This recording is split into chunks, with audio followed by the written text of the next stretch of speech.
The Jeff Meacham Network's Multiverse of Media. For over 15 years, the recognized symbol of excellence and the standard bearer in coverage of sports and entertainment.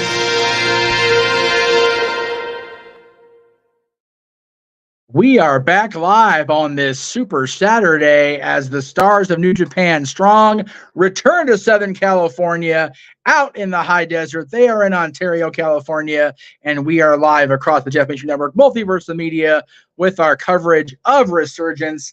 I am, of course, Jeff Meacham in the control room with my fancy dancy green screen behind me because I ain't using that shit. The internet sucks here.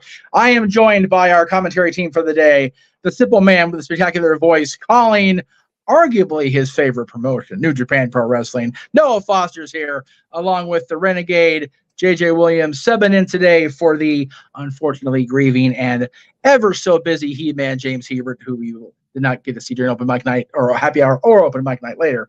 But gentlemen, Resurgence is going to be on the air with their countdown in less than 30 minutes, so I turn the show over to you. I will be popping in the matches in the control room. Have a fun call, boys. I'll see you when open mic night starts. I got the boss, man. That being said, konnichiwa. Hello, everybody, and welcome once again to Dimner Live. We'll watch the long event schedule 2024. Hashtag We're Gonna Die. We bring you immersive alternative commentary as we follow the show live here on our feeds as we cover tonight New Japan Pro Wrestling's latest pay-per-view for the American brand Resurgence. And a little bit over 1 year to the day, the first time that we did this, JJ. Good to see you again. Just against your boss. Last year was defined by defining the first ever NJPW Strong Women's Champion. Tonight it may be defined by crowning a brand new IWG Pro Heavyweight Champion. A lot of familiar faces you know, some other faces that you and the Western side may not know that's been involved in New Japan for quite a period of time. And again, folks, if you want to be part of the conversation, super chat as simple as that. Don't need to dictate. If you want to watch the show along with us, you can purchase it via njpwworld.com. It's $20 plus tax. And again, that's njpwworld.com or Triller TV, I believe, if you want to follow along the action with us. That being said, before we get into our coverage and talk about some of these matches, JJ, I know what you're about to always respond, but I always start the same way. That's how we do our audio and video check too. Good to see you, my friend. How you been and how you feel about Resurgence tonight? Well, like I always say, it's good to be seen. If I'm being 100% honest with the crowd, I'm not knowledgeable on a lot of what's going on here tonight. There's, like you said, there's people that I'm familiar with that are going to be a part of this card. I'm looking forward to seeing them in action.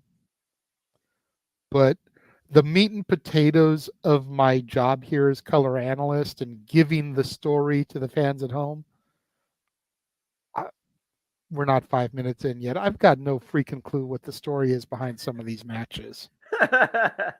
You know, I am just going to do my best, as I said before we clicked the live button, to ad-lib, to give my 2 cents as I'm seeing the action.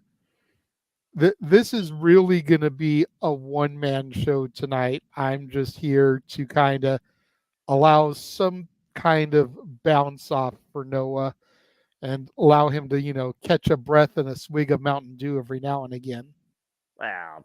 Again, that's one of the beauties of what I'd love to do. I love covering all forms of wrestling. That's kind of what we do here. We encourage people to just enjoy life and enjoy wrestling. It's all its forms. Explore other territories, opportunities. We do this for pay-per-views, PLEs, for all the biggest companies. New Japan Pro Wrestling is still one of the biggest ones, and they really are trying to push forward their America front, NJPW Strong, which I'm sure will also be involved in AEW and the Forbidden Door, and we'll talk more about that later. Not to mention, we know how much Triple H has wanted to try and put himself into that Japanese territory, although he might be doing it more for Japan Pro Wrestling, but that's a whole different conversation. And again, folks, we do this for AEW, WWE, NXT, Ring of Honor, TNA, and we've been challenging ourselves with NJPW to explore a different territory with some familiar faces. So great to see everybody out there in the chat. Walter, we got some super chats I see here. Big G's taking a chance, like he's intrigued. Again, we have several championships on the line. We got some grudges coming ahead and picking up where they left off on the other side before Dominion.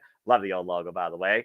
So I think without further ado, why don't we go ahead and just start getting right into it? As we know, we got a kickoff that will give us 2 matches, and this is one of the very first. This is what's called a strong survivor match with two prospects of NJPW Academy. And of course, we know Matt Vandegrift, who has been on quite a streak lately. Ever since coming into New Japan Pro Wrestling, well-respected independent individual, 7 years wrestling experience, trained out Santino Brothers Wrestling Academy by Robbie Phoenix.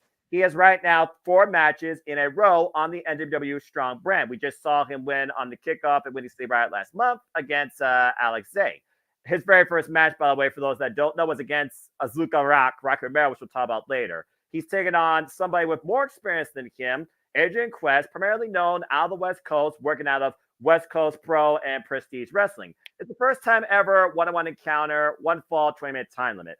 The thing about this match is, again, you're exploring to see how you adapt on the Cerulean Blue. New Japan Pro Wrestling, the disciplinary system of wrestling that they have there. And Matt right now has been owning that again, 4 matches in a row. So while he may be unfamiliar with Adrian, who has also been involved here previously, but has not been involved for a while, I'm curious to see how Matt handles himself against somebody with far more experience than him. So, again, you know about Santino Brothers Wrestling Academy, so you're really looking at a prospect in Matt Vandegrift here. What's your take with this match on paper? Well, I kind of chuckled a little bit when you started off saying we know Matt Vandegrift. I'm like, I got no clue who this dude is. But then you started rattling off Santino Brothers Wrestling Academy, Robbie Phoenix. I'm like, I'm familiar with his discipline. I'm familiar with his training regimen. I'm familiar with his teachers. And if he has even a quarter of the skill and the discipline and the knowledge that the staff at Santino Brothers imparts on their students, then I don't care how long Adrian Quest has been around. I'm looking for Vandegrift to pick up a victory here. Yeah, and again, you know, I mean, it's. I know you're not incredibly familiar with Santino Brothers as far as like on a personal level, right? but you were a part of a 3-hour conversation of arguably one of their best known independent workers right now, Gino Rivera. 21-something time world champion with all the promotions he's dabbled in here. And while he hasn't made it to mainstream level success, your TNAs, your AEWs, your Ring of Honors, etc., to be able to call yourself a 21-22 time champion is very impressive. And you said Vandegrift has got 7 years experience? Correct. Or 4? Okay. I wasn't sure if you said 4 or 7. For some reason, both those numbers were going through my head. 7 years experience. That's he's definitely been around the block a couple times then. And I'm looking for good things out of him, much like we saw from Bad Dude Tito last year, who unfortunately I noticed is not on the show for this year, which let me just say, boo right out of the gate for that. I was looking forward to seeing Bad Dude Tito on the show again. Damn it. Yeah. The MDK, the money don't deal. Again, this should be a fun prospect match. Of course, Adrian Quest also very familiar with someone else we know here, Chris Hero. So I'm curious to see what Adrian brings. As we move on to the other match in the kickoff here. Oh, baby. How is this a kickoff match? Ask Mustafa Ali, who asked the same damn thing, that these two have not met each other since 2016, one-on-one. This is the second time ever one-on-one encounter. While Leo Rush, the previous X Division champion, we're looking at him facing the current X Division champion. For an Ali, we trust, as Ali is still undefeated 8 months later in his global campaign in making cruiserweight wrestling and the X Division, for that matter, great again. So, simply put, as we saw, Mustafa Ali had his debut for New Japan Pro Wrestling last month at Windy City Riot. He beat Ticking Time Bomb Hiromu Takahashi, multiple-time IWGP Junior Heavyweight Champion, Best of Super Juniors winner. And we've all seen Mustafa Ali, of course, decides to defend his X Division Championship most recently against the inevitable Ace Austin. His next defense right now will, of course, be next month in Chicago at Against All Odds. But Leo Rush here, who has previously challenged for the IWGP Junior Heavyweight Championship against Hiromu and lost, but as a previous SVG champion, this could be a huge way for Leo to try and come back into TNA. But again, JJ, in Ali, do you still trust, and does his undefeated streak continue? Is the X Division title on the line? It is not. I feel like it should be, damn it. I feel agree. like that would be a huge plug for TNA to have the X Division Championship on the line at this show. You know, back when TNA was first getting established and they had working relationships with some of the other independent feds, you would see the title defended at these indie shows. And granted, I'm not calling New Japan an indie fed or an indie show, but to have the X Division champion on the card in a match defending the title, I think would do big things for this resurgence, pun intended, that TNA has been dealing with since the beginning of the year. I think it's a big miss here that they don't have the title on the line. Regardless, in Ali, I do trust, and I see Ali walking away with the victory here. Yeah, I feel like, again, if nothing else, his special security detail will ensure the prestige of the president's campaign remains unblemished. Leo Rush, he's been MIA for a while from New Japan Pro Wrestling, as New Japan right now is currently covering the Best of Super Juniors, and Hiromu Takahashi has already lost his first match against Kushida. So it is one of those things where I'm super curious to see if this actually goes to the 20-minute time limit. Do we actually get a decision out here? What if this goes to a draw? But how do you bet right now against Mustafa Ali, one of the most prolific names right now in junior heavyweight wrestling? In Ali, I trust as well. Yeah, see, like if the title was on the line, I'd say go to a time limit draw. That way you don't make Leo Rush look weak either. Yeah, man of the hour. This might be the match of the freaking hour. But yeah, I mean, I got to go with Ali here. I've been very big on Ali since I came back to professional wrestling. Damn it. Even with as little as WWE was using him at the time. You know, I feel like the matches he was putting in on the main roster, the matches he was putting in when he dropped down to NXT, definitely provided, and yes, I'm going with the pun again, a resurgence in his career going down there, much like it did with Baron Corbin, much like it did with Dijak.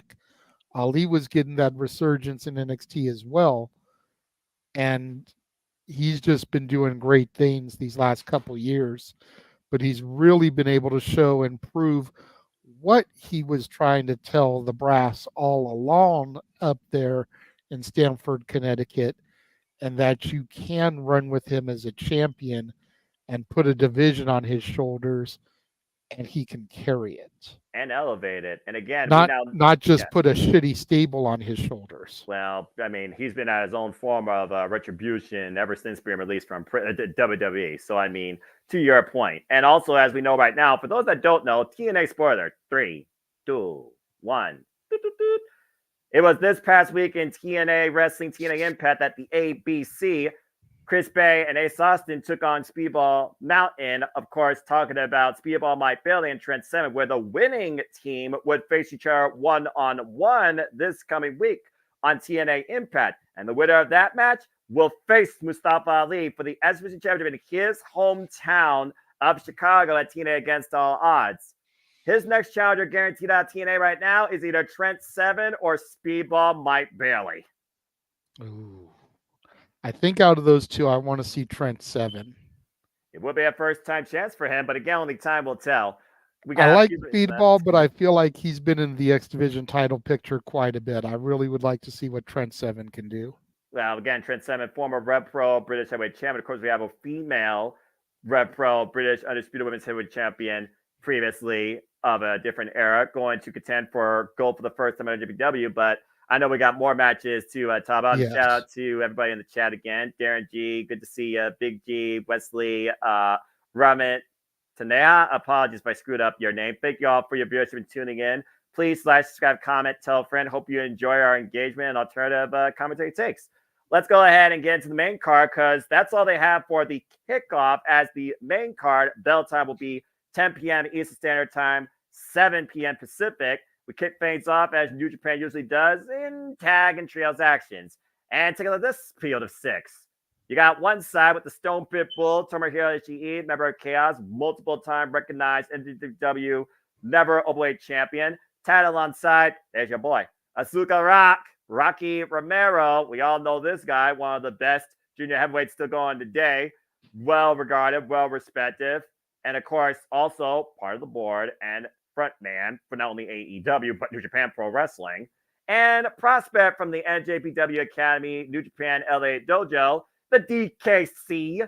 Taking on, oh, fuck me. All right, you're going to hold my integrity here, but I am going to say this right now for those that don't know. On the right-hand side, you're looking at the worst fucking thing that happened to New Japan Pro Wrestling since insert bad name here. House of Torture, Evil, Renda Rita, and Jack Perry. Again, fuck me. All right, but in all context and seriousness here, the House of Torture has always been out to prove a point through shenanigans. How they own New Japan Pro Wrestling. Evil, former neverweight champion, holding that title in nothing but pure darkness and disgrace till finally brought back to the rustic light of its former sheen by Shigeru Takagi, who's defending it later. Thank Christ. Renda Rita, who sold his soul out to something worse than the devil, now known as Sold Out. And then you have scapegoat Jack Perry and JJ Tranquilo Mi Hermano. Jack Perry, of course, the newest member of House of Torture, first member from the American side, joined the front and screwed Shota Umino out of the New Japan Cup. But Shota Umino, roughneck shooter, did get his win back, thankfully, at Windy City Riot. Renda Rita also just challenged Jon Moxley at Dontaku for the IWGP World Heavyweight Championship, and thankfully he lost. Now, it is a more united front on the House of Torture side, and the one coming in here with the least experience and proverbial fall person here is definitely the DKC. So I do think you look at both sides here and what both sides are out to prove a point. This is House of Torture's first time ever on American soil. I pray to God it's the last. But it's also the House of Torture's first time on the NJPW Strong brand. As a unit, it's kind of hard to bet against them. And honestly, Ishii and Evil, despite how much of a disgrace Evil is to pro wrestling, they literally may fight forever. These two have bad blood going all the way back to the Neverweight Championship. That's what was disgraced at Wrestle Kingdom 16. The bottom line, JJ, I kind of hope something sneaky happens, but I'm hoping something sneaky out of Rocky versus who I know is going to come up with even more sneaky, evil ways on the right-hand side. Damn it. Well, House of Torture sounds like anytime the Elite and Jack Perry are on my television set. I have a hard time going against Ishii. Period. Right? But if you're telling me that this is their first outing as a stable on American soil, you've got to give them the victory. And especially in SoCal, you think about Luke Perry, Hollywood star, Jack Perry, obviously the son of, but it leaves a bad taste in my mouth to pick anything with Jack Perry. Boy. Can we just have Ishii kill Jack Perry in the middle of the ring? Just like legitimately commit murder in the middle of the ring? Look, as long as Dick Togo don't show up, I'll make sure I don't rant or bring the show into demonetization. And by the way, before we get underway with the pre-show that's about to probably change airways here, yes, we are strictly covering NJPW here, NJPW Strong's Resurgence. We do know there is other programming on tonight, including Collision and Rampage broadcast by AEW. Please remain #spoiler-free and focus on the current conversation at hand. Thank you again for your support and engagement here in what we bring to the JMN Multiverse of Media. I pray to God, I actually want to see Ishii just drop Evil on his head Virgo drop Brainbuster. Get your revenge. Get your win back from Wrestle Kingdom 16. But again, I'm not feeling too strong about it. All right. Well, there we go. Nice color change. As we wait for our feeds to change here, which will start off with kickoff action here shortly, I think we can still have time to maybe talk about one more match. Let's talk about something much more brighter side of things. If we I was just going to really quickly address Jeff. Murder is not always illegal, Jeff. That's why there's such a thing as justifiable homicides. I feel like justifiable should be in air quotes, though. We're talking about the professional wrestling industry for reasons, but I'm just going to leave that alone because I'm not trying to be political. I've already been a lawyer this week. I'd say ask Jerome Young, but may he rest in peace. You know, so there is such a thing as justifiable. Homicides. So the founders shit thing is not in here, but anyway. And you can't use it anyways because it's a valid point. God damn it! Stop me when I'm telling lies, Meacham. No lies detected. And it looks like we're jumping right into things. All right. Adrian Quest, I believe, is coming to the ring. That is correct. And again, folks, welcome to the pre-show of NJPW STRONG RESURGENCE as we kick things off with a Strong Survivor match. Been a while since we've seen Adrian Quest in the Cerulean Blue in an NJPW Strong ring. Again, been heavily working out of West Coast Pro and Prestige Wrestling. Now, what exactly is a Strong Survivor match? Are there any kind of special stipulations or anything? When I hear Strong Survivor, I consider it similar to what you would think from a prospect match for the Young Lions. You're seeing what you could do for up to 20 minutes against a prospect of the NJPW Academy, as Titantron shows. And this prospect has been on the road now the last 4 times in a row, as here comes Matt Vandegrift. Of course, we saw Matt Vandegrift last month at Windy City Riot get his 4th win against Alex Zane now. Again, been part of the NJPW Academy since last year, actually, where his very first match was against Rocky Romero. I believe Veda Scott, Walter Stewart, and Chris Charlton are also on the call there for the English commentary, in case people are wondering. Always good to hear Chris Charlton and Veda Scott. Keep enjoying the journey, Veda. Again, this is just a prospect match for those that don't know. It's NJPW Academy also trains alongside the LA Dojo to define the future professional wrestling athletes, male and female, to compete in and out of New Japan Pro Wrestling. Other students include, of course, the coach, Fred Rosser, and Trish Adora. Nice deep arm drags there, Steamboat style. So essentially, this is like a proving grounds match. Exactly. Okay. Let's see which one proves more here, as we got a bit of a stalemate here in the early going. So what you've been seeing so far, JJ, just from a style standpoint, you talked about the deep arm drags from Ricky the Dragon Steamboat. Again, another prominent name in professional wrestling. Springboard corkscrew there. Off the ropes. Yeah, I just saw that, by the way. That's all right. Okay, I'm a little bit ahead of you then. Yeah, it's all good. Again, let me know when Adrian Quest lands on the ring apron. And Adrian Quest it up and over, lands on the ring apron. All right, so we should be synced up then. Yep.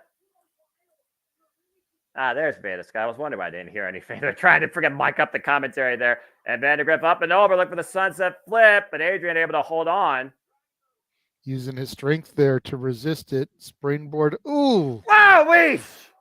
Crash landing there on the entrance ramp. That entrance ramp has a very close proximity to the ring, by the way, might I add, too. Oh, it's Ian Riccaboni on commentary. Nice. The voice of Ring of Honor. Yeah, the Ontario arena is kind of small in stature as compared to other arenas. That's why it's a minor league hockey rink. And what hockey team plays out of there? The Ontario Reign, which is the farm club for the LA Kings. Oh. And of course, you all can follow more history and more facts and more stats on hockey and other sports by checking out Statboy Sports Bar every week here at the JMN Multiverse of Media. Multiverse Media covers all forms of entertainment on a weekly basis, so please follow Friends of the Multiverse and stay tuned for our post-show weekly shenanigans hosted by JJ and what will be Open Mic Night main event.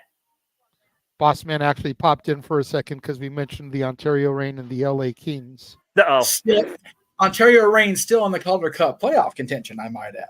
Yes, they Go are. Reign, go. Unlike the Kings, Ever? who were eliminated in 5 by the Oilers.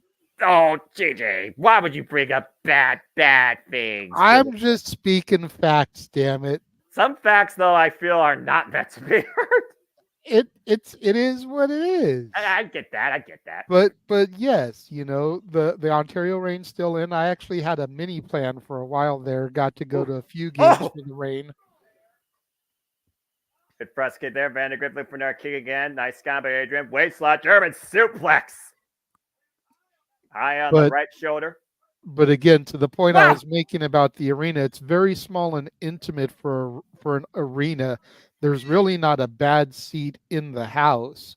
And I was scouting online. I found tickets for as cheap as $29 in the 100 level for this show.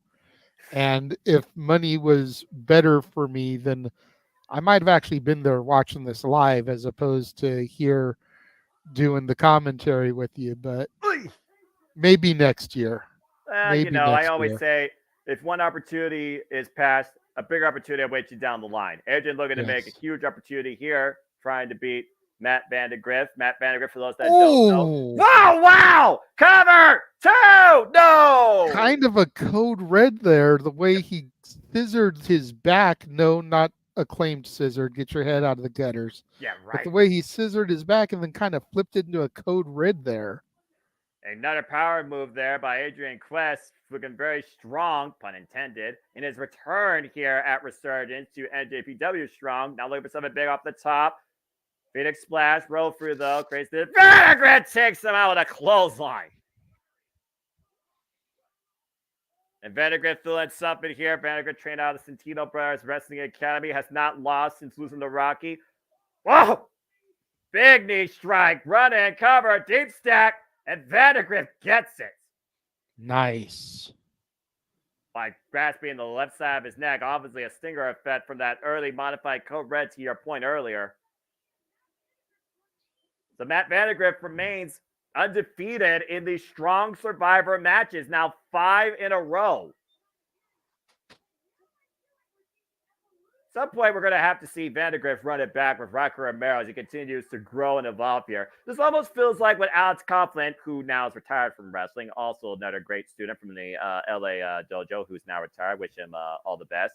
It almost feels like Vandergrift is, like you said, proving ground. He proves himself each time he's out there with these wins in these strong Survivor matches. Eventually, you got to imagine he's going to go after Rocky Romero for that loss.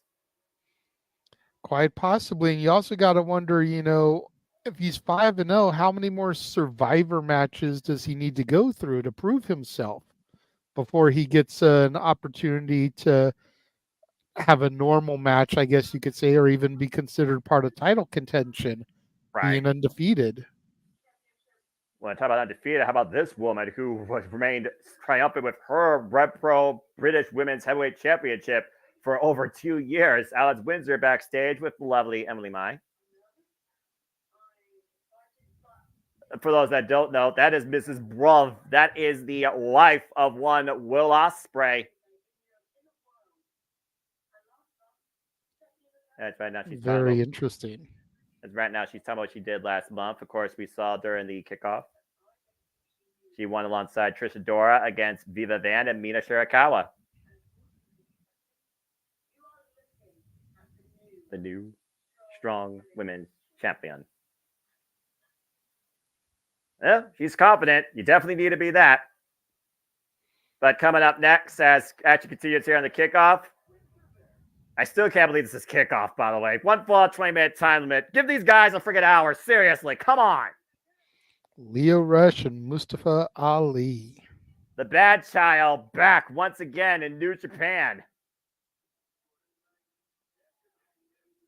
Last time we saw Leo Rush in New Japan Pro Wrestling, it was a multi-person match, I believe, back last year. Of course, previous challenger to the IWGP Junior Heavyweight Championship and a previous X Division champion. It's good to see Leo Rush back in New Japan, JJ. Yes. Not that familiar with Leo. I've heard his name thrown around a few times. Think I've seen him once or twice, but not somebody that's been huge on my radar. I believe he was in the E and probably was released before I came around again. You'd be correct. For reference point, JJ, one of the shows I did see there for WWE featured a 205 Live before a SmackDown. He is actually one of Danielle Fishell's favorite people. She came to the show to see Leo Rush. So he is a favorite of Topanga. So there you go. Anyway, he's good people. I love Leo. But, yeah, Mustafa's got to win this one. Yeah, Leo Rush, young prospect of the game, still 29 years of age, 9 years in the game, as we hear from the most trustworthy political campaign leader we've seen. Not running for office. Ali for president, damn it. I agree! Maybe he can make Joe Hendry his VP. I need Joe Hendry versus Mustafa Ali. Ooh, TNA footage. Talks about giving individuals opportunities. I mean, just the marketing right there. We believe in Joe Hendry and in Ali we trust. Like, tell me those aren't political campaigns. They're political campaigns I can trust.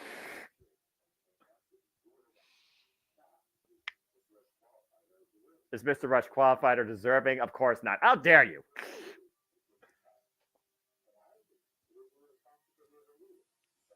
Supposed to be later. This is so damn good.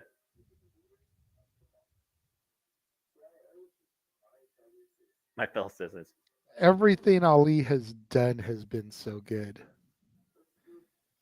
He knows what it takes to present from his years in WWE, and he knows how to best present himself in a way that WWE never did.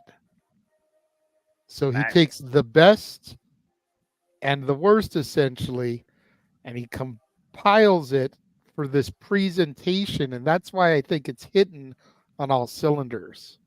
And again, this global campaign has been unblemished, unpinned, unsubmitted, undefeated now for over 250 days in and out of all wrestling companies he's competed against and competed in, including most recently TNA. Of course, our current X Division champion, a title that Leo Rush is very familiar with after beating Chris Sabin last year at some anniversary for it. Whoa! Title that he came out with around his waist. And again, I think it's a miss that this is not an X Division title match. And to your point, I think Leo Rush is looking to make the most of this opportunity here to make sure that he can have a chance to go back after that title. Leo Rush, the aggressor, nearly going here. I think the bell did ring, by the way, so this match is underway, folks. 20-minute time that Leo Rush teamed off against Mustafa Ali in the corner. Ali up and over, though, creating separation, picking up speed. Again, don't blink, by the way, in this match, folks. Whoa. Yeah, you will miss something. And right now, standing switch exchange here. Leo off the second rope, getting the better of Ali, throwing him up the ropes again. Looking to bring him in. Misdirection now by the bad child. Bit of misdirection, though, by Ali, trying to keep up with Leo Rush, which is easier said than done. Using Ali's momentum against him. Oh, God! Well, and Leo Rush just shot Mr. President with a tope suicida. And again! Good grief. Leo Rush is on fire right now. Well, again, I mean, when you haven't been in a New Japan Pro Wrestling ring for this long, you're out to prove a point. And you're literally looking at a guy that held a title that you once held. And Leo Rush again for the third time. Had a momentum with that tope suicida. I was going to say, Leo Rush definitely looking to make an impact here. Leo Rush last involved New Japan Pro Wrestling October 2023. Has not been the X Division champion since losing on Impact 1000 September 2023. Back to Chris Sabin. Of course, Mustafa Ali has been the X Division champion after beating Chris Sabin. Everything revolves around Chris Sabin. Most influential X Division champion of the modern era, ironically. Even though the title was first held by the phenomenal AJ Styles. Mustafa Ali, of course, who has had 5 successful defenses so far as X Division champion. And just like that, Ali has turned the tide of this match, dropping Leo Rush face first. Not going to win out of him. Waist lock here. Ali looking to hoist up Lio Rush. Of course, Mustafa Ali made his campaign debut last month in New Japan Pro Wrestling, beating Hiromu Takahashi a tilt-a-whirl backbreaker. Yeah, that was nice. Great jackhammer there. Jackhammer cover, 2 counts.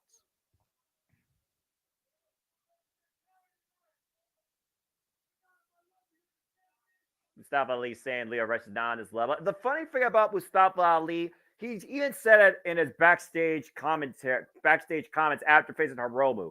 Is there somebody out there that can make me doubt me? Will someone please test me to the point that I doubt myself, that I doubt my own abilities, that I doubt that I can win? Mustafa Ali follows that proverbial chip on his shoulder during this entire campaign. He's looking for somebody to make him not believe in himself.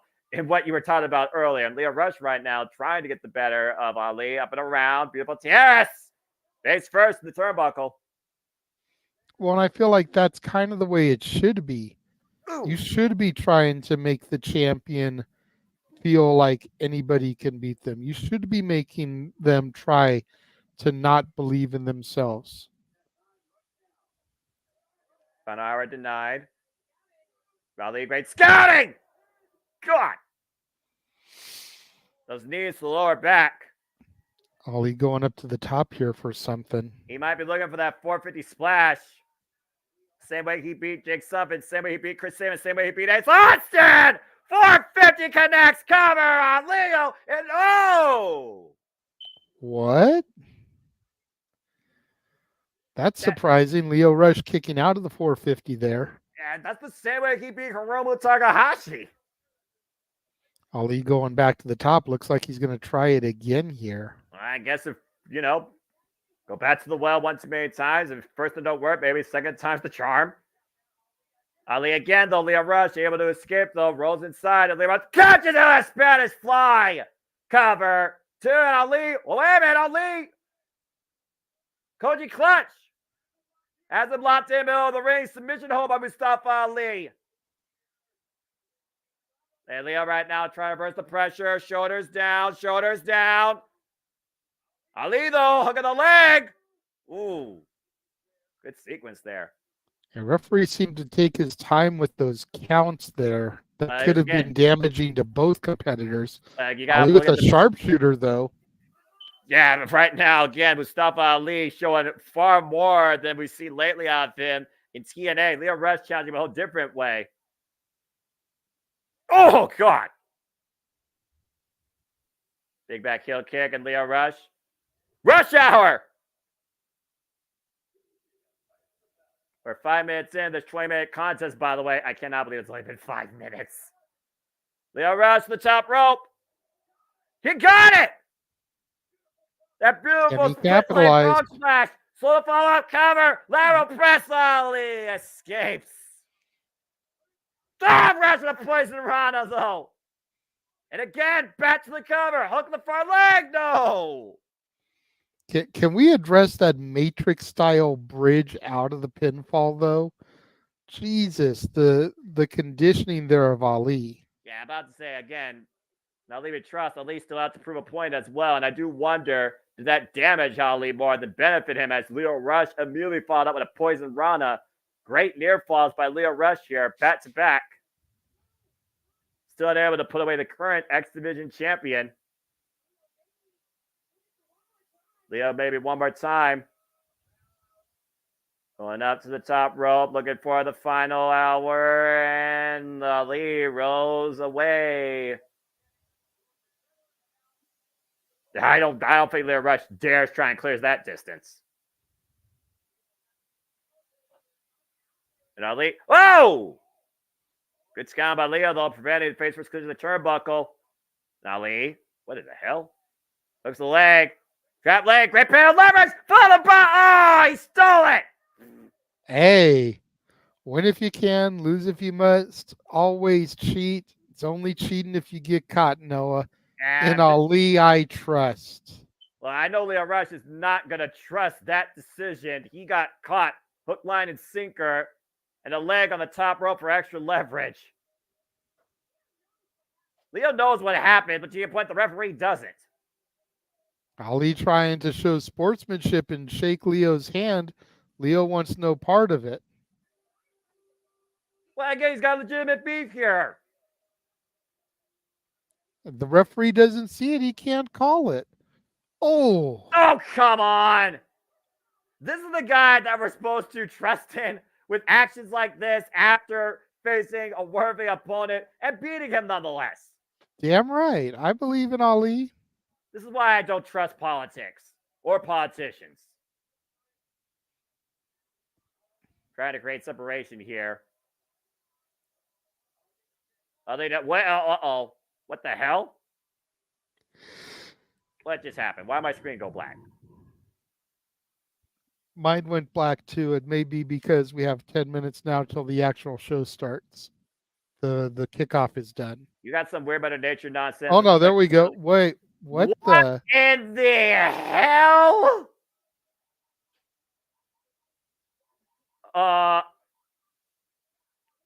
Leo Rush. Why is he bleeding out the mouth? What in the hell? Looking like something out of a zombie movie. Well, clearly Mustafa Ali just brought something out of the bad child that he may regret. I think Mustafa Ali might want to reconsider coming back here if he's going to do the same thing against Leo Rush. I don't think none of us expected that. Well, Ali fears Leo Rush, and for good reason. Someone tell me this is far from over between the current and a former X Division champion. As we again have just about a little over 7 minutes for the top of the hour before getting action underway. That I know California, you got some weird shit that go down in that state, but that was weird, JJ. The fuck? I don't know. All right, well, look, I don't believe in demons or, that sort of superstitious paraphernalia, but I do believe right now Leo Rush might need an exorcism. Anyway, we got still so much more to talk about. We got the NJPW Strong Women's Championship, NJPW Strong Openweight Championship, IWGP World Heavyweight Championship, NJPW World Television Championship. So let's go ahead and get back to these matches as everything okay. I think we're all a little bit taken away from that. No, I'm seeing Jeff in the green room here because I'm on the production side. I'm just making sure he's good. He looks like he's very much out of it. I mean, again, he might be tired, but also I hope that he's okay. So we can go ahead and just freelance here because, as we know, the NJPW Strong Women's Championship is on the line as Stephanie Valkyrie will defend that title against Alex Windsor. Alex Windsor, recognized most notoriously for her time as Rev Pro Undisputed British Women's Heavyweight Champion with 13 defenses after beating Michelle Shaw for that title. Held up for 769 days, coming back from a career-threatening injury. Rev Pro trusted her, and she led Rev Pro for 2 years before losing that to Danny Luna. Now over here for the first time in the States, coming across the NJPW Strong brand. We saw her, of course, win that match in tag team action at Winning City Riot, and she stepped up towards the champion, the incredible Stephanie Valkyrie. People recognize her from the first Resurgence. In fact, she was involved in the very first match for the NJPW Strong Women's brand, taking on Mercedes Moné in the inaugural tournament for that very title that she now holds after beating Julia from Stardom. Of course, she is one of the most recognized, notorious names as CMLL, current CMLL World Women's Champion and World Women's Tag Team Champion. Already has beaten Asume after an incredible match last month at Winning City Riot. But again, this is the first time ever one-on-one encounter, suspension of disbelief. We're looking at the All Elite Brevet, and we're looking at arguably the face of women's wrestling in both CMLL and New Japan Pro Wrestling. So who wants to talk about this match a little bit here? As Jeff right now has his pen in his mouth, which I'm wondering, is he just freaked out from what Leo did, or is something else on his mind? What's going on here? No, I'll go in. Yeah, sorry, I was seeing that, but I was on the phone. That's why I was like, I had my earpiece in. I got a phone call I wasn't particularly looking forward to. It was just kind of like, okay, well, I just like didn't want to listen to it. So that was my bad. I mean, look, I was doing enough. I was just, I think I was subconsciously just tuning it out. So I do apologize for not paying attention in the chat room. I apologize. I am here and I am good to go. You're good. So, as far as this, again, I am even more unfamiliar with the New Japan product than I thought I was based on the card I'm seeing. But I am familiar with Alex and her ties to the mainland, if you will. So I would pull for her only on that front. I'm not familiar enough with the women's side of the product, unfortunately, to really make a educated guess. But I'll definitely go with Alex just on friend by association. Okay, so you're already going with a new champion. Wow. Well, again, JJ, Stephanie just won this. This would be her second defense, and she is the more recognized name here in New Japan Pro Wrestling, also in a partner to Japan, CMLL. And she also has been virtually unstoppable as the CMLL Women's World Champion now for 226 days. But again, first number one encounter. What's your take? Well, see, I was unaware this was going to be her second defense. So I don't know if she's going to lose it just yet, but my initial thought was to go with Mrs. Bruv because of the New Japan relationship with AEW and the way that it seems like Tony Khan basically works with New Japan as a way to snatch talent and who he wants to bring to his roster, if we're being real. Takeshita, Okada, Ospreay, just saying, Jay White. Just throwing that out there.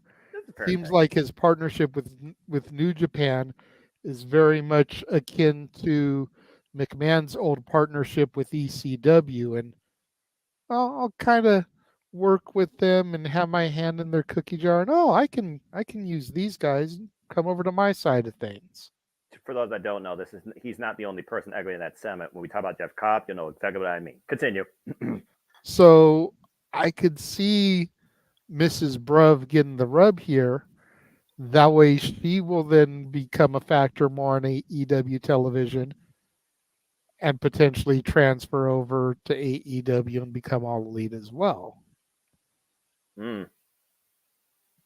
That was my initial thought process. But when you said this is only Stephanie's second defense, I kind of find it hard to think she's going to lose it so soon. But we'll see.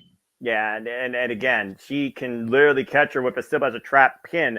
That's the way she was able to beat Julia to win this title, by the way. Julia, the most notorious champion, of course, holding this belt. So it's one of those matches where I do think it go either way, but it's going to be really a proving ground for Alex Windsor, who, again, this is her second match in the States. She's only been wrestling outside the United States prior to this, and mostly only in the UK in Rev Pro. So good luck to both women. I'm looking very forward to this contest. Now, you were talking about, mindsets with, people and talent scouting and acquisitioning. Yes, Jeff? Oh, no, go ahead and finish your sentence first. I'll go ahead and jump in when you're done saying what you're saying. Well, I was just saying that JJ's summit about what he was saying earlier is shared by one Jeff Cobb, and he told us answer that perfectly, which I figure we'll talk about that next. But what's on your mind, Jeff, as we wait here before we kick things over to the main show? Well, I just want to figure while we're waiting to go to the main show, I do have an announcement that literally just came down the pike from our friends at NoDQ.com. Tomorrow, in absence of the NoDQ review, due to Virtual still being on his honeymoon and still being in that throes of marital bliss that comes in the first couple weeks, and then reality kicks in and life sucks. Kidding. Love you both. Just kidding. Yeah. Mostly. There will be a no Piggy Bundy how much of that's a joke. Yep. There will be a no DQ&A V tomorrow featuring Aaron Rift with his predictions for the finals of the King and Queen of the Ring tournaments with a very special guest. Hey! So the band is back together tomorrow on NoDQ.com. You've been warned now. So just there you go. That's going to be a conversation and a half. I can guarantee all that. Hide your wives. It's Aaron and Jeff. That's right. Hide your wives. It's Meech. And I'm single, so definitely hide your wives because Aaron's not single. So there you go. I'll keep that boy out of trouble. He doesn't cause trouble for himself anyway, more often than not. But yeah, it's I usually keep Sundays open, and if it's on the watch along, I try to, in case the review comes up and I happen to be available. But there is no review because, again, Virtue's enjoying his life for once. So we're gonna go ahead and put us together for a no DQ and AV, mainly talking about the King and Queen of the Ring tournament, and as far as what the finals may be. But as always, send your questions into Aaron through his email, and you can super chat during the stream. Apparently, I'm getting those split, so that's always good. So yeah. Tune in to the No DQ and AV if you dare tomorrow, because, again, Aaron and I are back together in a live stream. Live mics, so it'll be a thing. If we're going in match order, did I just totally not pay attention to the two previous matches before the women's match you discussed? No, that was just the first match he decided to go to coming back from the thing. Yeah, so. I figured we talk more about the title matches because they do have more, prolific nature to them. That's valid. Outside Tanahashi and Zack Sabre Jr. Right. But and again, we're already starting phase off. They're literally going through the match order here, so you're good. And Jordan, have a good time. And again, folks, hope you enjoy our alternative commentary and conversation here as we engage in New Japan Wrestling Resurgence. Again, the rundown on the card right now. We know that the second match, of course, will be that tag match, Dirty Work, Fred Rosser and Filthy Tom Lawler taking on West Coast Wrecking Crew. Third match will be for the NJPW Strong Openweight Tag Team Championships. TMDK defend the gold against the Gorillas of Destiny, El Phantasmo, and what's his name? Hikuleo. Too many names! Damn it! Of course, TMDK won those titles last month, and GOD have not let it down since. Fourth match will be for the match for the title we just discussed. By the way, Alex Windsor, who's been competing out of Rev Pro still, but also Pro Wrestling Eve, kind of had a mixed bag of luck lately in those promotions too. So I'm curious to see how she bounces back either in the UK or tonight here in America. Don't count out Alex Windsor, folks. That's all I'm saying. I look forward to that. Fifth match, Kenta and David Finlay. Oh, fuck me. Taking on Yota Tsuji and Tetsuya Naito. Tag grudge match. I hate when you do stuff like that because I have no idea why you're saying that. No, trust me. Because of my lack of knowledge on the product. So, well, David Finlay's just the scum of the earth. He's a savage. The War Dogs have literally turned New Japan Pro Wrestling back to the dark ages of, disorderly conduct. Did I just see Tanahashi versus Zack Sabre Jr.? Yes! Okay. You have my interest for at least one match. Seventh match. Jeff Cobb, after beating Zack Sabre Jr. for the NJPW World Television Championship at Dontaku, defends the gold against not the Murder Hawk Monster, but the American Psycho now, Lance Archer. And to your point, JJ, Jeff Cobb talked about too. First person to come challenge me. He's not even working in New Japan. He's working in AEW or Ring of Honor, AEW Dark, wherever the hell you're working at. I don't even know. Jeff Cobb was joshing about that during the NJPW Resurgence press conference. So I don't think your summons necessarily are being echoed alone. But also, again, when Lance Archer was Dallas, right? Teaming with Kid Cash. And of course, I talked about his history as Killer Elite Squad alongside Davey Boy Smith Jr. in Suzuki-gun. Eighth match. Never an Openweight Championship. Shingo Takagi versus Uya Uemura, current KOPW champion, a title that Shingo Takagi held for quite a period of time. He only asked Uya to stand out at the All Together show, which Uya tried, but lost after eating a Shiny Wizard Shades of Keiji Muto against Kato Kiyomiya.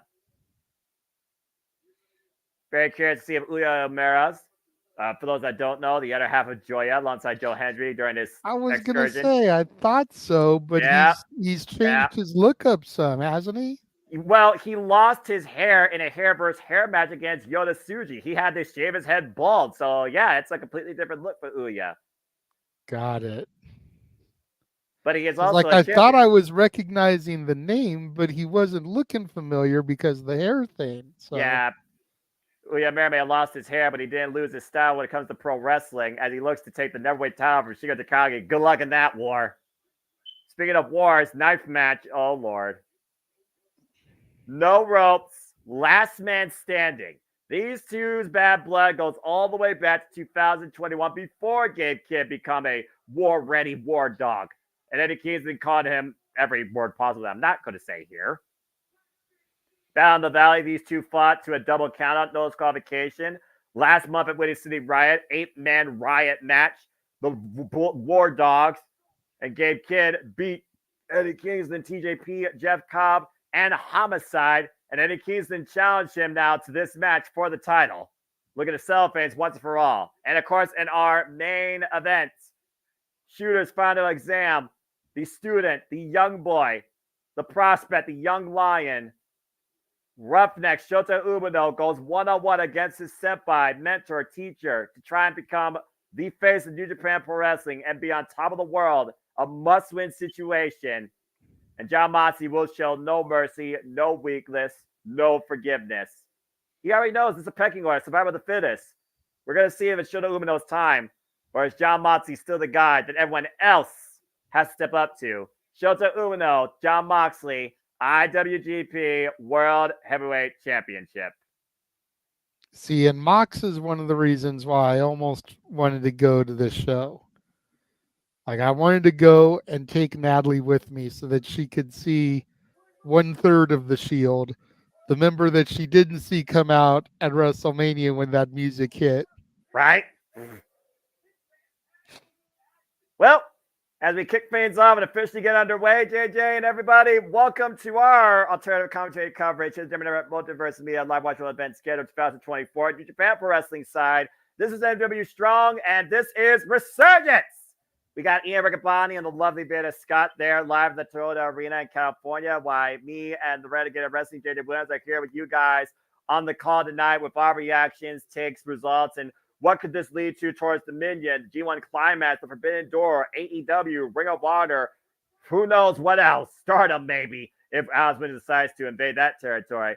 Should be a very fun night, very fun, fulfilled card tonight. JJ, you ready to go? I'm ready, and it'll be interesting to see how any of the stuff we're about to see unfold plays into Forbidden Door in a couple of months. And there we go with our first match coming down the line as we get ready for 6-man tag team action. Yes, folks, I realize who's on the right-hand side, so please, super chat if you want to dictate the conversation. Super chat, simple as that. At least he's in the curtain jerker. Yeah, that's true. But also, we got Rocky Romero, the DKC, and of course, my boy, former notorious multiple-time never overweight champion, the Stone Pit Bull, Tomohiro Ishii. And I mean, to be fair, Noah, Arlene did chant $10 to say, let Noah rant, damn it. But if you want me to rant about the scapegoat, that's going to be another $10 to my channel, not I have to commentate. I can't rant during a match. That takes away my integral capabilities to tell what's happening in the ring for the wrestling. But I understand. No, it does not. If you are being requested and paid for to go on a diatribe, you got to give the people what they want. And here I found out my blood pressure was not going to be turned up to 11 tonight. Well, so much for that. All right, well, I'll tell you what. The moment that the House of Torture brings out dickish moves, no Dick Togo, please, then you got it. And I feel that's going to happen here as House of Torture has arrived on the NJPW America side. Fuck me. I mean, is it possible? No, I mean, I guess anything is possible, but is it probable, Noah? Yes. That we could get one or both of the Massey brothers getting involved in this match? Oh, God, help. I mean, let me just point out the fact that this arena is literally a 5-minute drive from Rancho Cucamonga. Oh, fuck. And considering those boys live up the hill where I am now in Hesperia, it's about a half-hour, 40-minute drive down the hill to this very venue. Oh, jeez. Again, you want to look at Forbidden Door ramifications. Could we see some kind of Young Bucks, Jack Perry versus this trio that is about to face Perry and his partners tonight. Well, but this person that allowed Jack Perry to fully embrace this identity of scapegoat, you very well might be onto a dark premonition as here comes the leader of the House of Torture and the darkest proprietor, bringing out the worst in New Japan Pro Wrestling, worse than what the War Dogs have savagely brought forward. Here comes Evil. It's have not just seen- something to think about. I hate the fact that I'm speaking it into existence, or Right. possibility of speaking it into existence, but as the color man here, I've got to bring these things to light, whether I people get like it or not. So And yeah, speaking of bringing things to light, this guy was once a shining example of Katsuyori Shibata, the son of Strong Style, sold his soul out to Evil and joined House of Torture after the World Tag League conclusion last year. And then Jack Perry came in as the newest member of the House of Torture, ruining Shota Umino's chances of winning the New Japan Cup earlier this year. and if you guys want real torture, just give Jack Perry a microphone. Oh, jeez. Of course, we saw Ren Narita just challenge John Moxley at Dontaku for the IWGP Pro Heavyweight Championship, and thankfully, the House of Torture does not own any gold right now. They do not win the IWGP Pro Heavyweight Championship, and Shingo beat Evil for the Never Openweight Championship. Bit of a homecoming, dark homecoming for Ren Narita, back where it all started for him, the LA Dojo.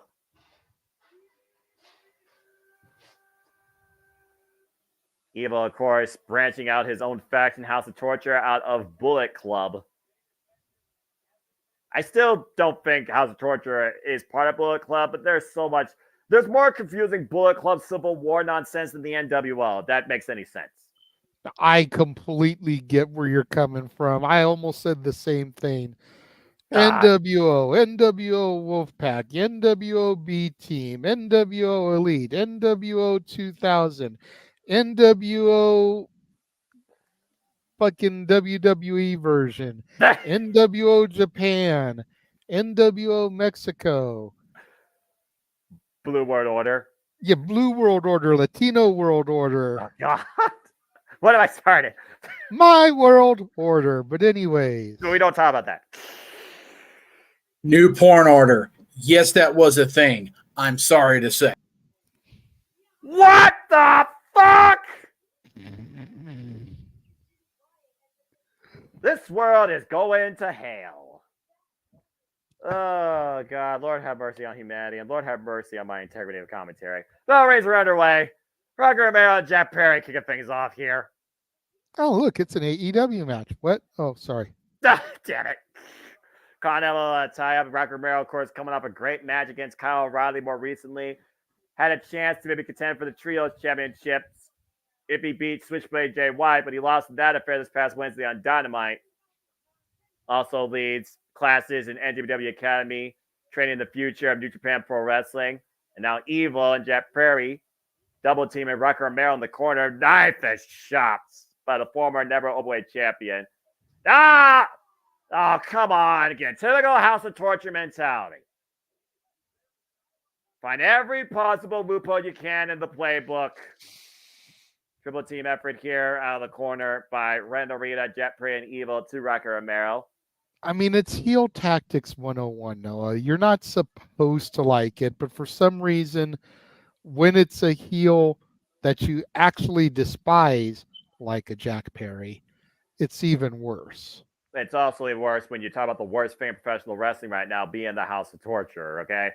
It's only good for me when the House of Torture has no gold, all right? When they have gold, then it's a whole different level of fuck this group. I don't know if the House of Torture is worse than this new version of the Elite we've got. You might be running neck and neck in that race there, Noah. I'm just going to say this. Exhibit A, Kazuchika Okada. Exhibit B, Evil. Which one do I give a fuck more about? Kick to the hamstring. Okay, that's fair. Line. Gets in the midsection. Of course, Kazuchika Okada, one of the most notorious faces out of New Japan Pro Wrestling, defined the IWGP Heavyweight Championship for over 2,000 days. Whoa! Nice to Harris. By the king of sneaky style himself, it's Luca Rocker Romero, multiple-time IWGP Junior Heavyweight Tag Team Champion, alongside the likes of Alex Kozlov and, of course, Trent Beretta for Punky Vice. Tag to DKC. Double team on Jack Perry. Double drop toe hold there. DKC with the accolade. Wrecker Romero picking up speed off the ropes. Both sides here. Evil looking for maybe a cheap shot. Oh! You know, someone told me that Perry had that coming. The Jack Perry right now. DKC cover. Lateral press. Gets a 1 count. And the funny thing is, we haven't seen Jack Perry since that fallout from last year until he showed up at Battle in the Valley and attacked Shota Umino. That was his first time showing up in New Japan Pro Wrestling. Oh! And now Evil and Ren Narita taking advantage for Jack Perry, taking down the DKC. And this is where our hell starts to break loose in the worst way possible. At least I know that Abe-san doesn't have to worry about Evil ramming the freaking announce table over him. Covered by Jack Perry. Boot over the throat. I mean, at this point, it's just a freaking wash right now. It's just a wash. And Jack Perry again just taking in the ire of the crowd. Cry me a river, right? You know, I complain. This would be the one time that James would just have like a screen cap probably up where he just has his back turned to the camera for reasons. Yeah. The snap. I don't. You know what? I don't know if he would Never. do it to this match out of respect for Ishii. Yes. I think he would go ahead and stay faced up just out of respect for the Stone Pitbull. Well, I mean, again, Ishii was on the blunt end in defeat of one of the worst matches in New Japan Pro Wrestling history for the Neverweight Championship against Evil at Wrestle Kingdom 16. Yeah, and you wanted to throw Okada in there versus Evil as far as which one you care about. I say take Okada out of the equation since it's a trio. Ugh! And that leaves the Massies and Jack Perry as the other trio. Yeah, you know what? That's fair because Kazuchika Okada right now is the #1 successful member, being the AEW Continental Champion after being covered by Evil again. Hook of the leg on DKC. Kicks out again. Third cover by Evil. Hook of the leg. 2 count again. DKC refuses to stay down. Evil right now getting frustrated, just trying to force his will and weight down DKC. Cover after cover to cover. DKC refusing to stay down for the 3. And none of those pinfalls was well executed. Poor fundamentals by Evil. This guy's supposed to lead by example. Meanwhile, Ren Narita's got that push-up bar. That push-up bar literally used as disciplinary training back in his Young Lion days. Only used now as a dark weapon of advantage. It wasn't about well-executed pinfalls, though, Noah. It's what I always try to bring up. Not that you don't know, but for the people at home. The opposition had to keep exerting energy to kick out. It's about wearing down your opponent. And you wonder, though, do they think DKC is the weakest on that side? Quite possibly. I mean, you look at the experience and the accolades of Rocky Romero and Tomohiro Ishii, and then you look at the DKC, who you've pointed out is a young lion, is still kind of new in his career in comparison. So probably the one that he's most on par with is Jack Perry. Ren Narita right now looking to prevent the tag to the Stone Pitbull by the DKC. DKC again, beautiful pump kick. Critical moment for the DKC to make the tag. Tomoyoshi E stands ready. One of the most recognized, respected members in trios. There's the tag to the Stone Pitbull. Ishii just on fire here. This is why Tomoyoshi is one of the most notorious 6-man overweight champions in New Japan Pro Wrestling history 2 times over. Wow, man! And finally, this match has turned in favor of the faces. Again, Stone Pitbull, Tomohiro Ishii, a guy that thrives in the depths on pain, asks nothing more but everybody to bring the best fight possible to them. Definition of no nonsense and no weakness. That nerve hold, no effect on Ishii. Neither was that forearm strike. Oh, God! Oh, 1 shot. That's all it takes from the refrigerator. Guy that's home with the lights of Eddie Kingston, Josh Alexander, Shigeru Takagi, Minoru Suzuki. Again, there's a reason why this man's nickname is called the Stone Pit Bull, JJ. Where's the controllers? Then right now, Ren Narita looking for the abdominal stretch. Is she able to counter it? Is she looking for the close arm? Ren Narita dusts underneath, trying to take Ishii down with the knee strike, denied. Again, back to the nerve hold, trying to choke the Stone Pit Bull down.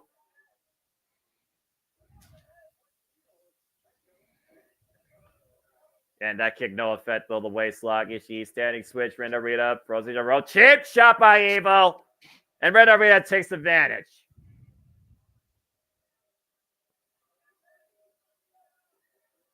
It's Tad now to Evil. Of course, these guys have had nothing but bad blood against each other for years and years on end. And right now, they're trying to push the referee. Wait a minute. What's that? That's a tag rope. What? He was literally choking him out with a tag rope. That is insane. Look at Fisherman Buster. Is she able to counter the hook? Evil up. Nice. Vertical drop suplex. Rocky Romero stands ready in the corner. Tomohiro Ishii, Tad to Rocky.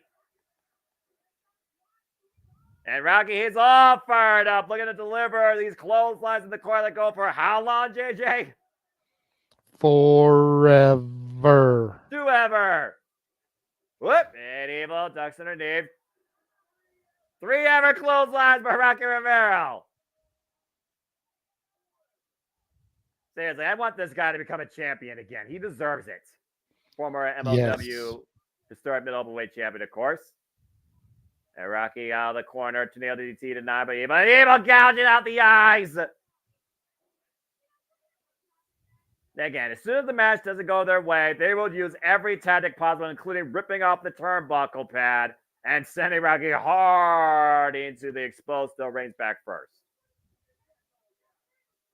Yeah, Jet Perry's real surprised by that. Gee, I wonder why. Double team right now by the House of Torture. Evil, of course, applauding the work done by his partners, Ren Narita and Jet Perry. Triple team right now, Rocky in the corner. And hooking him up. Fisherman suplex. Spiral press, hook of the leg, and 2 counts. And on the outside, Jet Perry trying to restrain the Stone Pit Bull. Referee right now arguing with Evil. Ren Narita looking to take advantage of that weighted push-up bar. And Rocky, whoa, able to scout it. DKC taking down Ren Narita. Jet Perry trying to come in up the fireman's carry and driven face first in the turnbuckle pad in the red corner. And DKC, what they're looking for here out of the corner. Whoa! Interesting. Combination now by Ishii and DKC. Press kick, forearm. Evil isolated with all 3. DKC up the top with the crossbody. Wipes up Ren Narita, Jet Perry. And the slice grab by Rocky on Evil cover. 2, Rocky did. Oh, damn it. So close. The move that kept that former MLW championship around Rocky's waist for a number of occasions. Slice spread again to now the corner. Evil looking to take advantage again. Bit of a misstep there, but calm on the rebound with the Enziguri. Now Rocky looking for the clothesline. Oh, God! Shut 6. And Evil hooking up Rocky. Darkness falls. Cover. 2. No! And you see Jet Perry right now restraining Ishii with what looks like, I think, one of those camera cables. And Ren Narita right now, everything is evil! Cover 2! God damn it! House of Torture wins.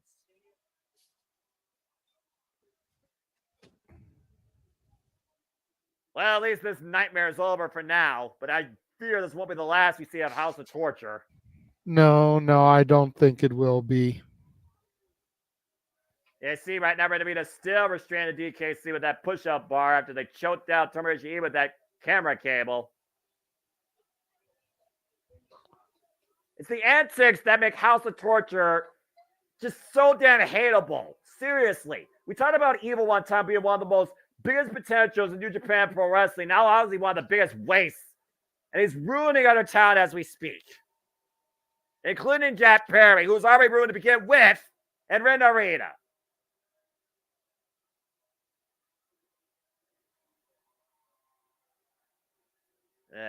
God, give me a break. Someone get these men off my fucking screen. Ugh. I know. It's Again, disgusting. House of Torture is the one thing that is where I will say, fuck commentary. I will bury these guys into oblivion, even if they would like that.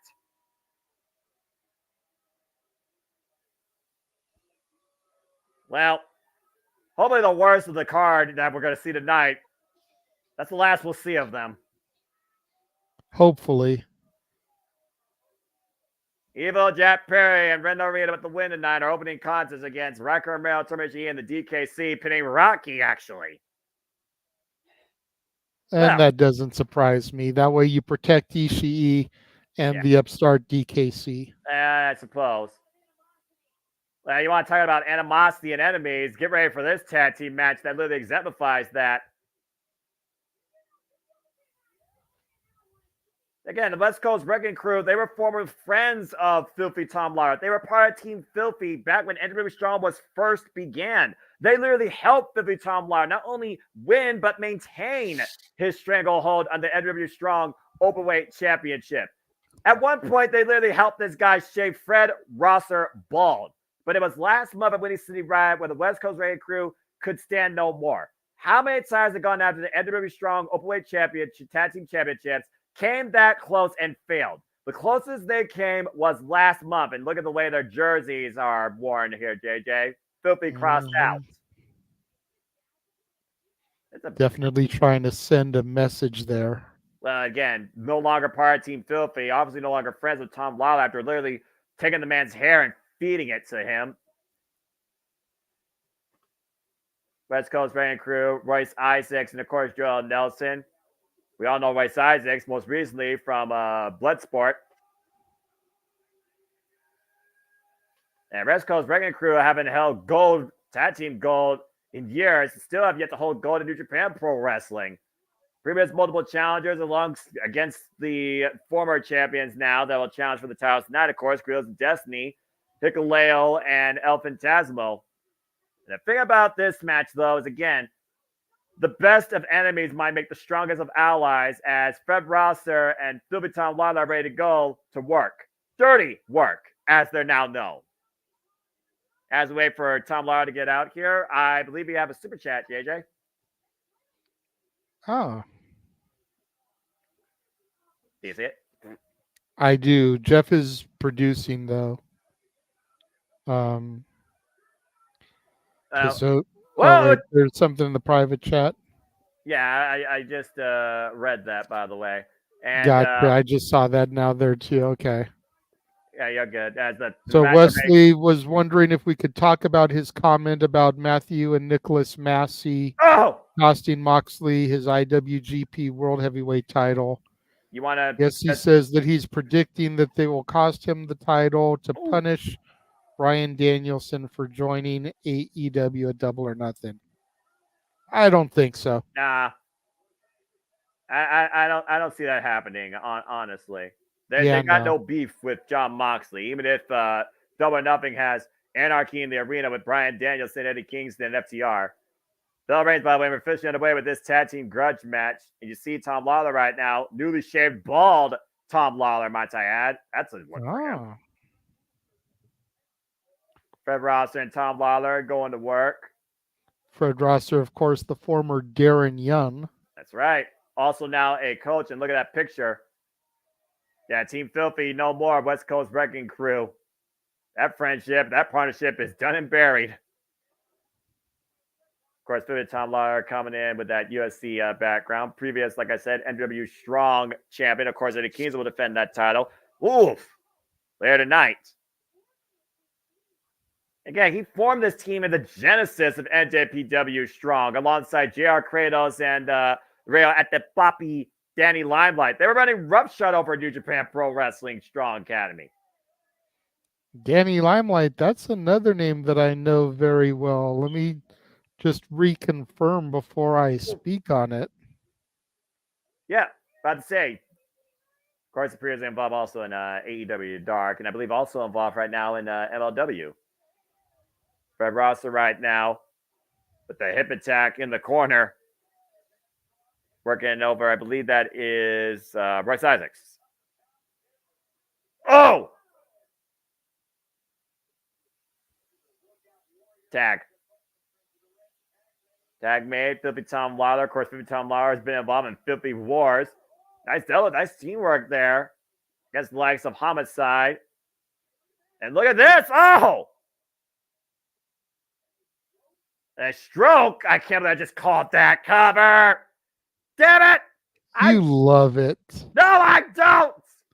Yeah, you do. No, I don't. Of all the moves, why the hell did he do a stroke with Tom Lawler? Why not?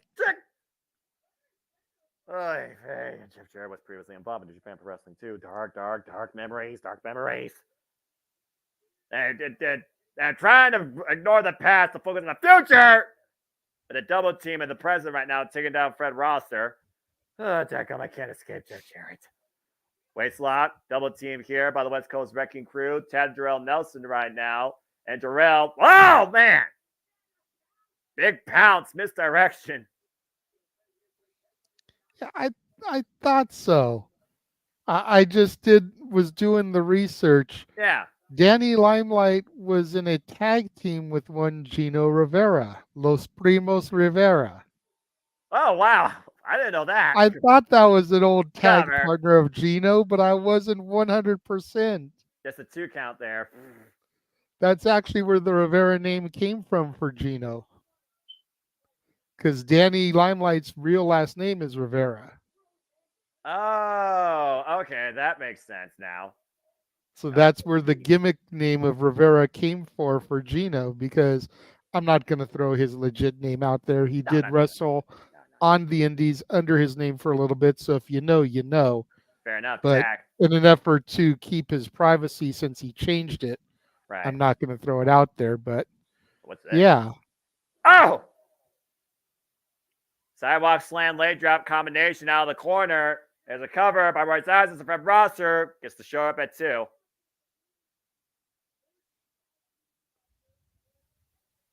course, Dirty Work. This is the 3rd time now we've seen them as a tag team. First time we saw them as a tag team, of course, was in Ring of Honor. And of course, West Coast Wrecking Crew, no love lost to Fred Rosser. Big headbutt by Royce Isaacs. And again, anybody here that does not follow the rules of conduct we expect here in the chat, stay in conversation, don't need to dictate, you will receive a warning and then the ban hammer, courtesy of the man whose name is the marquee. At the end of the day, enjoy life, enjoy wrestling, enjoy our alternative commentary to strictly focusing New Japan Pro Wrestling Resurgence. And again, we know AEW is on, so please remain #spoiler-free for those that might be watching it later via DVR or stream. And again, thank you for your viewership participation. Again, we're still very young in this card. I gotta say, I haven't really watched Collision aside from the Collision Battle of the Belts watch along we did for a minute. Fair. But I want to see the Son of the Dynamite Kid tonight. Yeah. I want to see what Tommy Billington has to offer. Especially against Dax Harwood. That's a hell of a first outing. Yeah, seriously. And you think about the respect FTR has for the Hart Foundation, longtime rivals of the Bulldogs. That's going to be insane.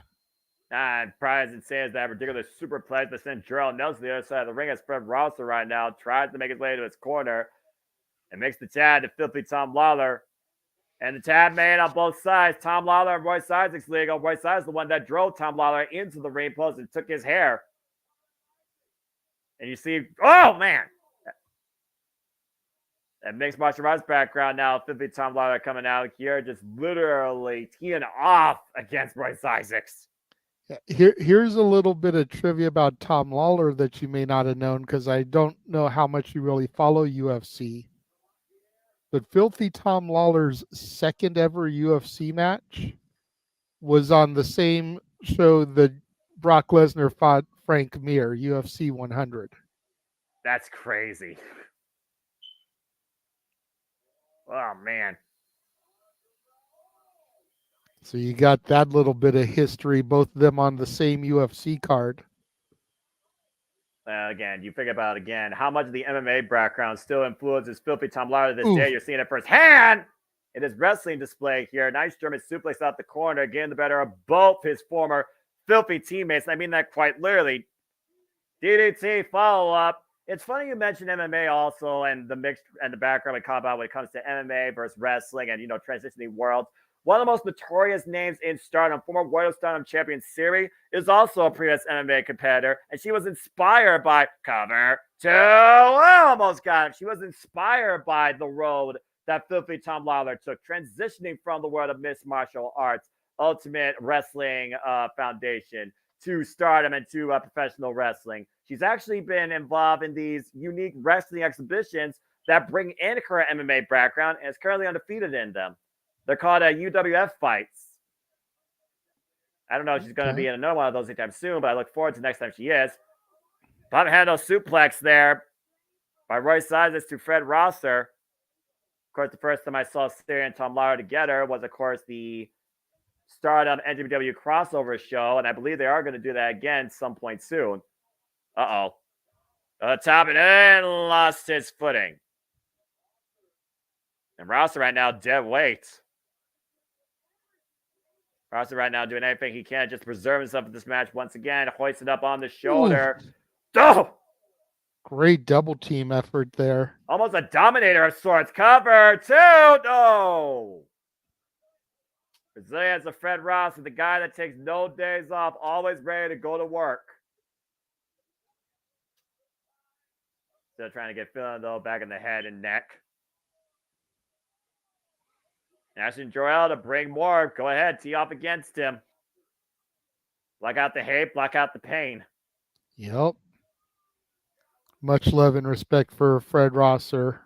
Yeah, well-respected individual of the game. Former, of course, NJPW Strong Openweight champion. And now he's teeing off against West Coast Wrecking Crew 2-on-1. Filthy Tom Lawler nowhere to be found. Fred Rosser standing his ground, though. Royce and Isaacs, though, finally Royce gets the advantage, and Royce Jarrell, excuse me. Double team denied. Double clothesline, takes down both Isaacs and Nelson. But still, Fred Rosser keeps favoring that left arm and shoulder, though. Hoisted up, fireman's carry, Royce Isaacs. Oof. Drops him, gets the tag to Tom Lawler. And again, you still see, though, every time Fred Rosser executes a move, there's just agony and wince on his face. And what's this? Whoa! Discus forearms colliding from both East and West Coast. And what's this? Oh, Jesus. Golly! Double team gut buster there. Bob kick to the side of the head. It's on Lawler with the sleeper hold. Referee might need to make a decision here. Royce Isaacs, though, might be calling the chicken wing. Chicken wing locked in right now. Rear naked choke locked in. Can Royce save his partners? Joel going out. Joel trying to hang on. And Isaac's trying to force the break. Now Hoyce left. Oh, man.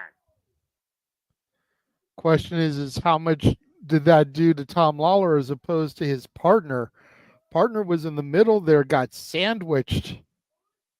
Yeah, but the body weight of two men, but also, to your point, it still preserves the match. And Tom Lawler was on the very bottom of all of that, so he got three men basically on top of him. Toyota Center, ruckus crowd on hand. Good capacity crowd on hand, it looks like there. It's nice to see how well the NJPW Strong brand has really built up its fan base when it comes to ticket sales. Oh, nice Zaguri there to the shoulder. Nelson with that kick.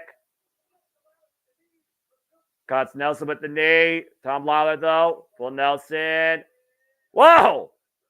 Nice German transition, though, by Royce Isaacs to Tom Lawler.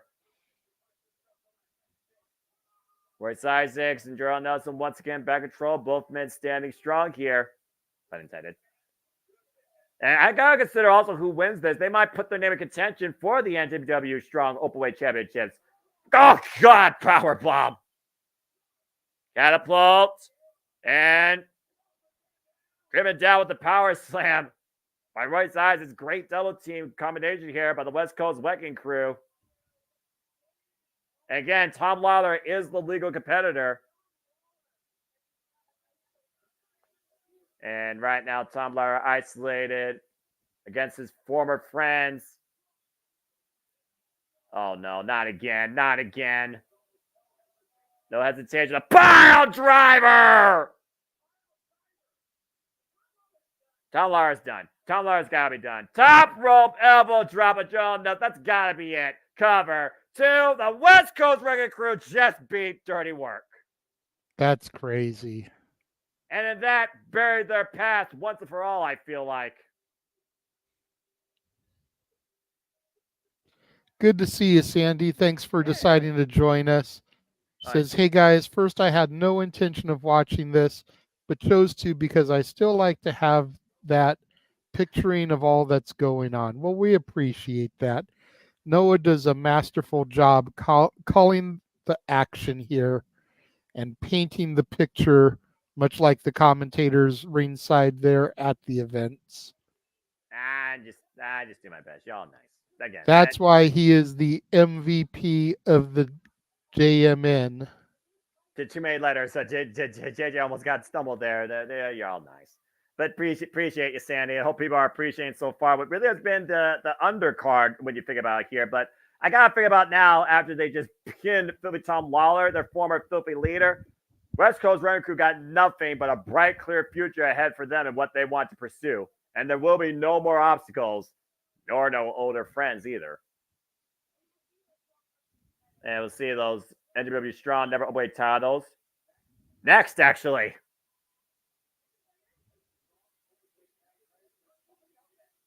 Elvin Tasman and Hikuleo looking to regain the NJPW Strong Openweight Tag Team Championships against TMDK, Shane Hayes, and Mikey Nichols. Our first championship bout of the night, JJ. Yes, sir. Gorillas of Destiny 2, might I add, GOD, still led by Jado, of course. Won these titles last year against the War Dogs. Held them for a very strong and prolific amount of days, including unifying them with the IWGP World Heavyweight Tag Team Championships at Wrestle Kingdom this year against Bishamon, Hiroki Goto, and Yoshihashi. Of course, they lost those titles most recently back to them. And of course, now Chase Owens and Kenta now have those titles. It was the Dontaku Tour, though, that TMDK put their names out there after ELP and Hikuleo put out the challenge. They want to defend those titles against anybody willing to face them and to defend them in a fatal four-way, which cost them last month at Winning City Ride as TMDK got the better of them. TMDK, GLD, this is their second traditional tag team match affair. Hikuleo, of course, also a previous NJPW Strong Openweight champion. It's a very unique tandem here. You got that powerhouse in Hikuleo, then you got the high-flying agility and adaptability of El Phantasmo. And it's a very unique duo that has really found their way ever since tagging first time with each other during the World Tag League. I still go back and watch that ridiculous 46-minute encounter against Bishamon.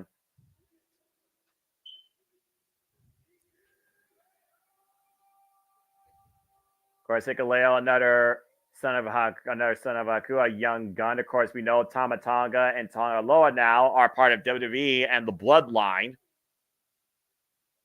And we, of course, saw GOD beat GOD at the New Beginning, passing that baton of that name to these two.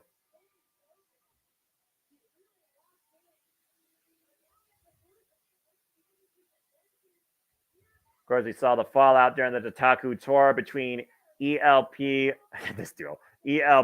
and Hikuleo and TMDK and Chase Owens and Kenta and Bishamon when it came to both sets of NJPW tag team titles. The strong ones, though, are the only ones in contention here tonight. TMDK with their first tag team accolade in years. For those that don't know, you might remember them as TM61. The Mighty Don't Kneel, Shane Hayes and Mikey Nichols.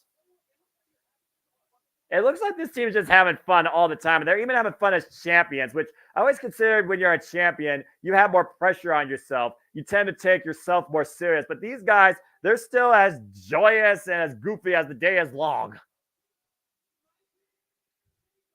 Sometimes you've got to do that to protect your mentality and stay sane. That's fair.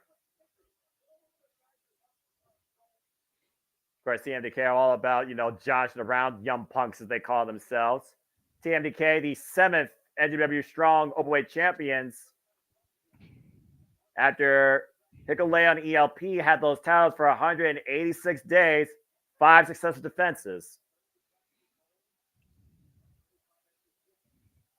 And we'll see if GOD can once again recapture the Strong Openweight gold.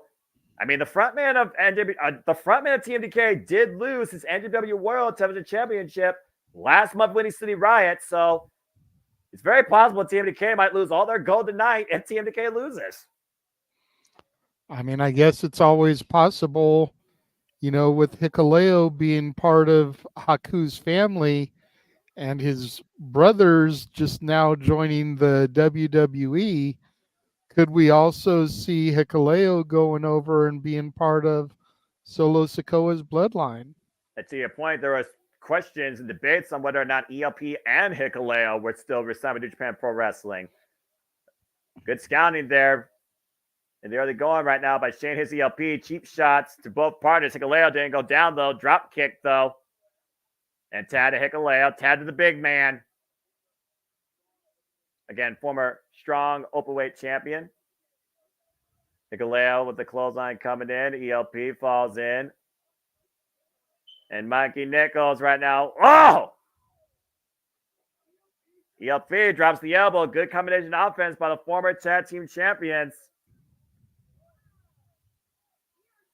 Oh, yeah, that's right. Windy City Rise versus Zach won it. He lost it at Dentaku. Thank you for that, Fat Chat, Sandy. And again, we're looking at NJPW Strong brand, which is a subsidiary of New Japan Pro Wrestling, where you got the Japanese side still the predominant side. And since Windy City Rise, Dentaku has passed. And we've already seen towels change hands there. And some defense successfully. Whoa! The power game here coming into play, though. Attempted by Mikey Nichols. Back elbow strike, though. Blind tag to Shane Hayes. It was a blind tag that allowed TMDK to get the win at Windy City Riot. So GOD needs to be aware of that. Double elbows there. No effect to Hikuleo. Drop toe hold, though. Oh! Forward slip and an elbow forearm strike and a cover. The 2 count. Of course, TMDK, more known predominantly outside WWE for their work in Pro Wrestling Noah before reuniting with Zack Sabre Jr. and reforming TMDK into Japan Pro Wrestling. Notoriously known in the Australia area. That chop had no effect on Hikuleo. Yeah, nah, he's like, come on, bring it. Give me another one. Well, I mean, again, ever since Hikuleo, branched out of Bullet Club, and might I add, Hikuleo's the guy that sent Jay White packing from New Japan Pro Wrestling. Japanese, just saying. Just put that out there, by the way. This is the guy that beat Jay White in his last match in New Japan Pro Wrestling in Japan and sent him packing. And again, Shane Haste. Uh-oh. He might pay for that. Oh, God. Well, Shane Haste is dead. Seriously, like these guys by now should know better than to throw hands at these Islanders. How many rules have you friggin' come up when it comes to Samoans, JJ? Where does that rule stand? Hey, I'm just saying. Fair enough. ELP out of the corner. I'm just saying, like a dude that is built like Hikuleo, those chops are not going to affect him. Well, that shot's going to affect ELP. DDT from there to the floor will also help. Yeah, I was going to say that DDT, on the other hand, might do a little bit of damage. Yeah, again, you saw how quick on the fly TMDK was able to turn the match into their favor. As Nichols throws it back into Shane Hayes. Shane Hayes, the legal man. Now a cover on ELP to retain. Gets a 2 count.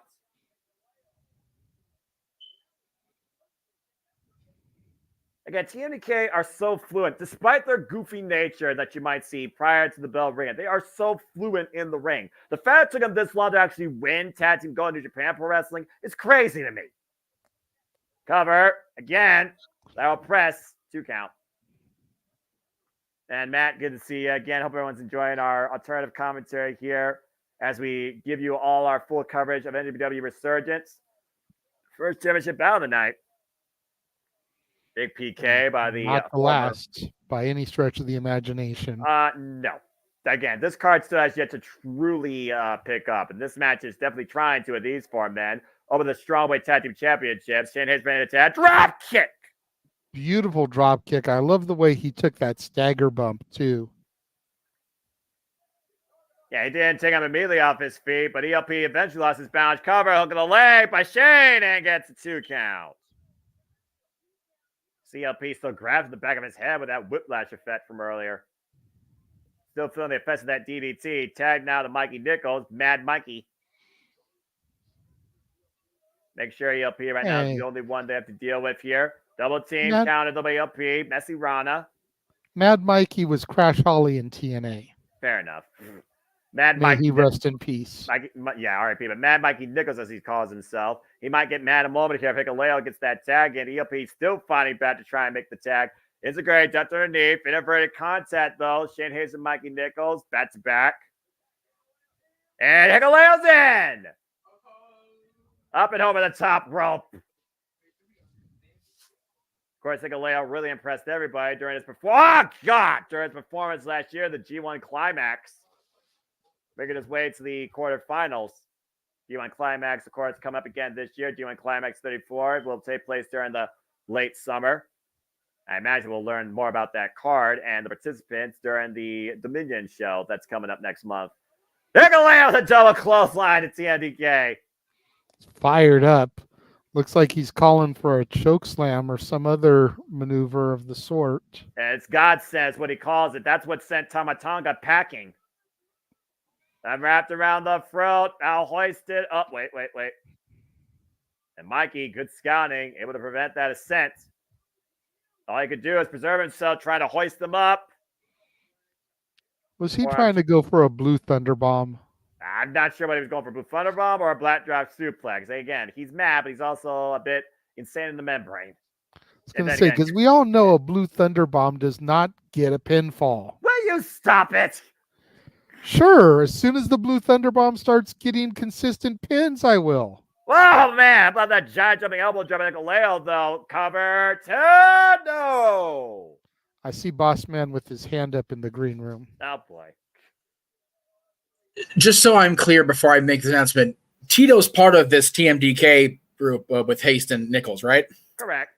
Okay. The reason Tito wasn't on this show is because he just became the new MLW National Openweight Champion. Hey, congrats. TMDK with more gold. Congratulations to Bad Dude Tito, the former Tito Escondido.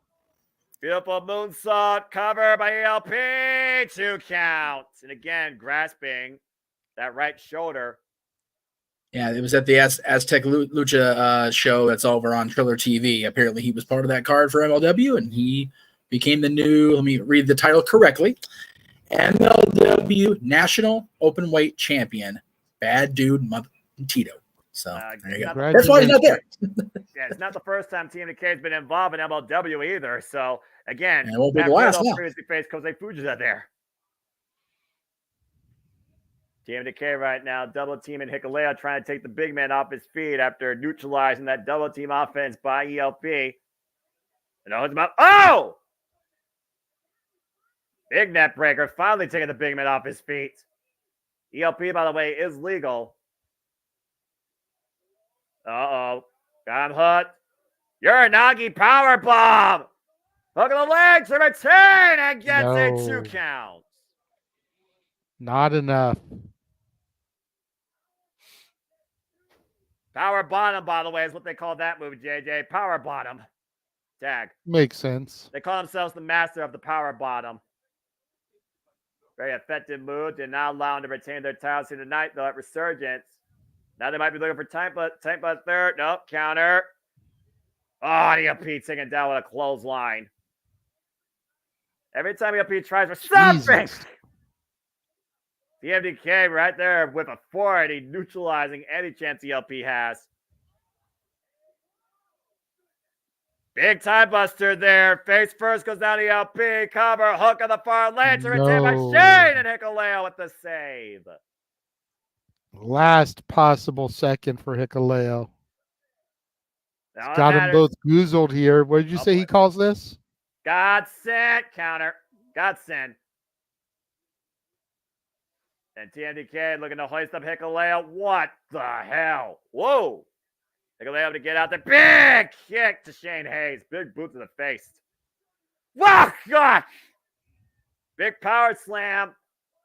And now hooking up Mikey Nichols. Might be looking to send him up and down. Hikuleo got him hooked. And again, Mikey able to escape. Counter. Oh, runs the super kick. ELP right now. Jesus. Shane Hayes turned upside down, inside out with that clothesline. ELP followed up again. Going over bro. Tope Suicida still grasping that right shoulder. Why some Mikey Nichols in the entranceway? Hikuleo hooking up Shane Hayes. Godsend choke slam. And ELP with the assist from Hikuleo from the top rope. Thunder kiss. 86. Cover. 2. They did it. Just like that, we got new NJPW Strong Openweight Tag Team Champions. DLD did it!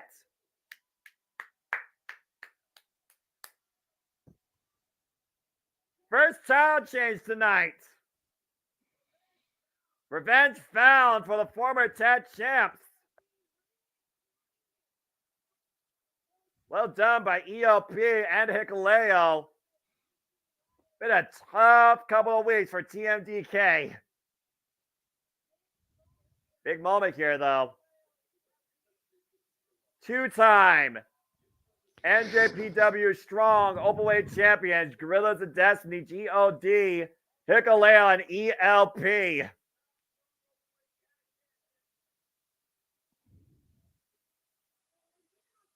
Yeah, again.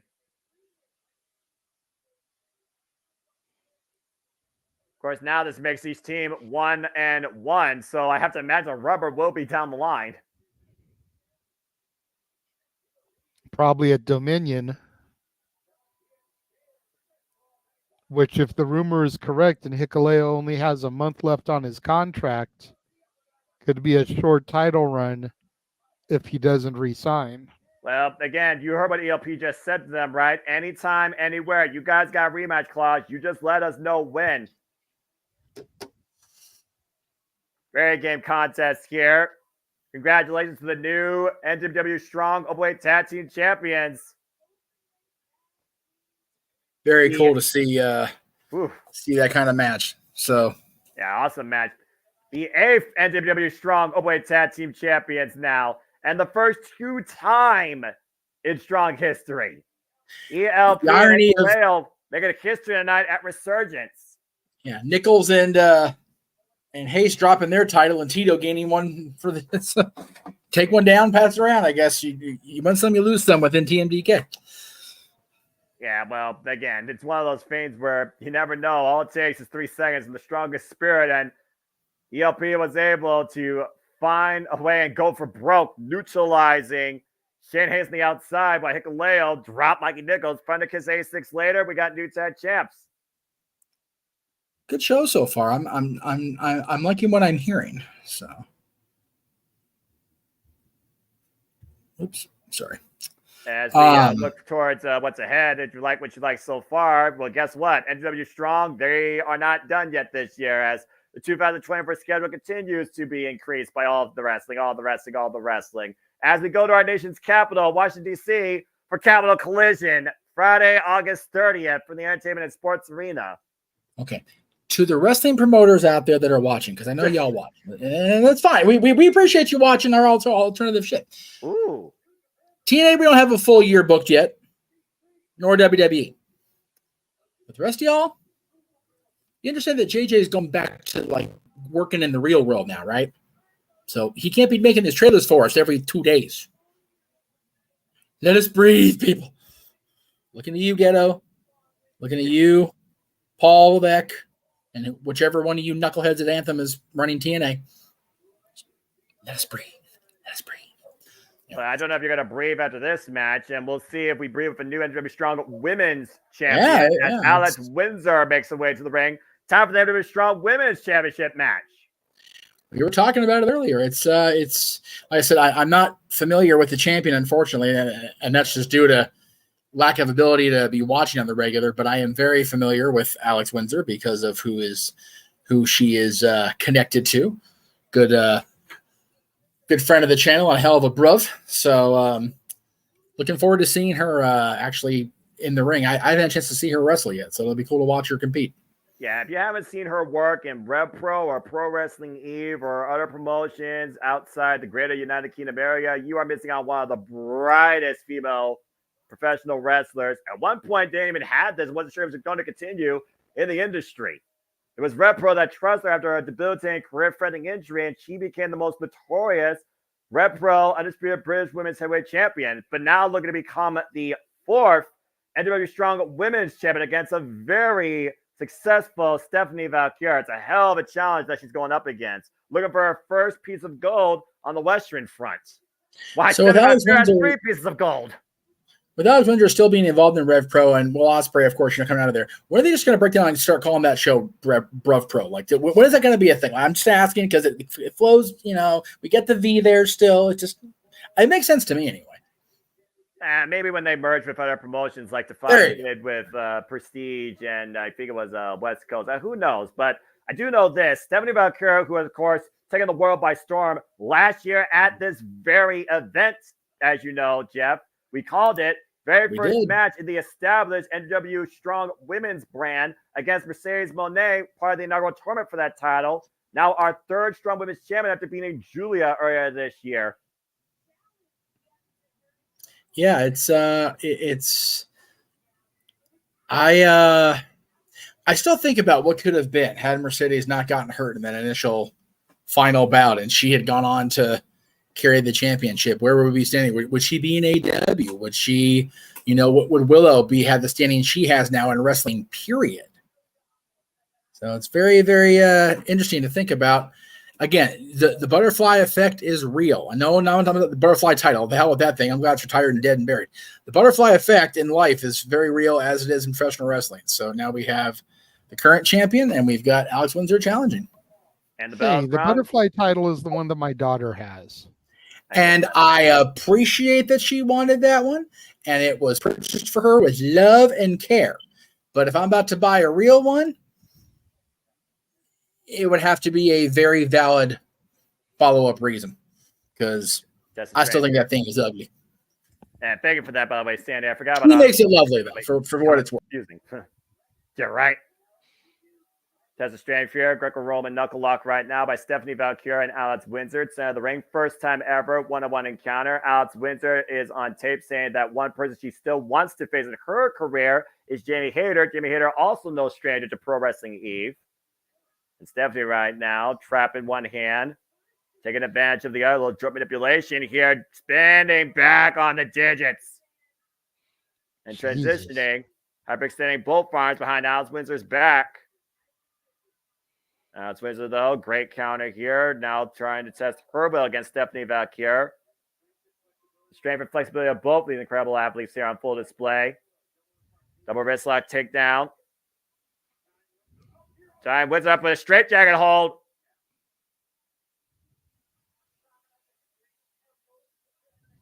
Again, Stephanie Valkyrie is so methodical in her approach, breaking down her opponent. Alex Windsor, great escape, though.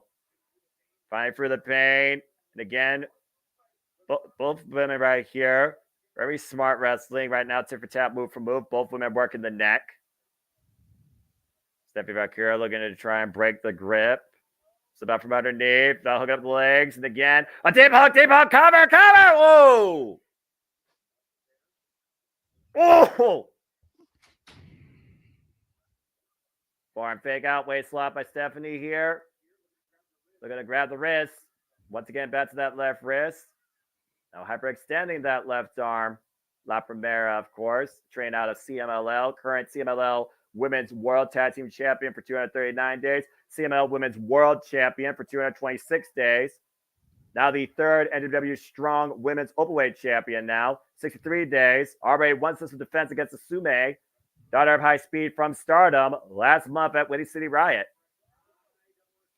All right, double wrist lock here. Uh-oh. Ah, God, it stopped to the elbow. Jesus. Broken fingers, hyperextended elbow, probably a busted shoulder now on Alex Windsor.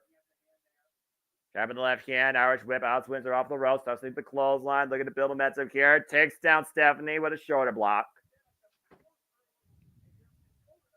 And at this point, I was like, I thought that Alex Windsor had a possible strength advantage here, but Stephanie right now has been more the stronger competitor here. Good agility shown there. Catching him with a drop kick coming in.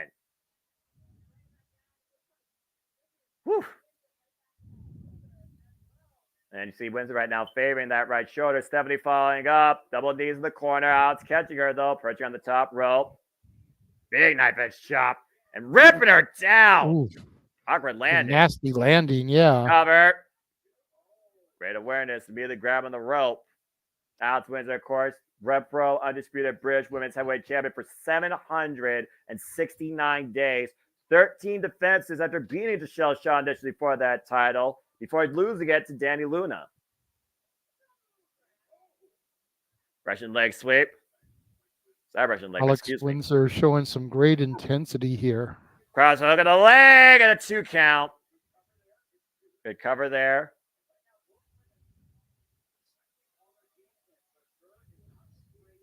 So far, we're seeing both of these women execute their game plan. Of course, we know how Stephanie Valkyria was able to retain her title at Windy City Riot. That ridiculous modified Ushi-Goroshi on the Sume. Alex Windsor right now with her cravat. But again, Stephanie able to escape, though. Knife edge chop. And again, back to the cravat. Rising knee strikes, though, by Alex Windsor. Showing that nasty, aggressive nature that has defined her in now promotions like Pro Wrestling Eve, Rev Pro. Just name a couple of prominent ones for those that don't know from the UK side. Also involved in Body Slam Wrestling and Serious. Oh, wow. Good snap, man. Now Stephanie, whoa, looking for the stop again. Alex able to scout it, though. Cravat kick, press kick, takes Stephanie down, break her down, hook of the leg, and 2 count. Again, this is how quick things could change in the NJPW Strong Women's brand. Or the Strong brand in general, as we just saw Tag Champions crowned again. Second, Alex Windsor was jaw-jacking the ref there. I think she thought that was a 3 count. And right now, Stephanie just teeing off against Alex Windsor. Rapid-fire headbutts here in the corner. And Stephanie creating distance. Following in with the boot, but Alex Windsor able to scout it. That's the clothesline. Front face lock. German suplex. Pulled over. Didn't go for the cover, though. Wow, look at this. Oh, jeez. The forehead and the face driven down by the legs of Stephanie Valkyrie. And a cover, hook of the leg, and there, Alex able to get the shoulder up at 2.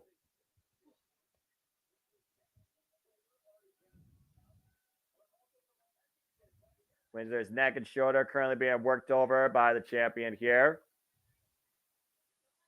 They have a face wash there with her boots. Falls in. That drop, that leg drop, that running leg drop. Hooks the leg. 2 count again. Both women look like they're starting to get frustrated. Well, who's more They need frustrated? to not lose focus. Yeah, who's more frustrated at this point? Alex Windsor or Stephanie Valkyrie? Stephanie's the one in control. Ah, the headbutt by the Brit. What is with British people and Australians and headbutts? Seriously. Again. How about using your head? Oh, Stephanie falls in and meets her. All right. Both women create separation. Oh, big kick rocks Alex Windsor. Alex, though, didn't go down. Takes Stephanie down with a clothesline. And both women down.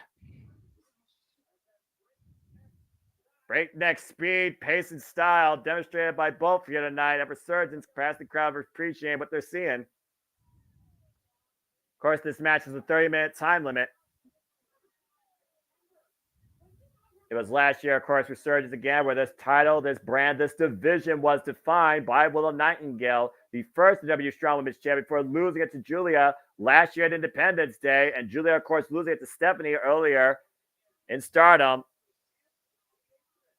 Champion to the apron, caught coming in, though. Oh, God, DDT. And Stephanie hung up to dry across the second rope. Alex Windsor now.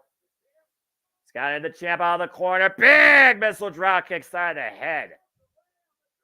Just that could do it. Side of the ring. Hook of the leg. Hook of the leg. And 2 counts. There was nothing wrong with that cover. It was just a matter of Stephanie's resilience saving her title. Uh-oh. The front face lock. Fisherman, the right and left leg. Eat the feet. Shout out to Gail Kim.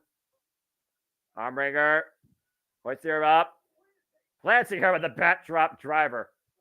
Backdrop suplex. Leg hook to retain, gets a 2 count. Shoulder didn't even look like it was down all the way. The left shoulder was partially up the entire 3 count.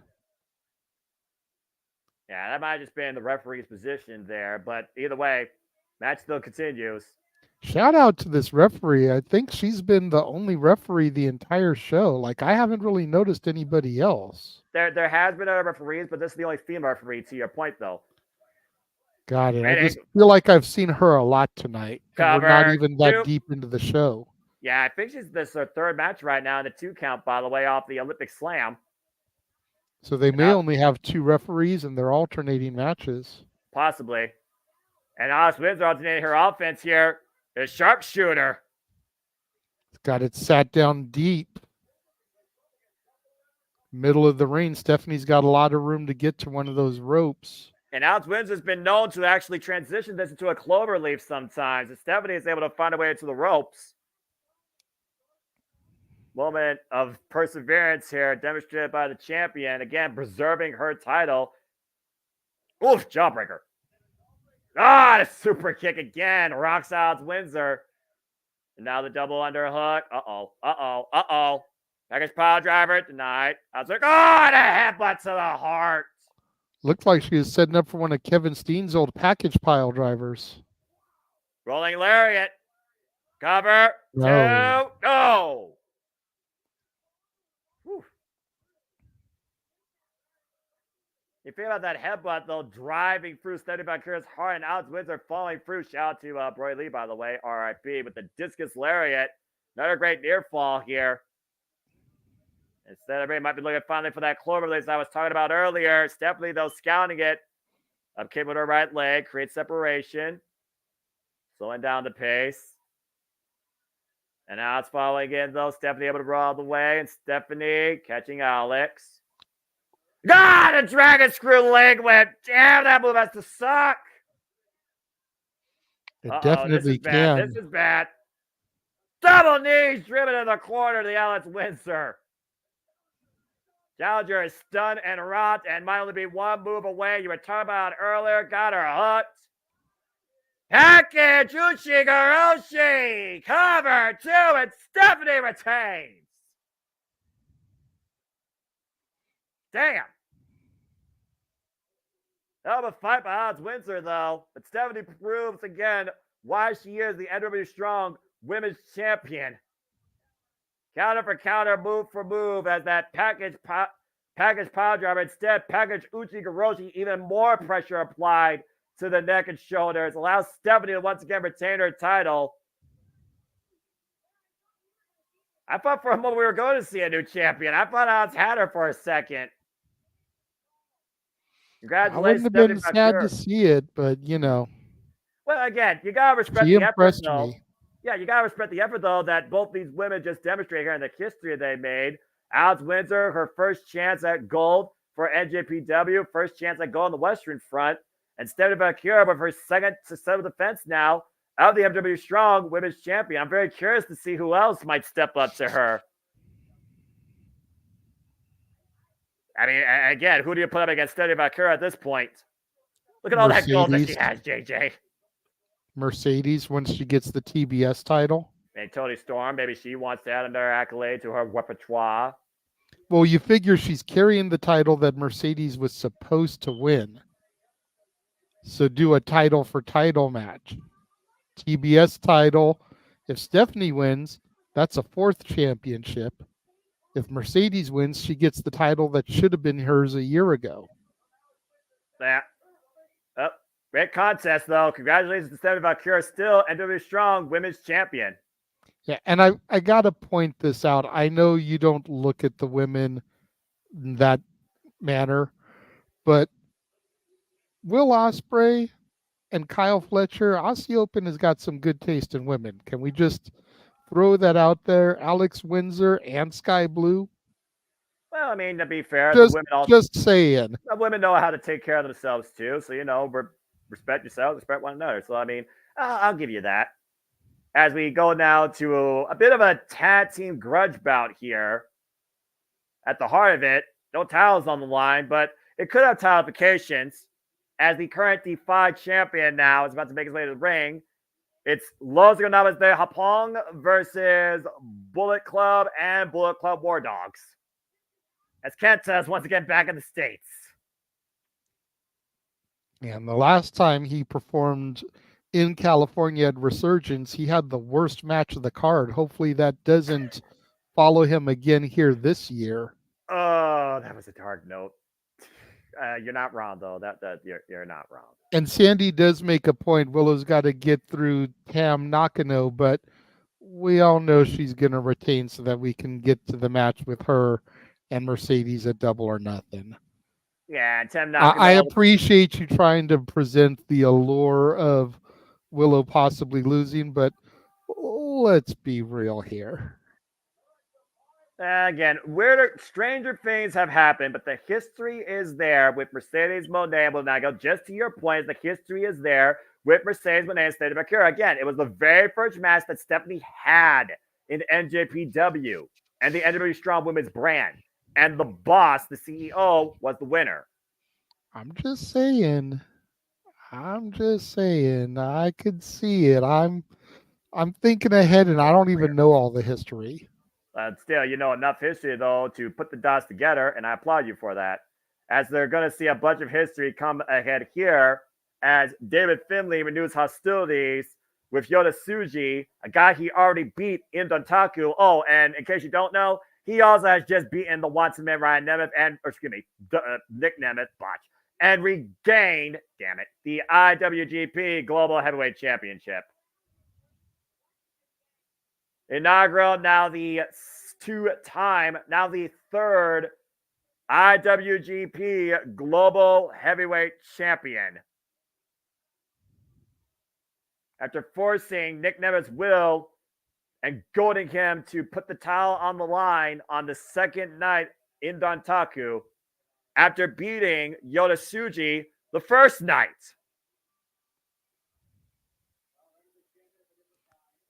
Of course, David Finlay, notorious now, the Savage of the Earth, calls himself Goat Slayer, Rebel Savior.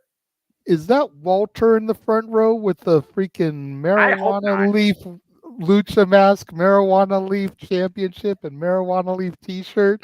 Is that Walter? That better not be Walter. Seriously, bro, what's wrong with you?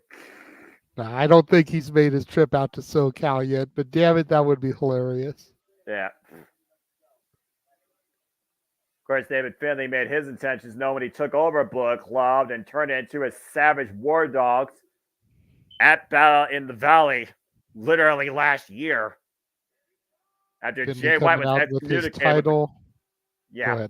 No, I was just saying after Jay White was excommunicated with that shillelagh to the head. I was going to point out the shillelagh here. I was going to say coming out with his title and the shillelagh, and we all know Finley's in their shillelaghs. Yeah, of course, fourth generation wrestler to your point. Son of Fit Finlay. Oh, well, there you go. I hope that they have a great time. I hope people are also having a great time here. And for those of you that aren't able to attend, we hope you're enjoying our coverage. It's support from people like you that make us want to do this more and more. I'm just waiting for the week. I'm waiting for the year where we literally have a watch along every week of the year. Yeah, it might be sooner than you think. And welcome, by the way, to the States for the first time ever, Yota Tsuji. And of course, his partner, no stranger to the States, the unguardable one himself, leader of Los Economics de Japón, the former IWGP World Heavyweight Champion, before losing it to John Moxley last year at Windy City Riot. And of course, prior to that, he defended that title against Yota Tsuji, this year's winner of the New Japan Cup at Sakura Genesis in a 34-minute bout successfully. There is not a more resilient professional wrestler, in my opinion, than this guy that truly sums up his life in one word. Tranquilo. Tetsuya Naito.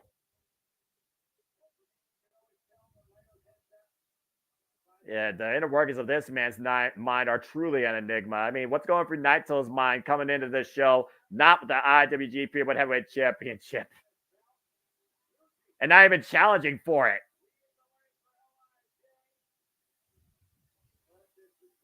Of course, Yota Tsuji came back from excursion and literally joined Los Ingobernables de Japón after his training in Mexico, where he wanted to be trained. Prior to that, though, he was trained out of the UK.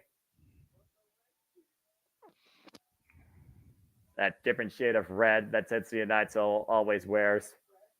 There's always a story when it comes to Tetsuya Naito and his ensemble.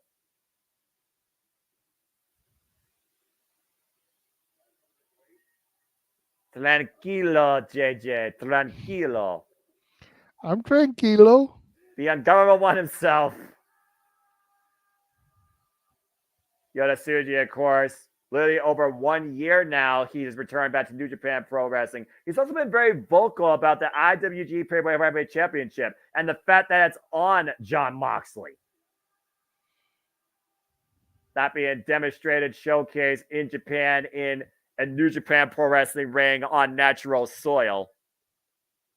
Also was very vocal about Kazuchika Okada leaving. And the way that he did leave, not a one-on-one match, but a group tag affair alongside his partners. He's like, are you proud of yourself? Is that the way you really wanted to go out? Is this what you wanted to do? Wanted to leave New Japan with? The LIJ fans capacity crowd on hand. David Finlay, of course, holding that beautiful IWGP Gold Heavyweight Championship. I imagine Yota Tsuji, he might want either title at this point, but again, he did just lose to David Finlay a few days ago in Dontaku.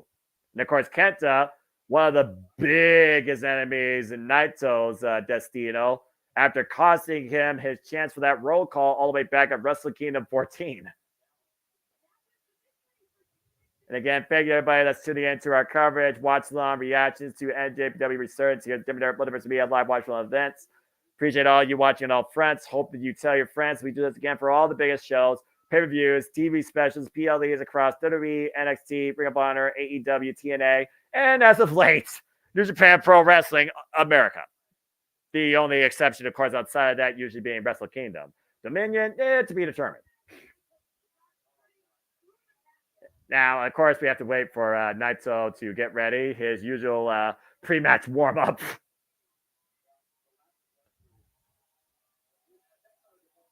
The mind games that Tetsuya Naito puts his opponents through. The tearaway pants. And Kenta right now just taking a siesta. Then David I'll Finlay to join him here, Jesus. Yeah, for those that don't know, Tetsuya Naito is a guy where you can literally talk to your friends about the latest edition of whatever show you watch, and the match still will have not began.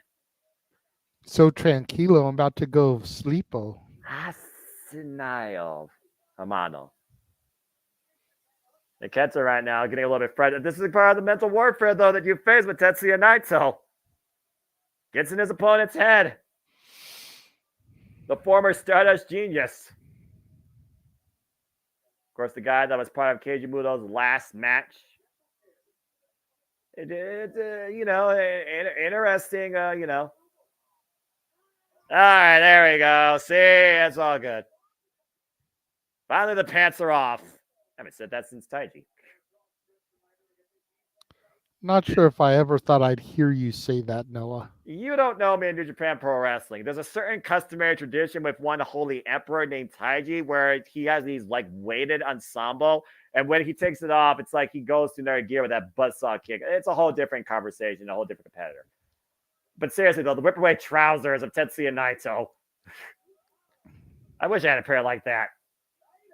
And Naito kicking things off here. The bell is finally rung. This is a 1 fall, 30-minute time limit tag team match, folks. Yes, this is a tag team match. Just a simple tag team match, if I could be quite honest with you. And after this, all the other matches except for one are for titles.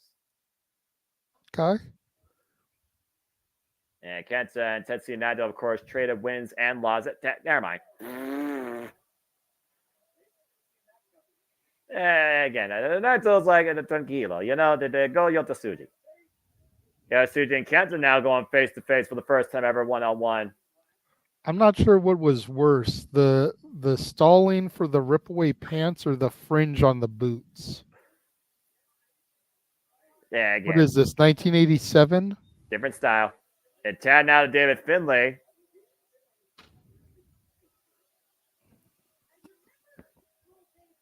Kenta tagged out. He's like, I'm over this bullshit. I mean, David Finlay, of course, you know, previous tag team specialist alongside Juice Robinson. Finn Juice, of course, former IWGP heavyweight tag team champions.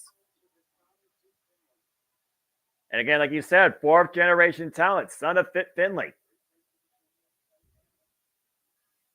And both men right now just testing the crowd. Red Shoes Umino is not here, all right? Can you please wrestle? Are we trying to kill time? Like, did a match run short? What's going on here? Mental warfare that's beyond the mental games that I can handle. Continental times are finally wrestling. And a side headlock right now. David Finlay sitting off the ropes. Is that what you call this? I always call Tetsuya Naito a mental game. I also call him slow methodical to the point he wants to break your neck. That's Kota Ibushi about that. Drop down. Kota Ibushi, by the way, still out with injury after facing Marufuji and Pro Noah and blowing out his ankles. Flying plunge with a 2 count for Yotasuji. Tag. And now Tetsuya Naito teeing off against David Finlay. David Finlay still believes that he should have won the New Japan Cup, but of course he was excommunicated from it due to injury, which may believe allowed Yotasuji to win the New Japan Cup for the first time in his career and challenge Tetsuya Naito for the title. Tranquilo. Oh, Jesus. Don't I deal with this enough with Andrade? Answer, no. La Sombra, I don't think is nearly as tranquilo as Tetsuya Naito is. Tetsuya Naito wrote the book on it. Despite the longer legacy you could say about La Sombra, Andrade El Idolo. Finally taking Finlay to the corner. And contrary to popular belief, I'm more tranquilo about Mrs. Andrade than I am about Mrs. Gargano. Well, one's more native to California, if that says anything. And right now, Bullet Club trying to take advantage. Kenta right now trying to pick things on Naito. Big forearm strike by David Finlay. And the double team effort coming into play here at Bullet Club. No Gato in sight. Oh, geez. Face first. Ring around the ring post. Excuse me.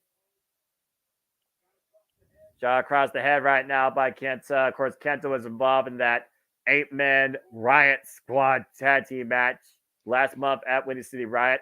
And why Kenta's not necessarily a war dog, he has been able to coexist with David Finlay and his war dogs, if that means anything. Also, by the way, Kenta is also 1/2 of the current IWGP Heavyweight Tag Team Champions alongside Chase Owens, the crown jewel.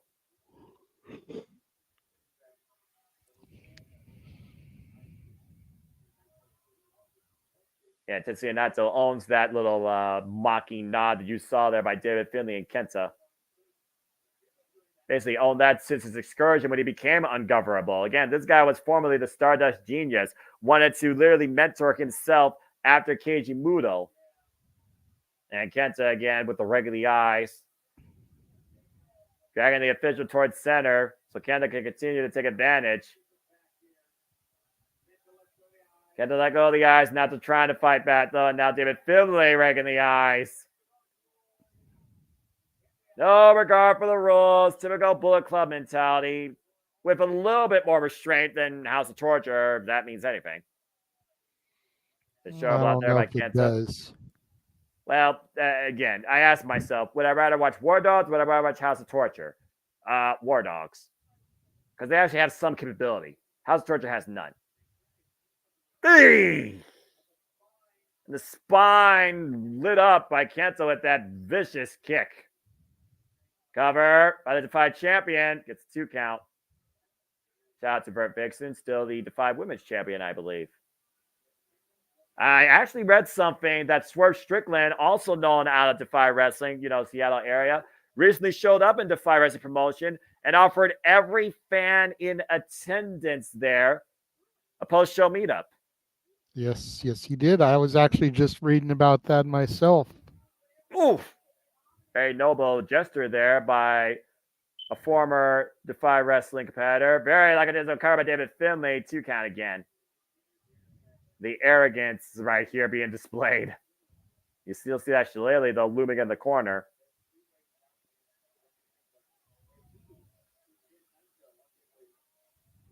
Tag. Of course, Kenta, previous never openweight champion. Grabbing the elbows right now on Tetsuya Naito. Cover, hook of the leg. It's a 2 count. Came in back to New Japan Pro Wrestling alongside Katsura Shibata before joining Bullet Club that year at the Budokan at the G1 Climax finale. And all you have to see right now can do is just wait over there in the corner. Can't do anything else. I am trying to get Tetsuya Naito back in this bout. Naito trying to fight back, though. Lost his footing. Up to one knee again. Kitchen sink knee. Bends Naito over. Now Kenta off the ropes. Back elbow strike. Now Naito looking to pick up speed. Runs in with a kick. Kenta off the ropes now. Manhattan drop. Wrist control. Neck breaker. Very nice series of moves there by Naito. Well, Naito's all about working the neck over to soften it up for that Destino. And right now, Naito has to be looking for the tag. Yoda stands ready. The crowd coming alive. Yoda tagged into David Finlay. And Tsuji and Finlay picking up hostilities. Sending Finlay down. Irish whip reversal. Off the ropes. Up and around. Beautiful takeover tiaras. Flying head scissors there. Drives David Finlay to the opposite corner. David Finlay able to escape, though. Cuts the boot. Boot miss. And, oh! Barlow crash. Cover! Just driving the head and shoulders down with David Finlay there. Obviously looking for that Gene Blast, that ridiculous explosive spear. Gene Blaster, excuse me. Finlay right now, slow to get back up to his feet. Up in the fireman's carry. Whoa, schoolboy's got the tights! Whoa! Nope, not able to pull it off, even with cheating. Again, still looking. Oh, boy. Fuck! God! Good grief, vicious backbreaker. Irish curse backbreaker over the knee. Gets a 2 count. How's that for a move, fella? Somehow able to lift up that shoulder. Still grasping the small of his spine, though. Big uppercut there. David Finlay right now. Teeing off against Yoda Tsuji. Because Yoda Tsuji literally came back last year and challenged Sonata for the IWGP Heavyweight Championship. Held as one of the 3 Musketeers of the Wii era, alongside Shota Umino and Ren Narita. These 3 men basically promise of the future of New Japan Pro Wrestling, and each one out to craft that future in their own way. Oh, only asking for a shot to the face, got a chop to the chest instead. You can't mental warfare a member of Los Economics de Japón and not live to regret it. Golly. Look at the blood vessels popping up on David Finley's chest from that, to your point, JJ. Freaking purple and red. Damn. Uh-oh. Uno más? Oh, no. God! Well, that'll put some hair on your chest whether you want to or not. I think officially the crowd and David Finley has officially woken up from this match. Tsuji in control and Finley going right after the eyes and buying his head. And Finley right now on the offense. Caught though with the backslide. Tsuji rolls him through. Front face lock. Hooking him up. Up and over. Finley able to counter. Oh, discus elbow. Tsuji with one of his own. Follows up with a press kick. Finley rebound the ropes. Takes him down to the clothesline. Both men stare. Both men down. 10 minutes in this unique grudge bout here. 30-minute time limit. And Finley right now, dog on the prowl. David Finley sees his target.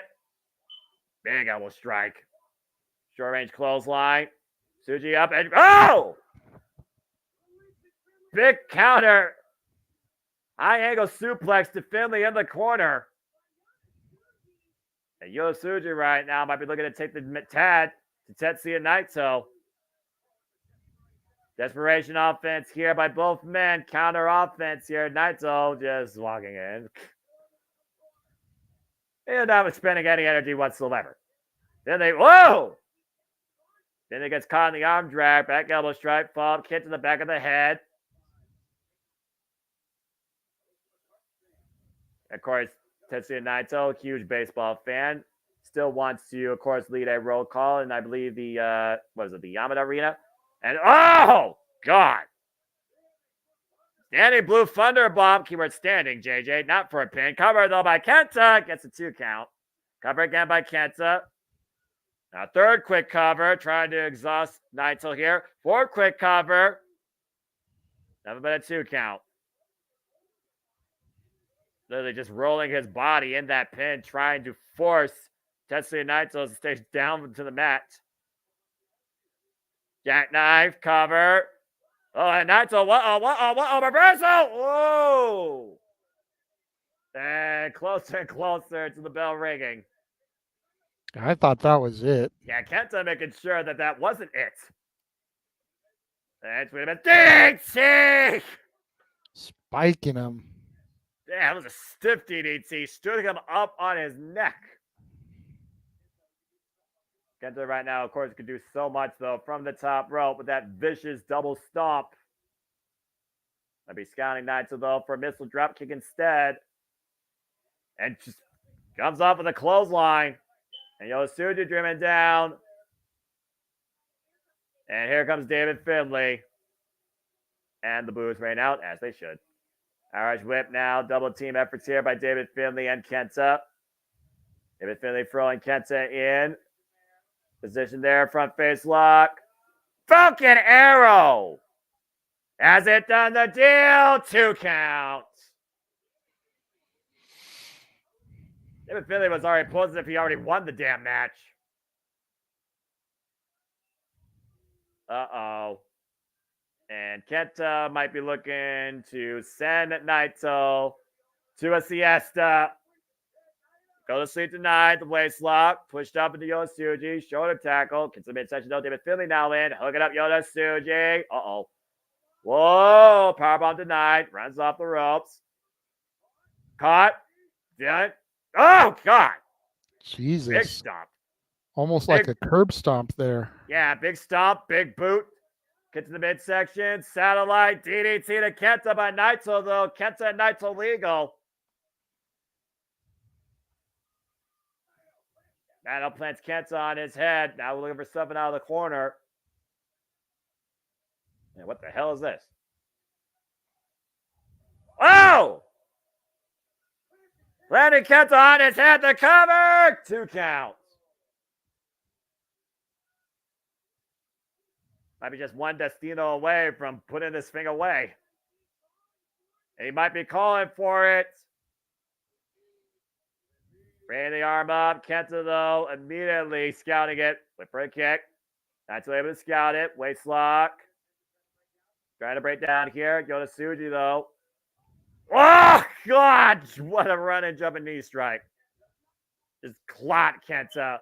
And Naito look up the arm. Destino. Cover. 2. That's the win for Naito. 10 kilo. I can't tell if David Finlay is a single bit irritated by that, and if Naito is a single bit just glad to have gotten that. Right? Well, it's a win regardless. For those who know as Deapong, big win for Yota Tsuji and Tetsuya Naito. Naito just pinned the D5 champion, if that title means anything to him. Of course, this war is far from over with Los Ganabes de Hapong and Bullet Club and Bullet Club War Dogs. Bullet Club in general. I'm just going to say what it is. Bullet Club in general. Yeah, come. Gotta consider either of these men going to be involved once again in this year's G1 Climax. And kudos to Yota Tsuji. He got the win in his US debut. I do wonder, though, is both Naito and Yota Tsuji going to stick around for our main event for the IWGP World Heavyweight Championship? Good question. Of course, again, Yota Tsuji been very vocal. Tetsuya Naito, former champ, obviously has a rematch clause, I would think. Whether Shota Umino shocks the world and beats his senpai, the Death Rider, that remains to be seen.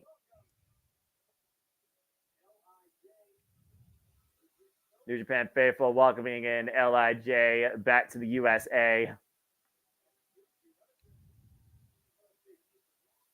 I wouldn't mind seeing more Tsuji here, honestly. I like Tsuji's style. I really do. Got a heck of a smile. LIJ.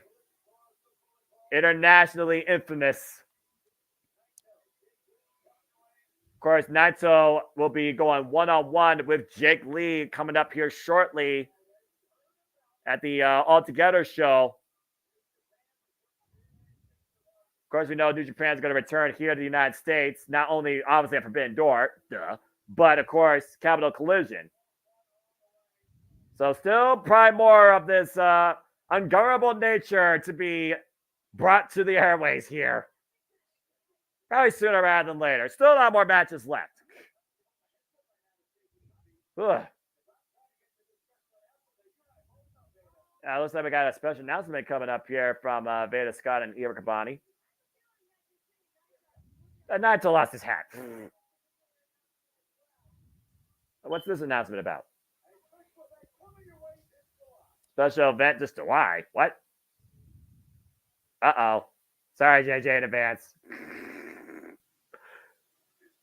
What's going on in July? July 13th, San Jose. Oh, okay, never mind. It's the that's a little bit of a whole different type of show. CMLL and NJPW with their long-standing relationship. And normally in February they host what's called the Fantastica Mania. It's a tournament and an international showcase of the luchadors. So they're bringing Fantastica Mania to San Jose July 13th. Okay, that's pretty cool. Fantastica Mania being presented by New Japan Pro Wrestling. Oh, but this is going to be fun here.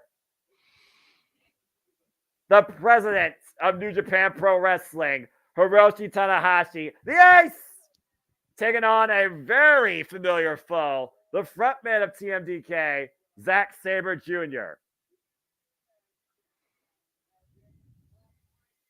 These two men have been in the same ring now, JJ, 12 other occasions. Jesus. 7-5 overall, 4-3 in singles competition. The first time Zack Sabre Jr. and Hiroshi Tanahashi met was G1 Climax 2017. Zack Sabre Jr. won. The next time they met was over the IWGP Intercontinental Championship. Tanahashi beat Zack Sabre Jr. 2019, they had 3 bouts over the Rev Pro Undisputed British Heavyweight Championship, traded victories and losses. And the last time that Zack Sabre Jr. faced the Ace, he lost his NJPW World Television Championship to Tanahashi this year at Wrestle Kingdom 18. Of course, Zack Sabre Jr. won that title back, but just lost it again. Now Zack Sabre Jr. has set his sights on the IWGP World Heavyweight Championship, but he believes if he's going to pursue the richest prize in New Japan Pro Wrestling, he has to get this win back over Tanahashi. That's fair, dude. And to think if I had attended, I'd be seeing this match live. Well, get ready to call your first ever Tanahashi and Zack Sabre Jr. match and enjoy it. Tanahashi also coming up an incredible match against Nick Nemeth for the Global Heavyweight Championship, in which bout Nick Nemeth won. Here comes the Ace! I still can't believe I haven't met this man live or seen him wrestle live. Still hurts me to this day. The guy that brought New Japan Pro Wrestling out of the dark ages, breathed new life into it, has done every possible accolade in this company. 8-time IWGP World Champion. There's only one ace in professional wrestling, folks, and that's Hiroshi Tanahashi. And a must-win for Zack Sabre Jr., it feels like. The guy of 1,000 different hairstyles and still holds up that founded you to this day with bad knees. The most recognized face in New Japan professional wrestling history. And now the president of the company, Hiroshi Tanahashi.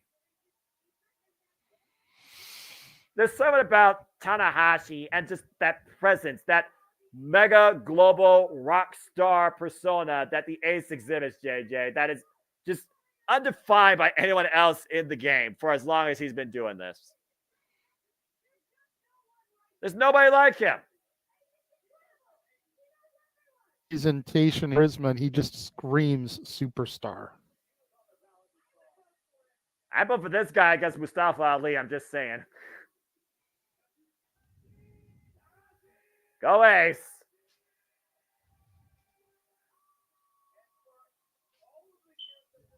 For all the years that this man has literally put this company on his back and represented it globally, Ring of Honor, AEW, TNA, you name a promotion, Tanahashi has exhibited what it means to be in New Japan Pro Wrestling.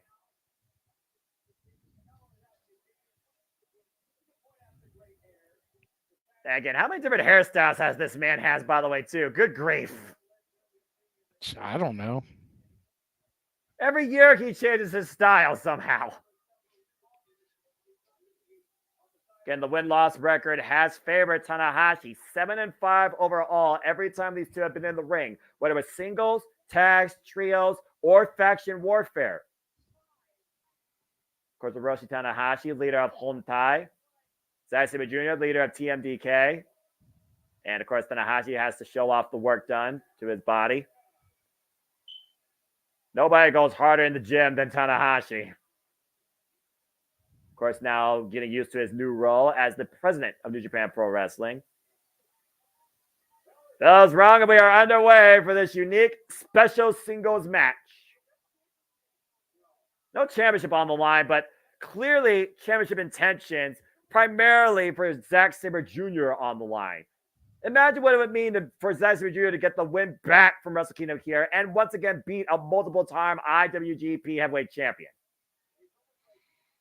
Got to be first and foremost in Sabre's mind there. And we already seen Zack Sabre Jr. in his work regimen earlier this year against the likes of Bryan Danielson. Finally getting the win against the American Dragon via pinfall, but Bryan has already endorsed this man as arguably the best technical wrestler in the world because no one wrestles like him. Great wrist lock here, taking the Ace down again. Tanahashi, though, great wrist manipulation and control. Take over there by the Ace. Trapping the left arm, though. Head scissors, though. Ooh. A little bit of a stalemate here. What's funny about this match, though, is up to this point, most of Zack Sabre Jr.'s matches have only been contested under 15 minutes because he was the NJPW World Television Champion, JJ. There is a 30-minute time limit here. So it's one of those things where Zack Sabre Jr. can really flex his game.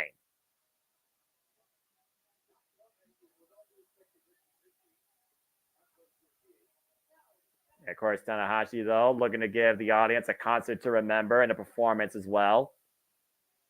Ace still showing why they call him the Ace for a reason. Greco-Roman knuckle lock here. That's what Jiro might be looking for a submission hold early here. Trapping the arms of the Ace. Great transition, though, by Tanahashi. Of course, Jiro also disciplined in Lucha Libre. Home with the likes of Hechicero. And into the neck bridge. Look at that. Zack Sabre. Nobody is as fluent as Zack Sabre is in that ring when it comes to transitioning. Look at the angst on Tanahashi's face right now, the way that he is arcing back on that neck. Now trapping his arms between his legs. Tanahashi, though, able to finally the ropes. Clean break. As Ace would say, clean break.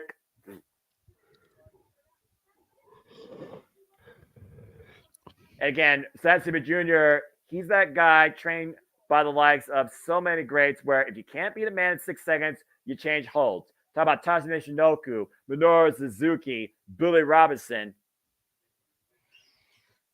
Get to the midsection again. Once again, into the cravat. Of course, that neck is also one of those points worked over so heavily on the Ace's career. But of course, those knees. Nice Irish whip. And Zetsu Jr. catches the elbow coming in. Again, though, clean break. Oh! That's one way to break it out of the corner. Good cross body up the second. Nice cross body there. There's the arrogance heart. Someone got a souvenir. You see Sabres framing his ribs. Jeff Cobb worked those ribs over heavily when he beat Zack Sabre Jr. for the NJPW World Television Championship at Dantaku. Ace was looking for a neck crank there. Ah, God! Again, modified dragon screw leg whip there by Zack Sabre Jr. to the Ace. But focus on how much Zack Sabre Jr. favors his left midsection there. And see if that comes into play as this match continues.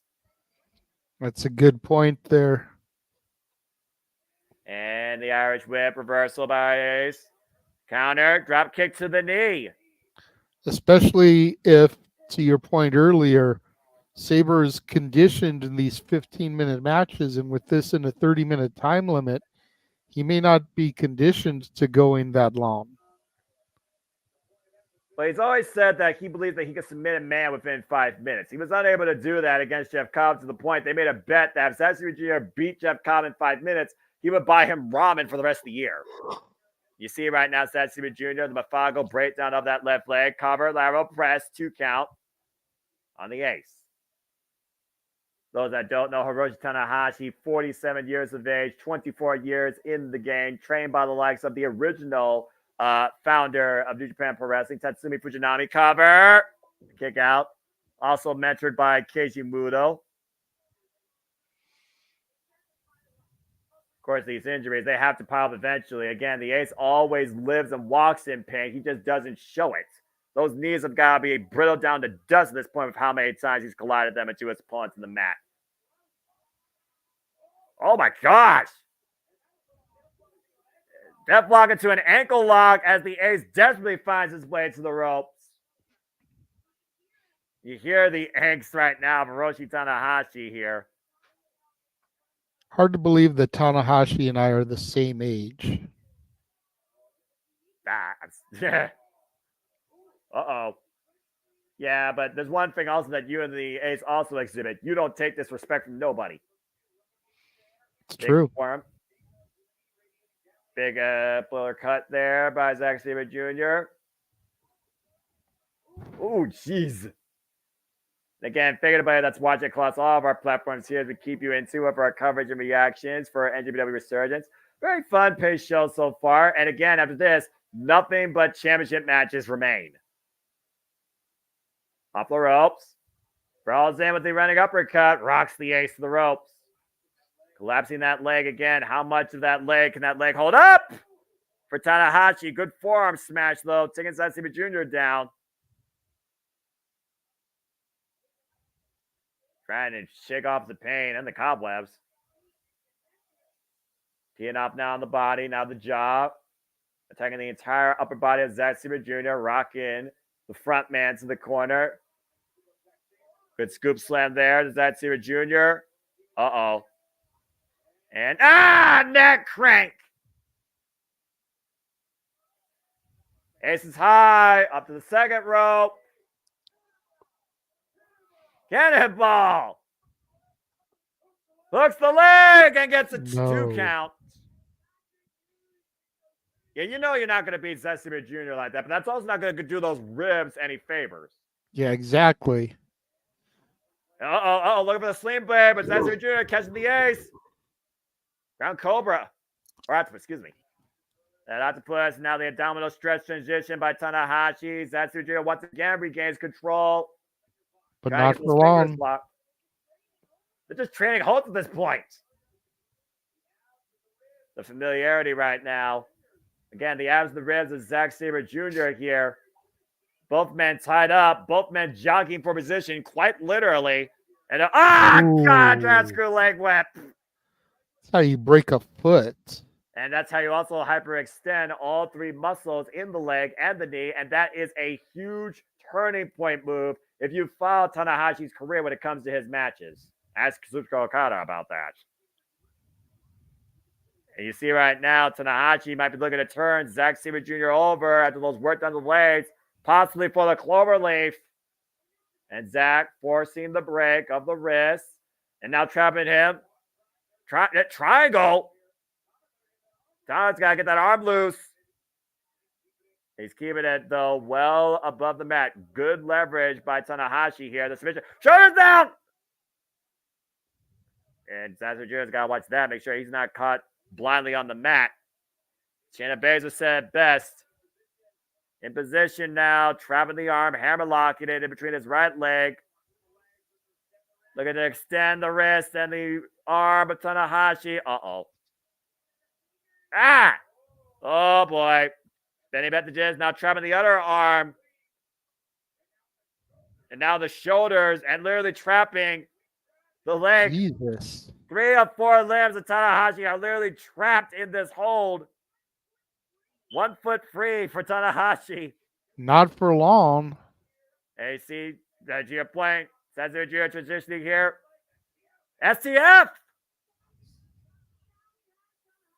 You see how he has Tanahashi, though. Oh, but immediately Tanahashi slips his way backwards to the ropes. Great ring awareness.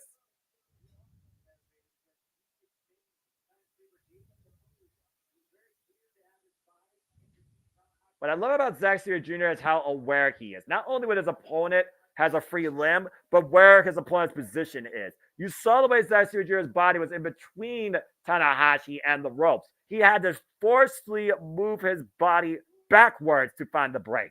These PKs, though, Tanahashi, though, refuses to go down, catches the leg coming in again. Uh-oh. Those kicks again, though. An open punch strikes by Sabre. Oh, and a drop kick. Inside to that left knee. Tanahashi with the twist and shout, front face lock. That second one. The third one, trio twist and shouts here by Tanahashi. Twisting and shouting all night long. And the sling blade finally connects. Leg hooked. Just a 2 count. We're 10 minutes in. I don't know if I like the way that Sabre got up there so quickly after 3 of those twist and shouts. Again, damage done. Wear and tear back of the head and neck. Looking for air right now. Ace is high, though, off the top rope. High 5 flows. That's Sabre Jr. rolls through, though. Big PK. And it's good. Right for the chest of Tanahashi. Knocking the wind out of him. Using his opponent's own momentum against him. Now might be looking to hook him up. Zack driver denied the roll through. Ace traps the legs. 2 count.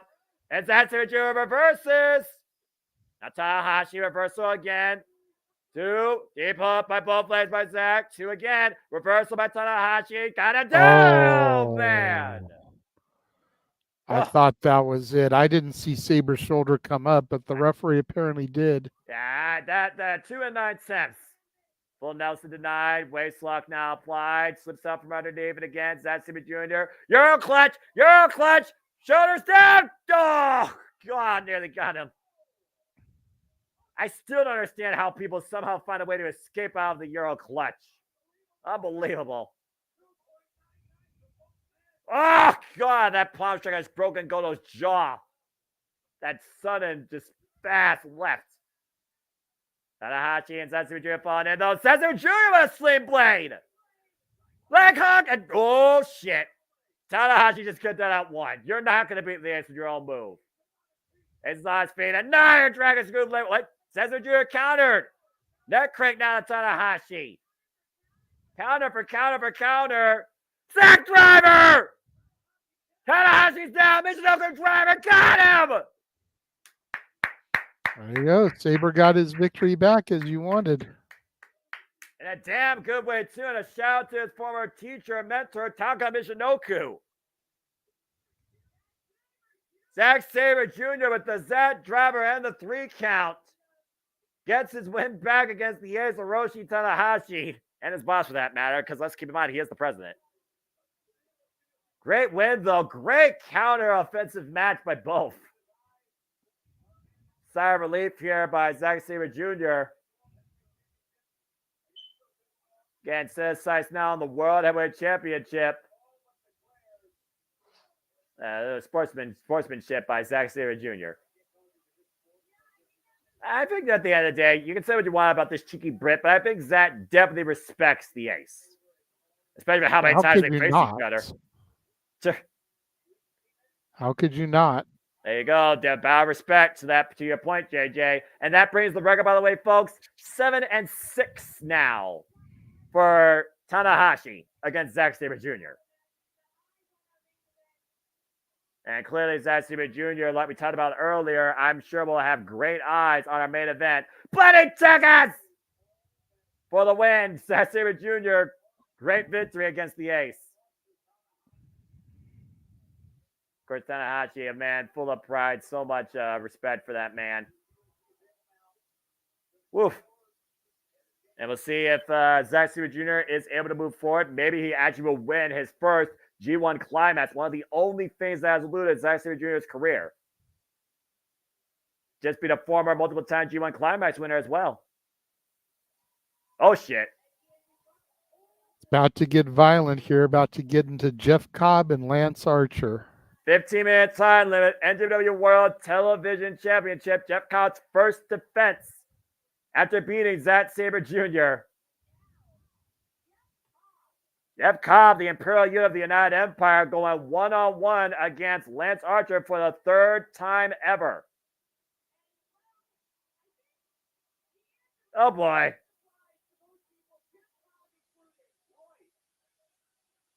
Lance Archer, of course, coming out now as the American Psycho. Oh, dear. No one's safe again. No one's safe at ringside. Go figure. Oh, jeez. Everyone's getting a little bit of a pre-shower in case it's about to rain out there in California.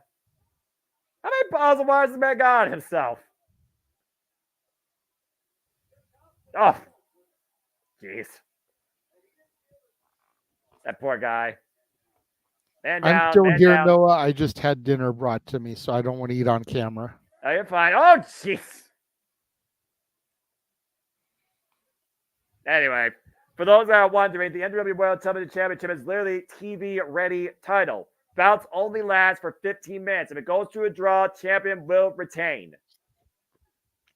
Jeff Cobb, of course, now the 5th NJPW World Television Champion after beating Zack Sabre Jr., but it took 13 minutes and 28 seconds. That's a little crazy. bit close there. Wow, this is the first time in 5 years Lance Archer's without his braids. Going all the way back to his old school roots. Oh, boy.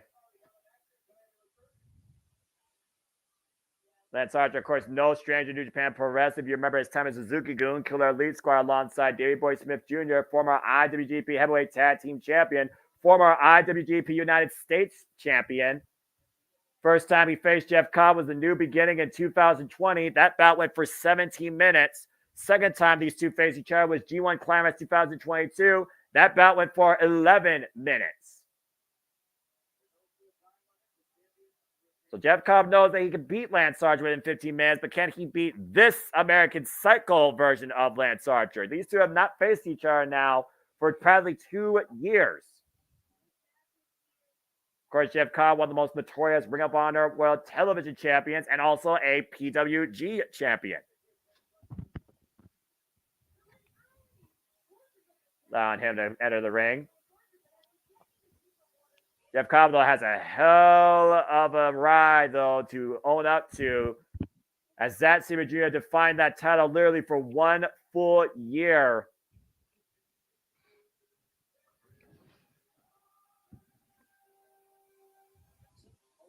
Yep, go up. That's Archer. Maybe looking for a cheap shot here. Yeah, this is going to be a one. Again, thank everybody that's tuning in across all fronts. Hope you enjoyed our coverage here. Again, we do this for all the biggest shows, various PLEs, across all the previous promotions and all professional wrestling. Damn it. Please like, subscribe, comment, tell a friend if you are enjoying what you're hearing and seeing and engaging in. And if you want to do the conversation, don't hesitate to chat symbols that Darren, Safety, Sandy, everybody watching. Appreciate all of you. And again, please follow us here after the show concludes for our conclusive shenanigans with the Renegade of Wrestling, JJ Williams, as we'll have our main event for open mic night. You see right now both of these men sizing up each other. Again, 15 minutes around the clock. Bell rings! Oh, look at the height differential. Oh, God! What the fuck? Spanish Fly! Out of nowhere! Jeff Cobb taken back by that. Look at it, send Lance Archer for a Torah de counter. Whoa, big clothesline, miss waistline, German suplex released by the Imperial unit. Not even 30 seconds in, and we're already starting off hot and heavy. Quite literally. I mean, I expected it to be hot and heavy. I wasn't expecting a Spanish Fly as the first move. Yeah, let alone Jeff Cobb landing on his head on that. Good grief. Again, you see the height differential there. He nearly didn't get the man up and over for that. Jeff Cobb, of course. Again, this is his first singles title, by the way, folks, in 5 years. Shoulder block in the corner. Connects to the midsection. Now it's with Lance Archer. Up and over. Then off the ropes and looks to the closeout again. Jeff Cobb with a duck underneath, though. Jeff Cobb coming in. Sidestep by Lance. And now we're on the outside here. Lance Archer on the apron. Whoa! Just launching himself into Jeff Cobb. Rolling forward through the Imperial unit. Oh, God. Why is he going after the security guard? Why not? Everybody dies. Oh, and I see also why. Here's why. To use it as a weapon. Oh, God. You know, I always say I like Fine him for that. I always say I like the tag teams that use their partners as, you know, weapons. I don't know if I agree with Lance Archer's methods, though, as using the innocent bystanders for crowd control here as weapons. But hey, you do what you got to do to win a championship, right? I guess. I bet chop. Forearm connect, rocking the jaw of Jeff Cobb. Again, Jeff Cobb opened up the challenge to anybody, and it wasn't somebody from Oh! Choke slam on the apron. It wasn't somebody from New Japan Pro Wrestling that answered the challenge. It was somebody from All Elite Wrestling. That's what happens when you do an open challenge. Just ask Adam Copeland about that. Well, what does that mean? What does that say, though, before it comes to the friggin' hunger and the drive of the New Japan Pro Wrestling roster? And Jeff Cobb right now, driven face first, driven torso first in the barricade. For those that don't know, by the way, matches in New Japan Pro Wrestling have a 20 count on the outside of the ring. And the title can change hands via count out. Whoa. 18, Jeff Cobb able to roll back in, and Lance Archer can't believe it. Entire torso of Jeff Cobb driven face first into that barricade. And Lance Archer right now. Pushing up Jeff Cobb up in the corner. Open palm strike. Of course, we've seen Lance Archer lately work, and Ring of Honor alongside the Righteous might be in contention sooner rather than later for the Unified Trios Championships. I can dig it, man. Yeah, absolutely. Oof. Oh!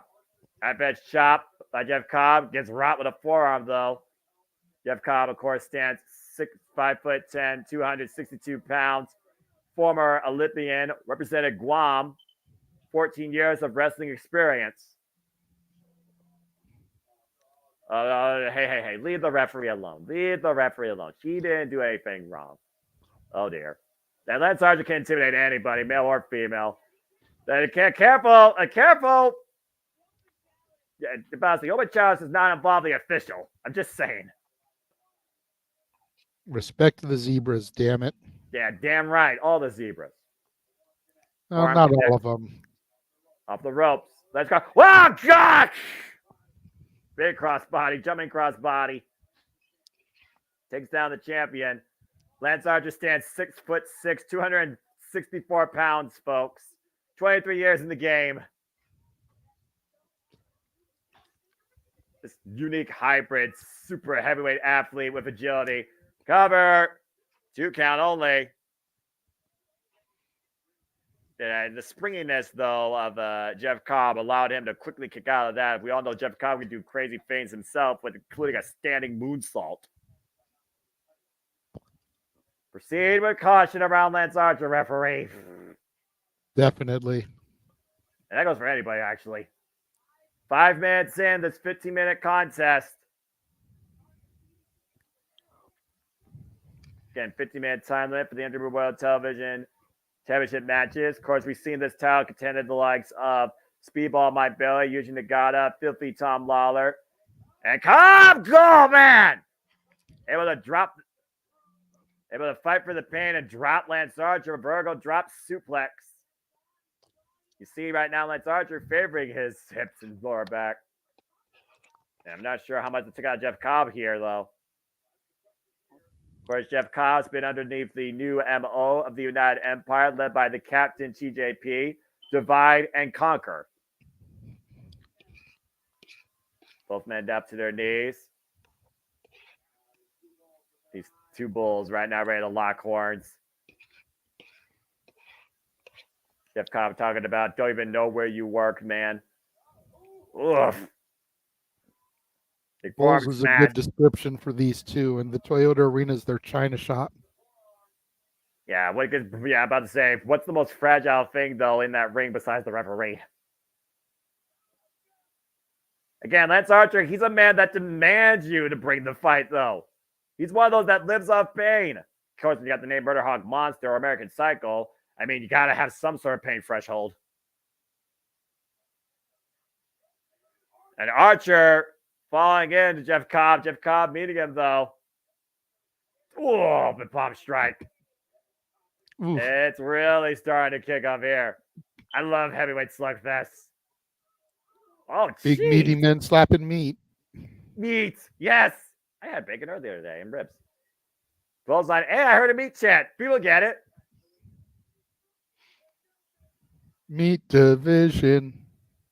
Both these men right now just colliding in the middle of the ring. How fitting on a Saturday night. Saturday. And both these men refuse to go down, JJ. Not even giving an inch. Kick to the midsection. They've been face first to the knee, though. And Archer right now getting the better of the exchange. Taking a moment. Oh, I got caught with a super kick. Lance, though, still on his feet, though. Looks a bit irritated by that. Both men still standing. Cobb.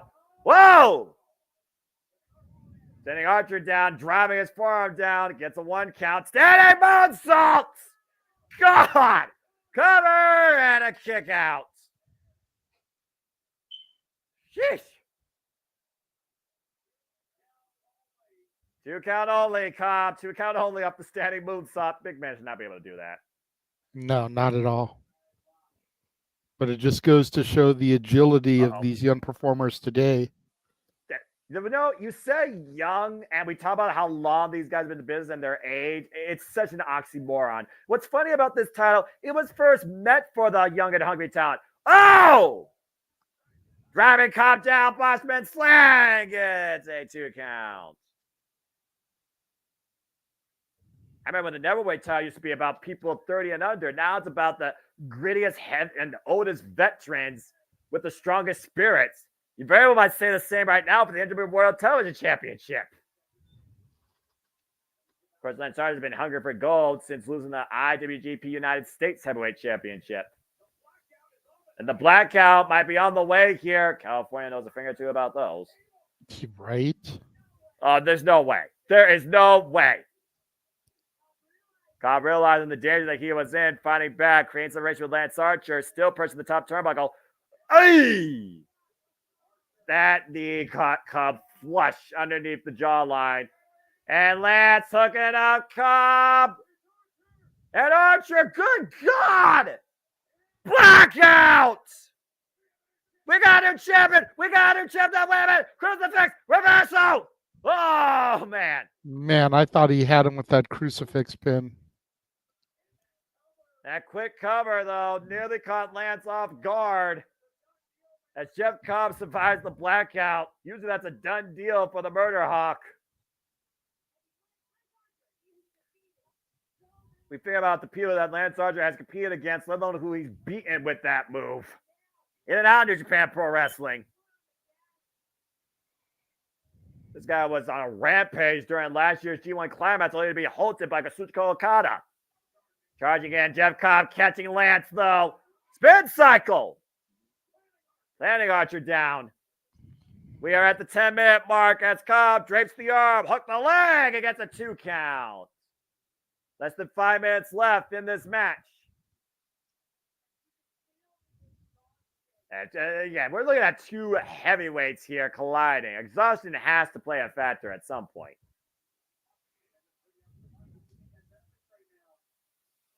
Again, we talked about Jeff Cobb and Lance Archer, their conditioning, their capabilities here. This is the deep end, though. Deep waters here for champion and challenger. Drove him down with his boot. Less than 5 minutes away from Lance Archer losing if he does not pin or submit Jeff Cobb or get him counted out. And might be signaling the end here. And wrist control right now, grabbing the right wrist of Jeff Cobb, locking it. As we approach, I believe now maybe the 11-minute mark. Clubbing shot though, and Lance Archer going up to the second rope, still maintaining wrist control on Jeff Cobb and teeing off on him. Archer here in firm control of the champion. Now up the top rope. What in the hell, Lance? Walking the rope, old school style. The balance of Lance Archer. And Lance. Cobb caught him! Cobb caught him! Hook him up! Tour of the Islands! Aloha says goodbye! The cover! And Jeff Cobb retains the title! Damn! That last ace in the pocket. Tour of the Islands. The hubris of the Murder Hawk becomes his downfall tonight at Resurgence. Jeff Cobb still NJPW World Television Champion. Reigning and defending so far, first and seventh defense for the Imperial unit. With how long he's been fighting Zack Sabre Jr. for that title, practically a year to the day, I didn't think Jeff Cobb was going to lose at 0D. United Empire fans, crowns up. Very proud of the Imperial unit. Jeff Cobb still NJPW World Television Champion. Lights flickering here. Okay, that was weird. You got some weather issues going on there in California. What's going on here? No. Wait a minute! Oh! Well. Look who wants a piece of the Imperial unit maybe next.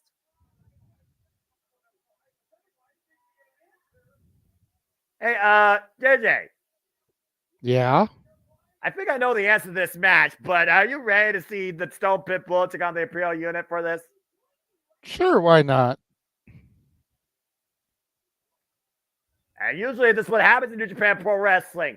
Champion retains, champion gets called out, challenger steps up.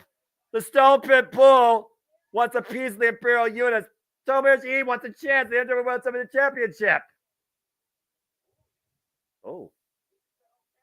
He just said, okay.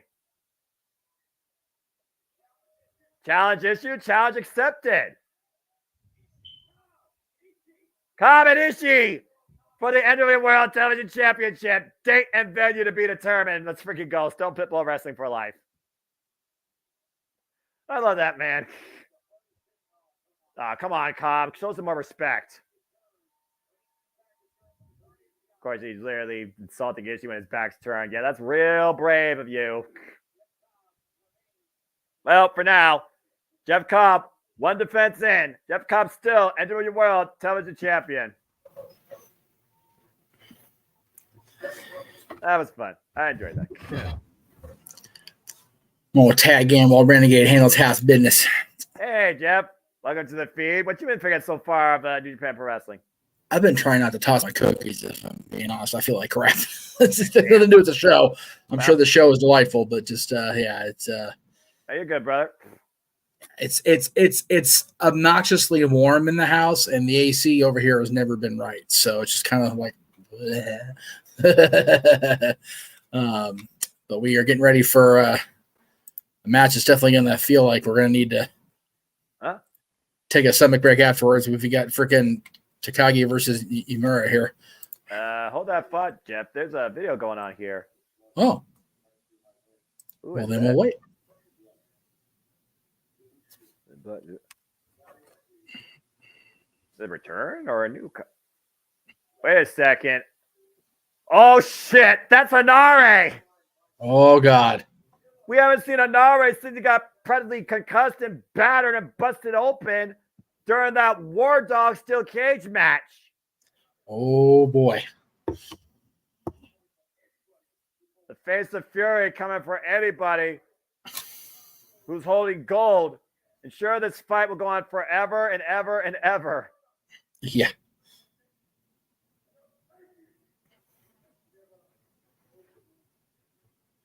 Oh, shit. I understand this challenge. Agree to it. Hinare wants the winner of the Never Openweight Championship match. Jeez. Shingo Takagi, Uyo Yamura, you've been warned. The face of fury is coming after you and the gold.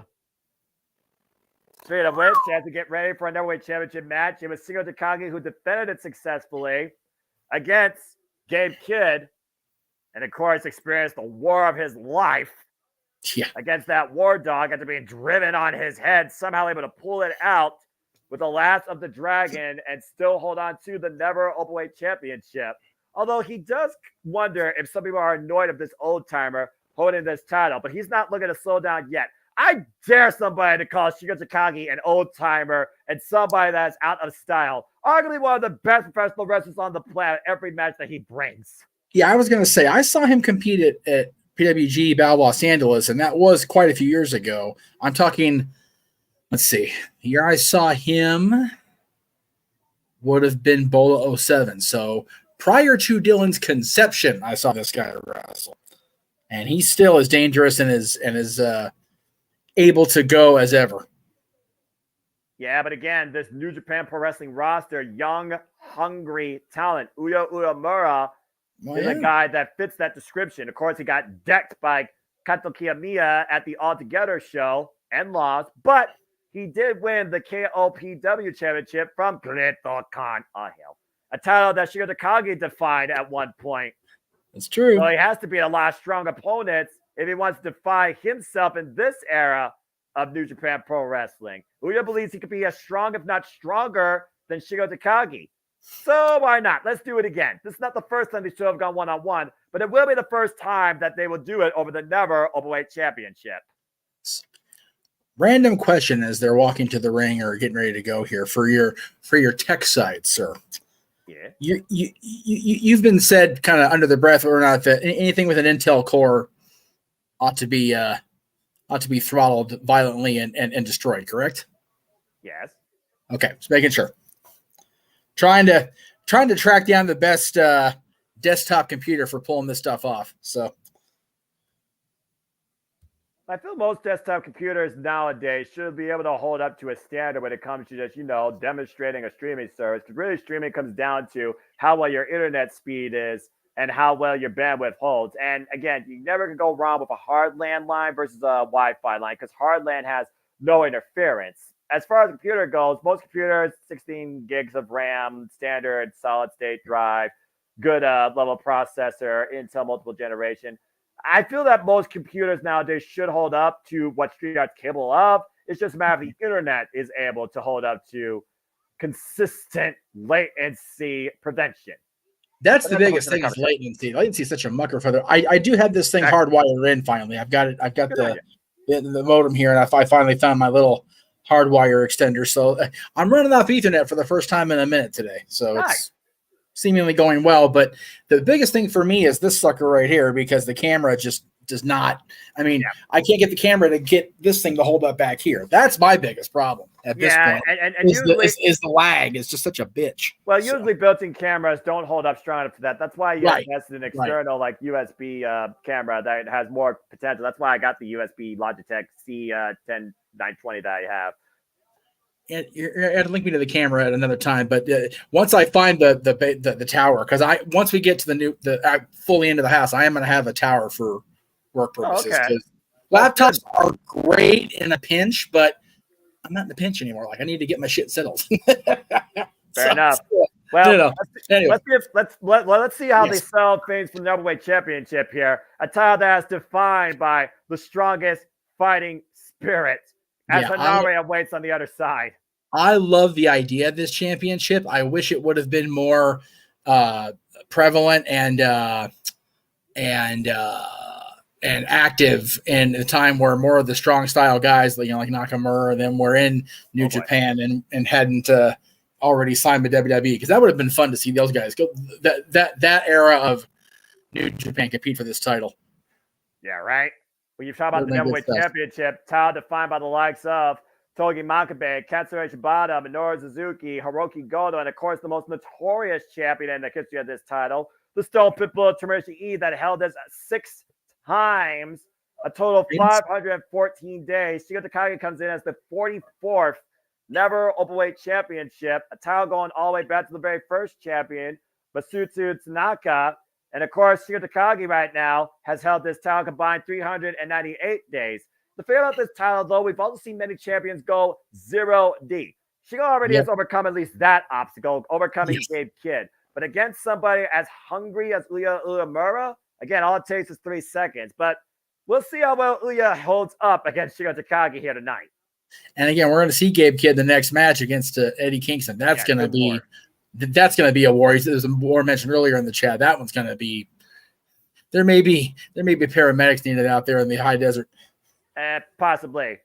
Uya Uemura, of course, current KLPW champion after beating Greto Khan for that title. Shigeru Takagi, of course, the newest Never Openweight champion, beating Christ Evil for that title and restoring it back to its previous glory. Yes. I'm very curious. Greto Khan and the KLPW always mentioned the same breath, so somebody else was champion for once. Well, yeah, somebodies are better off not mentioned versus others. Shigeru Takagi, though, he's the guy that I will always mention on my screen, whether it comes to his time as IWGP Heavyweight Champion, his time as KLPW Champion, defining that title for 251 days and 3 defenses, and of course now defining the Never Openweight Championship in his 4th run, going into the second defense. And we've seen this guy defend this title in his history with this championship against the likes of Trent Beretta, Jeff Cobb, Minoru Suzuki, Taiji, and now Uya Uemura might be his latest victim. I'm trying to find the picture I have with Takagi. How do you say his last name? I'm sorry. Takagi. Shigeru Takagi. Takagi, when he was just going by Shingo. Like, you didn't even mention his last name at that time. Yeah, right? Because, like I said, this is back in 2007 when he participated in the Battle of Los Angeles. There it is. I found it. Hang on. Give me a second. This is going to be good. I'm ready for these two to just go to war. Right. Finally, the never overweight championship in the light that it should be. In a damn right good fight. Absolutely. I feel like it's lost its way when it was held by the likes of Jay White and Tanahashi. Don't get me started on evil bullshit. Right. We see Nakanahashi, of course, our referee here for this contest. Uemura, of course, the Heat Storm, member of Just Five Guys. I'm not talking about the restaurant, folks. Back. God, I hate. That's a meme, but I understand why. But it's so bad because they're so expensive there. It's crazy. But it's worth it. The pilot's fries, Jeff. No, as a California boy walking in there and seeing it looking just like the inside of an In-N-Out, but they happen to sell hot dogs, I was like, the fuck just happened here? Why am I spending $50 for two people? I was pissed. Well, I don't blame you for that, and that's fair. That was bullshit. I'm sorry. Kind of a tie up 1.6-minute time limit, of course. Uemura, trained by Tiger Mask, 6 years of wrestling experience versus Shingo Takagi's 19 years. Right. Of course, came in New Japan Pro Wrestling out of Dragon Gate as the newest member of Los Angeles de Japón and Real Goku Sumo Hall back in 2016. A good transition here about Uemura right now. Hammerlock in the arm behind Shingo's back. Inside headlock. Again, if you don't challenge Shingo from a power game, keep it down on the mat. It might play to your advantage. Yeah, and again, both these guys, he's still a younger man, but he's been around the game enough to know and to have that little bit of that veteran instinct. Whereas Shingo, like I said, he's been around at least 17, 18 years that I've known. So I'm sure he's been around longer even than that. Again, Uyo's going with what he knows as well. Right. No, that's valid. He's not trying to fight Shingo on his level, or he's not trying to fight Shingo's match. And again, that might play to his advantage. We'll see. Grinding down to get Takagi or attempting to, but able to hold on though. Still maintain the side headlock off the bat drop suplex. You see the pressure being applied right now to the side of the head of Shingo Takagi. That left knuckle, of course, underneath the jaw line and the impaired vision right now on the left side. The side headlock here. Shingo still fine back though, forcing the break. Notice the heavy bandaged up left arm, by the way, too. Oh yeah, that's going to come into play with these two guys, no doubt about it. And Yuya and Shingo right now, this is unlike their previous two encounters. So again, I think this is very smart strategy by Uemura. He's not going out there guns a-blazing, trying to ground the dragon. No, that's fair. You have to approach cautiously. Well, especially against Shingo Takagi. Whoa! The forearm strike works, though, in the corner sometimes, too. Counter offense that. Well, then again, you've got 24-and-a-half-year-old Jeff Meacham approaching with a smile on his face in this picture, so, there is that. Oh, headlock against, headlock takeover. That's really awesome. Going after the headlock again. Uh-oh. That's a jab. Yukon special. That three-move combination by Shingo Takagi, always a difference maker. Definitely different time. Claudio Castagnoli with hair. Yeah. Chris Hero, not quite Cassius Ono weight yet with his hair in a ponytail. Yeah, right. Somewhere back there is Nigel, but I don't think he's pictured in the background himself with his white spiky Bart Simpson hair. Yeah, Nigel is my favorite color commentator right now. He's just too damn funny. Well, I love Nigel, man. Yeah, and then Brian Danielson, including eye patch accessory from the injury he suffered at the hands of 07. Oh hell. Kazuchika Okada. No. I'm talking 07. It's a midsection. Trinity! Who's the big heavy set Japanese guy? Got that thing to bug me. Give me a second. You got it. Oof. Remember it distinctly because it was that took him out of the NWA Championship tournament that he was going to be the champion. Jeez. And by the way, I don't hate Five Guys. I love Five Guys. And I also love the restaurant, Sandy. I'm just saying. Bombless fries! And also, Walter, good point. Of course, we also know that Uya Uemura came from excursion from Impact Wrestling alongside Sanjay. Morishima was who Ryan was fighting when he had the eye injury. Ah, gotcha. Yeah, 14. There's a reason the eye injury happened with Okada is because freaking Morishima detached his retina completely in a match in 2007. So it's a pre-existing condition. I figured something like that you never recover from. I mean, you had to literally attach part of your eye back to it. Like, that's crazy. Yeah, that is beyond crazy. Yeah. But again, Uemura able to get back in at 19 and a half, only to get caught with a suplex and a near fall. Now Shingo going. Yeah, he just barely made that. Again, the technology, folks, sometimes is the bug, but he's fine. Again, latency and buffering issues, only possible for your internet provider. All the injuries. And all the inconveniences. Get a It is. It's gonna be, now that I said something about it working so well, it's gonna go completely to shit during open mic night and the rest of the show. Oh yeah, I mean, that's just a formula waiting to happen. I mean, what I may do is go back on this and hook the tripod back up. That way I can use the phone for open mic night. That way I can actually be heard coherently and clearly. That's fair. But we'll see. And we'll see if Uemura can figure out a way to out-wrestle Shinya Takagi and outweigh his fighting spirit and claim their weight championship. Now the cravat applied by Shingo. You see Shingo right now working the neck. And Uemura right now, that is a nasty way that his head is turned. Uemura though with the body shots, able to force the break. Oh, God! Oh my God. Explosive power, Shinya Takagi, out of nowhere. To answer Emmanuel's question about the cash goal for Noah and Chase U, I will get those numbers for you, and I'll try to read them off during No DQ and AV tomorrow because I'm not going to have them by the end of the night tonight because there's too many streams to have to go through and look. Uh-oh. Oh, no. Catapulted up first to that bottom ring rope. That's still cable across the throat of Uemura.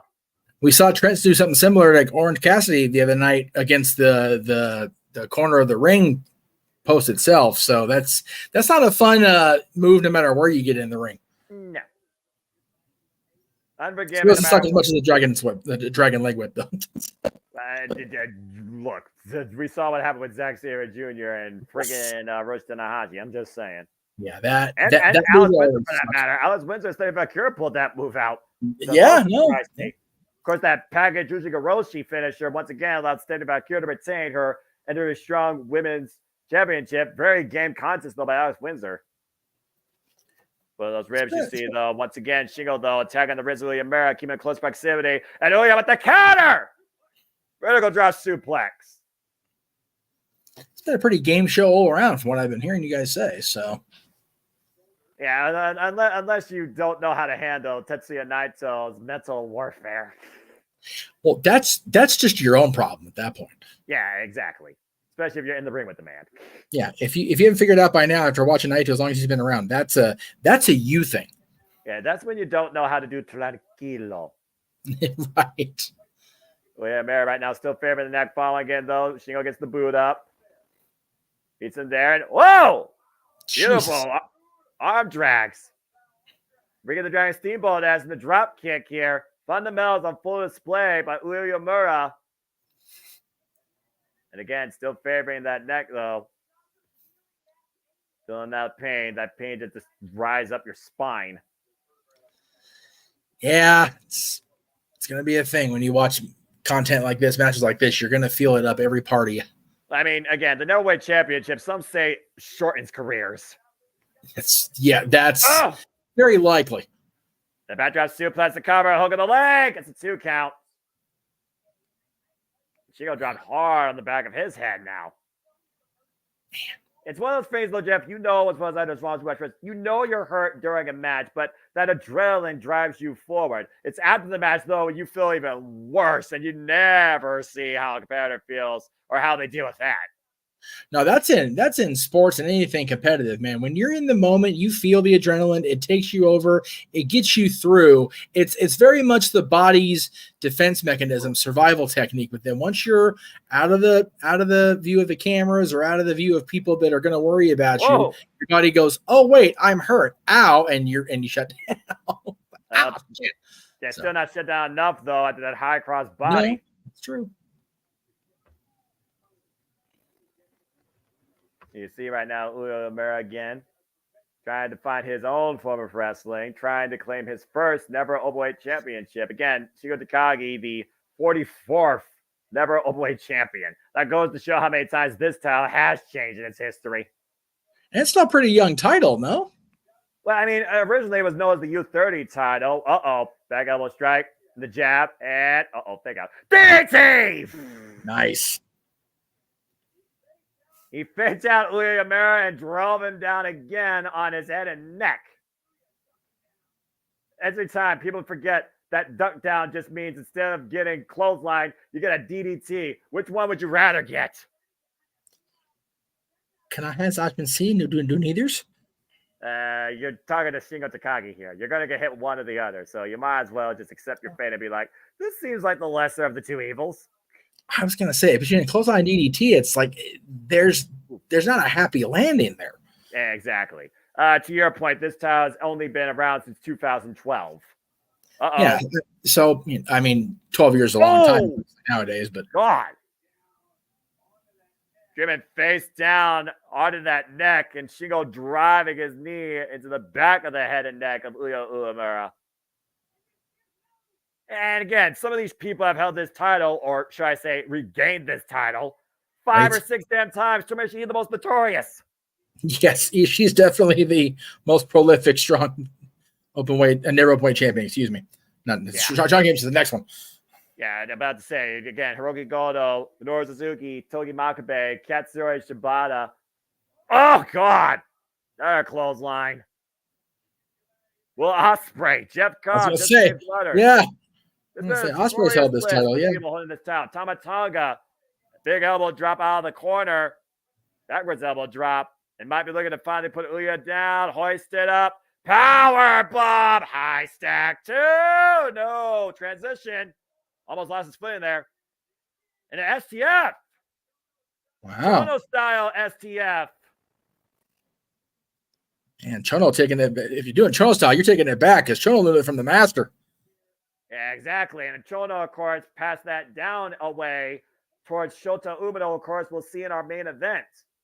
You see right now, though, Shingo transitioning, though, to the cross face. Uemura, though, crawling his way to the ropes. Leg no longer trapped still, though.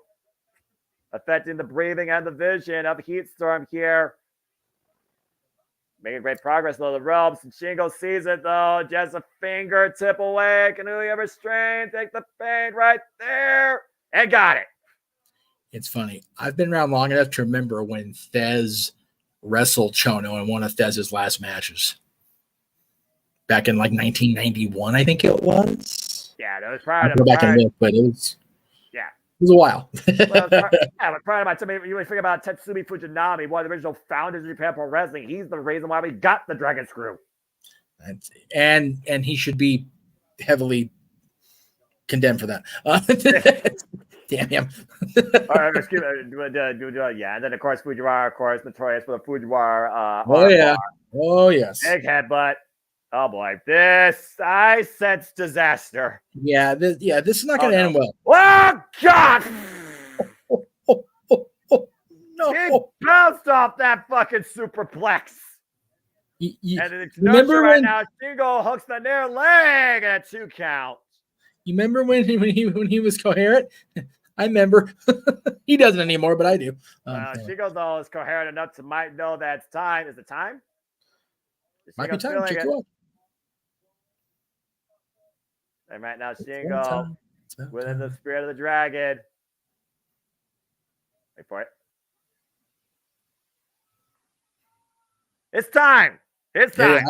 I knew it would be. You gotta know these things. The Emperor Dragon fired up here. Uemura unable to even get up to his feet. Crowd. I mean, again, that boy bounced off that ridiculous superplex. Yeah, that was not pretty. You go, that's the dragon. Wait, counter. Oh, counter, hook of the leg. Whoa. Almost caught him sleeping. Again, though, you see him immediately going back to grab him in the back of his head and neck. And Shingo right now looking for the waist lock. Oh! Good God, the shot you don't see coming, but you sure as hell feel it. That Wow, Pele kick! another one you don't see coming, but you sure as hell feel it. The Shingo rocked off that. That was violent in nature. And look at those again, though. He's the one that's still grabbing his own neck there this entire time, but this bout coming to a standstill. Again, 60-minute time limit here. That's all you could do. That was just on instinct. Yeah, that had to be. Yeah, no, that's just straight basic awareness at that point. Both of these guys right now just teeing up against each other, forehead to forehead. Ooh, big knife edge chop. Golly. Oh, you see the perspiration flying off the man's chest. They're just, I mean, I get it's a never open weight championship and it's going to be this kind of battle, but every time it's still just, it just rings in your soul. Even me. That's bringing out the Toyota Center right now. And Shingo transitioning to the jabs. Taking Uya down to a knee. Uya broke through, though. Runs through Shingo with that knife edge chop. Oh, my goodness. And Uya barely able to stand on his own 2 feet, but still find a way to keep himself in this fight. Like clutching the neck, clutching the shoulder, creating distance, falls in. The Shote, that palm strike, shades of Jushin Thunder Liger, one of his original trainers. Now look it up, Shingo. Whoa! Uranagi takes him down. The cover hook the leg and a 2 count. Wow. That looked like it could have been, it would have been closer than it actually was. Again, nothing wrong with the cover. It's just, again, the resilience of the never openweight champion. This is the spirit we know out of Shingo Takagi. The guy that beat Kazuchika Okada to win his IWGP Imperial Heavyweight Championship. Looking for that suplex here. Both men face to face. Shingo right now. Whoa! Nice rebound. Belly to belly. We got Dustin underneath the clothesline, though. And the strap of Shingo takes control. Kachuguya coming in. Hoist the premise K. Demi driver! Man, oh, man. That's Piccoli driver right now. Great countermeasure. Shingo unable to capitalize, though. You would think so. that's the way it's going to be there, unfortunately. Again, right now, scanning his opponent. We up to his feet. Taken down with a lariat. Pumping bomber, short range pumping bomber. Now hook it up, pump handle. Might be looking for made in Japan. It's this time instead, Messi Ushikaroshi. Tested made in Japan. Now the pump handle hooking him up. Got it, cover to Shingo. No! Wow, I am surprised. Uya escapes the first time, made in Japan. Only 2 count, though. And again, Uya still grasping the back of his head and neck. What's going to take at this point, though, with these guys? Well, Uya still has yet to do that ridiculous bridging belly-to-belly German suplex, which he was trying to do earlier. And Shingo has yet to do Last of the Dragon. It might take one of those 2 tools. Back again, once again, looking to hook up Uya. Now holds to the shoulders. When Uya slips out the back door, trying to bring Shingo down. The neck crank! Oof. Oh, great scouting though by Shingo. And again, very, very bad moment for Uya Uemura. Man. Bringing him up to his feet and now teeing off with those elbows, the lefts and the rights. Uya might be out on his feet. Shingo just driving those elbows forward. Oh, God. Only reason. Whoa! Wow. Gosh. Headbutt connects the sliding lariat. Kick out 1. Kick out at 1. Oh, here come the crazy fans bitching about it. And Shingo pumping bomber. Damn. Inside out goes Uya Uemura. And Shingo hooking up Uya up on the shoulder. Uya counter. Oh, I got the German with the burst to cover too. No. Nearly saw the changing of the number-weight title. That's about as close you get without having the bell ring, brother. Again, the damage done to the neck had to be the only reason Uya was unable to hold on to that cover. The muscles have to be right now on fire for Heat Storm.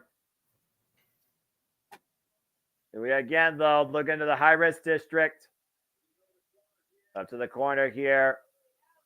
Shingo laid out in the middle of the ring. What's he looking for here? All the way. Split leg frog splash. Oh, my goodness. Cover. 2. No. How? How?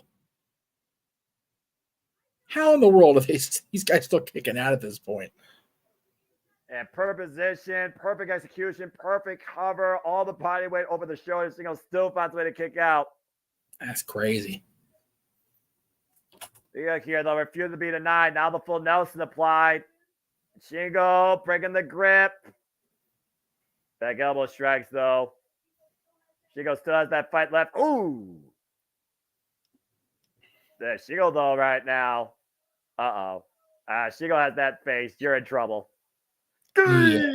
Oh, my goodness. Oh, God. Oh, God. Yeah, my Counter guess. headbutt by Uyo Yamura after that one by Shingo. Uyo right now bringing Shingo up to his feet. Shingo falls in, though, with the lariat. And Shingo off the ropes again. Uyo does underneath, though. Looks for the rope. Okana roll. Looking for the cover. And the bridge to Yano. Man, oh, man. Again, Shingo finds a way to escape. 20 minutes. Yeah, it'd be contortionist to do this. Mark in this 60-minute contest. I warned you that we were going to start at 10 tonight. Damn it. And Shingo, oh, man, collides. And cover, hook on the leg. No, I got him. Finally takes him down. Leon able to kick out of that ridiculous pumping bomber caught in the cover. Wow. And Shingo did everything possible to make sure he drove all his body weight down in that cover. You saw the way Uya was fighting. Yeah, he was. Yeah, Shingo was done. Wow. Yeah, I'll tell you what, though, I don't think Uya's fighting spirit was done by a long shot, but it was down enough for the 3 count. Shingo, once again, still never an openweight champion, but a hell of a fight brought by Uyo Yamura. You almost could say this was a match survived versus won by Shingo Takagi. I was going to say, they called that match earlier the Proving Ground match, the survival match. Shit, that's a survival match. And nothing else, Uyo Yamura continues to step up during his return to New Japan Pro Wrestling. That's valid. That's true. Wait a minute. Shingo, of course, previously held the KLPW Championship.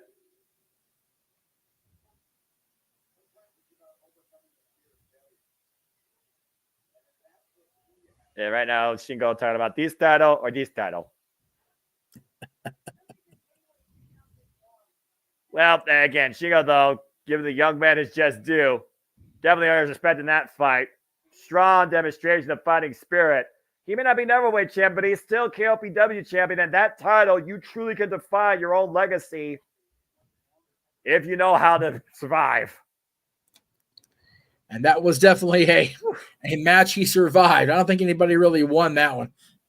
The fans did. I know we did. I was going to say the fans did. I was going to say the fans and us on the call had that win. That's fair. And let's keep in mind, guys, Henare is back, and he wants the never openweight championship. That means Shingo Takagi now has the face of fury to deal with. He made that more than clear before we started tonight. Or before we started that match, I should say. Yeah, you see Shingo right now nodding Uyo Yamura in case he wants to go one-on-one again. But for now, Shingo remains still the never openweight champion. I think Yamura will oblige him down the line if need be.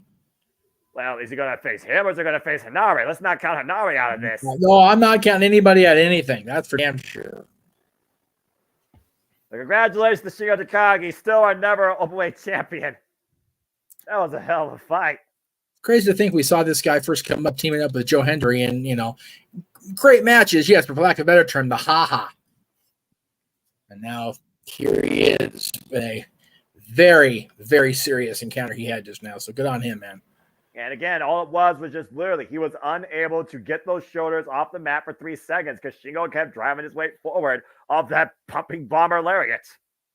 That is the goal at the end of the day, to get your opponent to not say his name and he shall appear. Go ahead, Rick. Caught me off guard. Yeah, well, Not paying attention. You did say his name. I did say his name and he did appear. That was 100% me.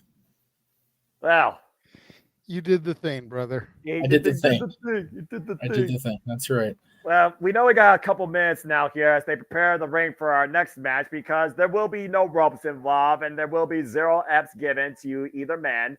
After their first encounter in 2021 in a previous life, Gabriel Kidd took on Eddie Kingston one-on-one in an NJPW Strong ring at Nemesis. And Eddie Kingston says, get some more matches under your belt, get some more experience, and come at me again. Gabe Kidd, once very prominent, humble, still very hungry, determined, unhinged more than ever. Oh, yeah. As we saw, now part of War Dogs, always known as War Ready.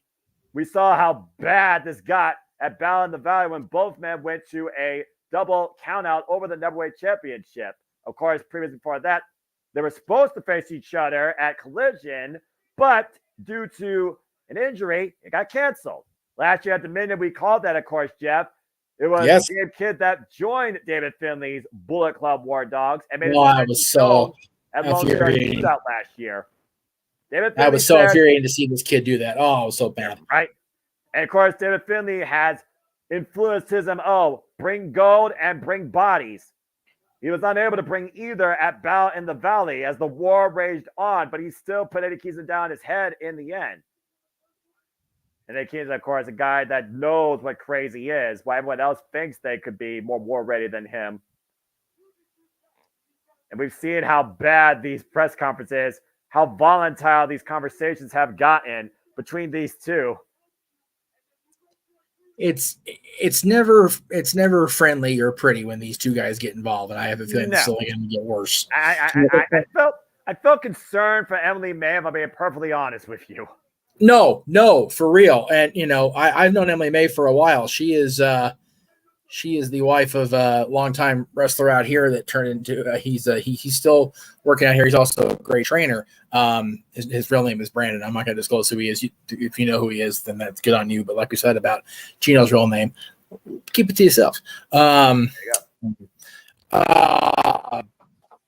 So yeah, that's definitely worth Emily May being around these two yahoos. And regardless of how you feel about Eddie Kingston, again, I'm never going to feel all warm and fuzzy about the Mr. Kingston, but there is no denying how tough and how legitimately crazy he is. There's absolutely no disputing any of that. Yeah, we saw last month at Windy City Riot how far these two were going to go during that Windy City Riot 8-man tag match, and Eddie Kingston threw out the challenge. Yes. Last man standing, no ropes for the Strong Openweight Championship. Yeah. What the hell is going to happen here? Chaos, injury, bloodletting. Accurate. All accurate. Probably Before way I more go out, accurate. Jay. And there's no time limit. No. No time limit, no ropes, and it's a last man standing match. New Japan's trying to be PWG. What the hell? The only way to win is count knockout. 10 count knockout. Yeah, 9-9. Just so you're aware, Jay, before I duck out, I moved the show plugs down to the bottom of the open mic night plugs. That way we can get the shows all plugged in instead of trying to bounce around and go back and forth 25 times during the course of the shows. Because that's what takes so long. So, just so you know. Ugh. Okay. Okay, Okay, well, this is not going to be. You want me to stick around for this one? It doesn't matter to me because I can keep going with the show prep for the top of whenever the hell we start this. It's not like we're going to be calling a wrestling match here. This is going to be a straight up blood fight until one man can't meet the count of 10. Okay. I'd not be able to see it. Just me though? This should be the main event, I think, and I only say that because you're losing the ropes. Yeah. So you're taking all this time to take the ropes down. Then you got to put them back up for the main event. Yeah, that is accurate, to be fair. And I do think you have a point. This is why we're going to be on for an extra hour. Thanks a lot, New Japan. Like I said, they're over here trying to be PWG, getting us out of here after midnight. Oh, so this is nothing new to y'all then. Oh, fuck no. Oh, my God. No. PWG shows bell time would be 8 o'clock. If we're being real, doors were at like 7:50. Right. So Yeah. bell time was more like 8:30. And then they'd have shows that went to 12:30, 1 o'clock in the morning. I will say this, though. In a sweat box, a Yeah, Jewish community center with no air conditioning. Yeah, kind of like my city. I will say this, though, Jay. Were it not for that kind of scheduling and shenanigans, Dylan's mom would not have been able to have her ride home be messed up, and she wouldn't have come back here. And so there you go. It's all PWG's fault that Dylan exists. So thank you for that, PWG. But the other 19 years, yeah, thanks a lot, you 6 assholes. Anyway, right? That's right. I am passing my couple fault of which sold their shares to the Massey brothers, and can we just own up to the fact that the Massey brothers are only main event players and companies that they own or have a stake in? Hey, you know what though, JJ? There's a pattern. Think about it. There's a pattern. Who do the Masseys work for right now? Tony Khan. Oh boy. Mm-hmm. What has he been accused of? Right? Mm-hmm. Who's won the PWG 6? Top Gun Tower. Just throwing it out there. That's fair. There's a pattern of use we here. We now know who the supplier is. God damn it! We are evil, evil people because Tawar and his mama are good people. I love John. I miss that fool so much. For real, Mama Tawar and her concession stand food. Hell yeah. Tamales for life. I don't even like those damn things. But I eat Mama Tawars. You know you make good concession stand food, Noah, where you can get a Mama Tawar chant going in the middle of the PWG show. That's no goddamn good reason. Well, King of the Bombs has arrived, so all hell's about to break loose. Yes. For a man that walks as fast as Kingston is, how does he still so heavy set? How is he still so pudgy? Fuck, Jay. I don't know. Again, I mean, who are we to criticize a guy for but like for as fast as he walks down the ramp there, how is he still so pudgy? I was gonna say we can say he'd be burning all those calories, and then the wrestling too. I was gonna say we can say because we ain't walking the ring like Santino Marella. So for real though. I'm really trying not to be an asshole to Eddie. I think I've softened quite a bit towards him here lately. I will vouch for that and co-sign on that. But seriously, dude. He got a Dunlap on top of a muffin top on top of a keg, and he's still walking that fast. But we're not trying to be an asshole or anything. And again, Eddie Kingston, of course, said that Japanese professional wrestling saved his life, channeling heroes like Kawada, Jun Akiyama. Gabe Kidd said, "Fuck New Japan Pro Wrestling, turn his back on every fan that this company represents, and looks to take everything from it, starting with Eddie Kingston's never openweight championship." Darren, don't encourage him. What are you doing? What are you doing? And Gabe Kidd, so much he knows potential. The good shit. So much potential. 12 years in the game. They'll reign. Oh well, here we go. Well, yeah, there you go. Okay. Well, again, this is not a wrestling match, folks. This is a fight. This is a last man standing match. Believe it or not, 10 count. Now I got the only way to win, and there are no ropes, so anything could happen here. I feel like, though, honestly, despite the fact Gabe Kidd is war ready and he's been in wars, Eddie Kingston has been in a war against himself his entire life. So I still feel like, JJ, this still favors Eddie Kingston. Oh, boy. I agree, and this is not going to be a short one, Noah. You see the straps already down on Kingston. But again, Eddie Kingston right now testing his fighting spirit against Gabe Kidd with these open knife-edge chops. Already called Gabe Kidd every possible word that you didn't say in your little... This should be rated R or rated NA. And I'm not going to say those words because I don't want to offend anybody thinking like, what the heck is this boy saying? If you want to know what Eddie Kingston really feels about Gabe Kidd, go listen to the press conference. Oh, man, that was a nasty strike. And again, there's no pinfalls here, so Eddie Kingston can just tee off all he wants against Gabe Kidd. It's about knocking out your opponent so they can't answer a 10 count. And if you would like to hear Noah say those words, super chat. Simple as that. Why, JJ, are you trying to, once again, use such a means to bring the worst out of me? You want to know why? Because I started Emmanuel's comment Yes. And yes, Emmanuel, there was a cash goal. $500 in super chat before the end of the year, and you can't count the karaoke or game show night. Oh, God! So streams from May 5th on. Yes. Hello. And we're doing pretty well here the last couple days. I need to double check the numbers, at least on my end. Yeah, I was. But yeah, $500 is the goal, Emmanuel. Spread out evenly amongst the both channels, of course. Yeah, I had told him a few minutes ago during a lull that I would have to do the numbers and you give it to him during No DQ and AV tomorrow. Because I don't have him in front of me, and I have to. The way it's broken down because of the karaoke stream, I have to go in each stream since then and break down what we got in super chats. So it's going to be a thing, but we will get you the numbers, sir. Faux show. Yeah, Gabe K right now just throwing chairs at Eddie Kings' face and just teeing off at him on the outside. I have received $22 since last karaoke. And Kings is busted open hard ways. Thank you. I will go in and check momentarily. Like I said, I'm still setting up the. I'll get the word. Renegade should be a lot more pleasant. He now has a milkshake to sip on. Oh, God. Again, another chip thrown in the face of Eddie Kingston. I think we're not even 5 minutes in this match, if you want to call it a match right now. And a chain. That's a steel chain. Yes, that is, JJ.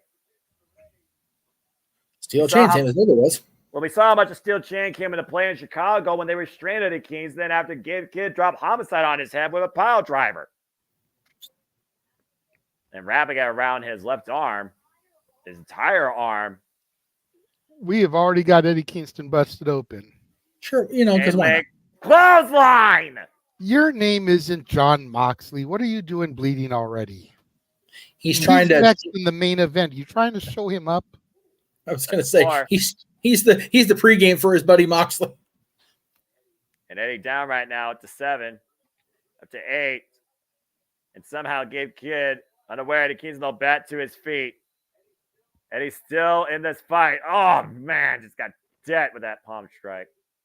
Ooh, quick short DDT there. Again, no pinfalls though. No, but DDT didn't knock your ass out for a couple minutes. Now Mox has to Sandman it and be bleeding by the time he gets in the ring. Well, again, there's a different. Considering they have to take time to put the ropes up, like he's got plenty of time. Just let Wild Thing run and smash some beers over his head. Well, Gabe Kidd right now still smashing Eddie Kingston and taking a bite out of him, looking to literally make sure he takes not only his towel, but his body in the process. No. Oh, God. This is nice. And fish hooking him. And then driving that turnbuckle into the forehead. Gabe Kidd is out to try and get some respect here from Eddie Kingston. Yeah, it's a hell of a way of doing it.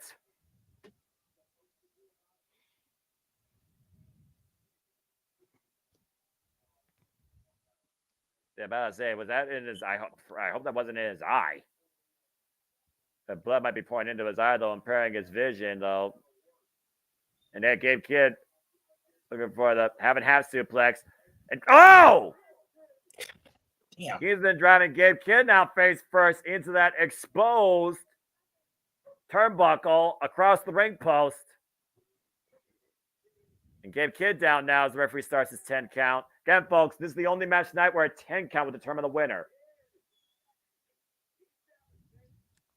Down at 6, up to 7. With 2 seconds left, 8. And Kidd somehow crawled back to his feet to break the count. And Gabe Kidd now busted open. Now Kingston with that chain in hand. I knew that this was going to be a bloody brawl. I mean, come on now. With these two and their bad blood and the amount of language that would get anybody demonetized at press conferences, I'm just saying. This is why we don't air them. Well, I mean, with no ropes, last man standing, if this match didn't have blood, I'd be pissed. Well, considering who's also involved in it, I would be actually surprised. And wait a minute, Eddie Kingston right now trying to hang Gabe Kidd. The fingers, I think, literally locked in between that steel chain and Gabe Kidd's larynx. You said murder is legal under circumstances, right? Yeah, there's a reason that there is a phrase justifiable homicide. So is Eddie Kingston justified in trying to literally hang Gabe Kidd? I don't know. I think that would classify as premeditated murder. Yeah. Oh, Lord. Justifiable homicide usually only comes into play, Noah, when you're defending yourself. I don't think Eddie Kingston wants to stop, though, despite using a stop sign to Gabe Kidd's head. Kingston right now pushing all of his weight down on Gabe Kidd's torso with the stop sign in play. And that's a lot of weight. Jesus. And right now, again, I do wonder how much Eddie Kingston's vision has been impaired with all that blood. Count up to 4. And Eddie Kingston's still looking for another weapon of choice. And literally no ropes. You use the ring itself as a weapon. And a trash can lid is also included. Just braining Gabe Kidd right now. First you got canned. Fuck. Again, the statement that Kingston's trying to deliver, and Gabe Kidd, you went with the wrong band of brothers. You lost your way. You're not as crazy as me. Well, honestly, who is as crazy as Eddie Kingston? I'm not just talking about pro wrestling. Terry Funk. That might be the closest. Gabe Kidd also defiant it. Oh, God! Terry Funk was middle-aged and crazy when he came out the womb. This is a true story. Verified by Mick Foley, the most honest man in wrestling. And Gabe Kidd right now literally being brained by Eddie Kingston and the trash can being warped around his head. And hyping himself up. What the fuck? No, Eddie Kingston's up. Yeah. Look at Eddie's eye. Don't want to. Right? I think that eye is swollen shut from when that turnbuckle was maybe shoved in it. Too bad it isn't his mouth. Start wearing an eye patch like Bryan Danielson used to. We were bringing that up when you were doing the dishes. Avast me, mateys. Dude. A big chair swing across the back of Gabe Kidd. I mean, when you think about it, he had the same thing happen to him that Mabel did the Undertaker. He just had a big, giant dude fall on his eye. It's like, that shit's going to happen. And if that hadn't happened, he would have been NWA World Heavyweight Champion. Yeah. There is photographic proof of this from Mr. Marquez. I saw it with my own eyes. I saved that shit, too. Yeah. Eddie Kingston is not done yet, it looks like. Stopping the ref from starting his count. Which, honestly, that might have been the greatest thing to ever happen to Adam Pearce. I was going to say, as we're getting the count on these guys, think about it this way. We all know how loyal a soldier Bryan Danielson is. If he'd have won the 10 pounds of gold, he may not have ever left the NWA. So there would have been no Rise of Daniel Bryan and Return of the American Dragon. And Adam Pearce may not have gotten past almost getting to that world title status. Gabe Kidd right now hooking up Eddie Kingston. Jesus. Oh! Completely missed the trash can there. Just a smidge. Yeah, I think he still caught some of it, though, of that Saito. Gabe Kidd, great counter move. Now the 10 count being applied to both men, though. To 5. To 6. And clearly these men do not want to count out this easily. Again, like you said, these two are out to set a statement. Yeah, but we still got another hour or so of open mic night to do. Let's go, people. Get your shit in Ryan Cage style. That's right. We're on a schedule here, gentlemen. Hey, this is what happens when you deal with alternative time zones in the professional wrestling pay-per-view, and the fact that Gabe Kidd and Kingston will literally try and kill each other. Yeah, fucked up part is though they're actually in California and we're still running late. Like, damn it! Usually I work hard, man. Shit like this is why Tony Khan runs 4-hour pay-per-views. That's right. Hey, at least Tony Khan only runs for 3 hours, 58 minutes, and 30 seconds. This show's already been longer than that. No, because you got to figure the show started at 7. We don't count the pre-show. Officially. Gabe Kidd right now What the hell else can this crazy war-ready fool bring out? Why would you ask that when you know the answer's not going to be pretty? Because I wouldn't expect anything less from these two. No. That's the reason why there's no ropes in play. Yeah. You know, they usually take the ropes down in Japan when they're going to hang barbed wire. At least they didn't do that. Yeah, true. This time. Grabbing a chair. I mean, again, what if the chair is not good enough and a steel chain is not good enough and a trash can isn't good enough? Got another chair. How many chairs are underneath this ring? All the chairs. Every chair in Japan is there. A lot of chairs. Oh, the chairs are all made in Japan. That's too easy. I'm gonna let that one go. A ladder coming into play.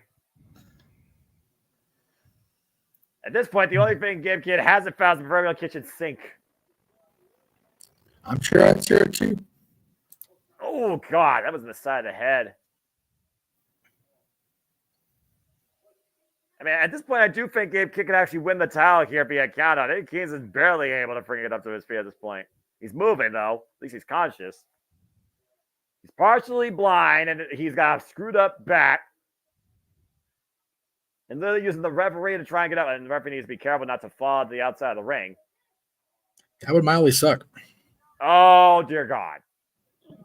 Oh, no. Yeah, well, War Dog Special, barbed wire steel chair.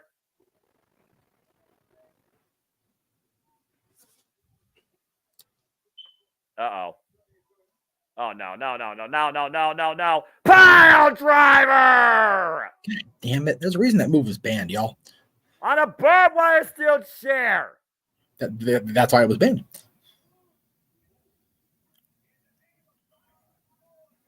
Driving that punctured skull into the barbed wire. That's an 8. Gabe Kid still wants to exact more punishment. I was an asshole right now. What did you do? I went over to the X tab real quick to kind of check on things for open mic night. Uh-huh. And I saw a tweet from Mr. Tony Khan that started off with AEW were the best wrestle. Oh, no. And I replied to it and I said, is that why you haven't given Mercedes Bernardo or Boy Myth Legend matches since their debut return yet? Teeing off right now. The palm strikes here. Gabe Kid literally teeing off. No, it's just calling the match. Just calling the match. I'm just focusing on the monitor. I don't know what you're talking about. I'm not one with social media. Dude, he is the best babyface commentator with the heel mentality. I didn't see it. Oh, what happened to my monitor went out? I didn't see it. Oh, Gabe Kid, though, looking to hoist the Kingston for that bed of chairs. And the Kingston, though, armbreaker counter. Oh, wow, damn. Rapid fire chops from Kingston. God, I hate when he does that. It finally takes Gabe Kid down to his knees, though. Oh! Jesus, I guess. And the hands driven down to that barbed wire steel chair. Kid may have protected his head, though. Double stomp, messy double stomp. And I think the side of Gabe Kid caught the barbed wire. Yeah, at no point has Gabe Kid's face caught that barbed wire, which is what they were trying to do. Right? You sure that's what he was trying to do? Yes, that is exactly what he was trying to do. That's why they fixed the chairs and tried to position Gabe Kid's face back on the chair right before the stomp. Well, and they still botched it. Well, I mean, at this point, if it's a fight, is it really a botch as long as you're hurting your opponent? He makes a I feel fair like point. I'm watching a Sin Cara match. That's not true. Right Neither one of them wear a mask. Yeah, there's nothing pretty or aerial acrobatic about this grueling affair. How wasn't going to be. How much more are you willing to break a man's body? Ah! Well, you're asking to jump off it. You're asking a match, and Eddie Kingston and barbed wire are involved, Noah. I think you answered your own question. Well, that over the lines bomb of sorts, so that freaking exploder, driving Gabriel Kidd again, ribs first of that ladder. To your point, Jeff. And somehow Gabe Kidd still crawls his way to his feet and falls over, but forces the count to break. Whatever it I takes. still don't think Eddie Kingston would have taken that. No, probably not. Wait, what's he asking the referee for here? I feel bad for this official, by the way, with what he's dealing with, the various levels of destruction that both these men are willing to go to. Oh, there's a table.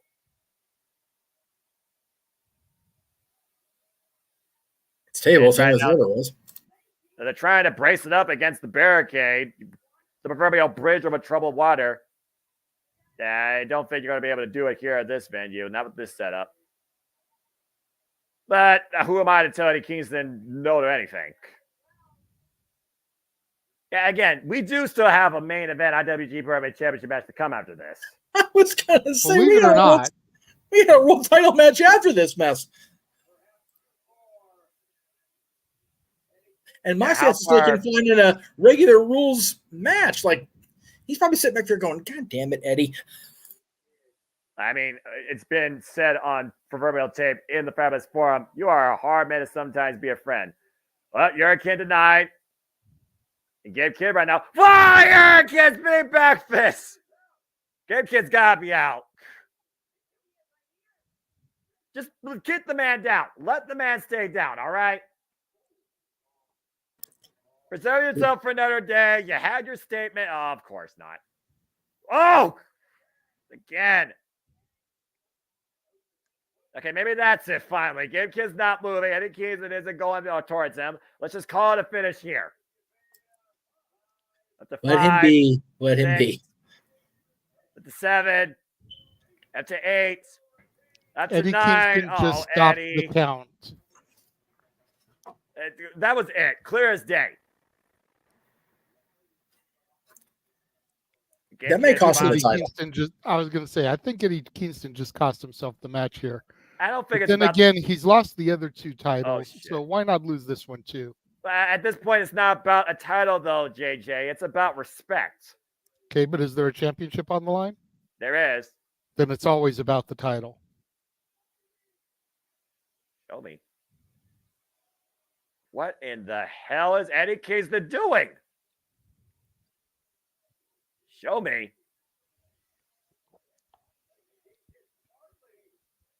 He has just handcuffed Gabe Kidd to him. That means these guys cannot escape each other now. Oh, shit.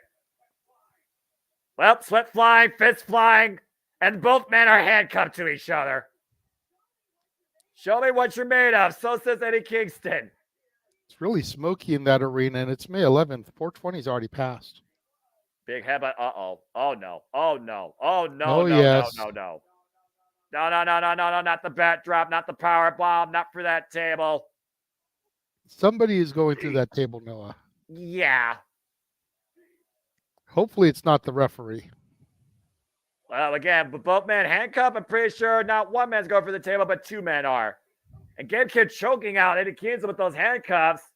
Front face lock now. Change of position. Oh, God. Oh, no. Vertical suplex through the table. That suplex drove Bowman for the table. Eddie Kingston's legs caught the guardrail.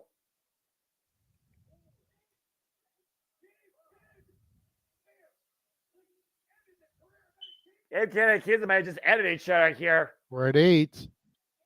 Gabe Kidd is up. Up to 9. Kidd's up. Kidd's done it. New champion. You called it. Right.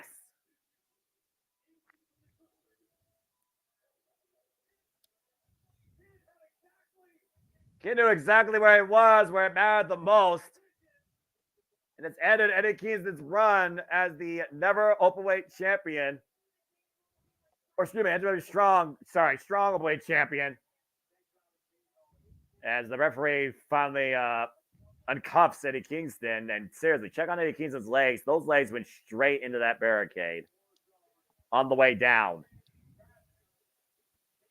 Freaking war zone here in the Toyota Arena as Gabe Kidd is finally vanquished Eddie Kingston and is now the new, oh Lord, NJPW strong overweight champion. You see David Finley right now, the leader of the War Dogs. coming out and congratulating Gabe Kidd. May not like the MO, but you gotta admit, Gabe Kidd got it done on his own. And there was no rules, so I mean, honestly, the War Dogs, they wanted to, they could have gotten involved here. They didn't.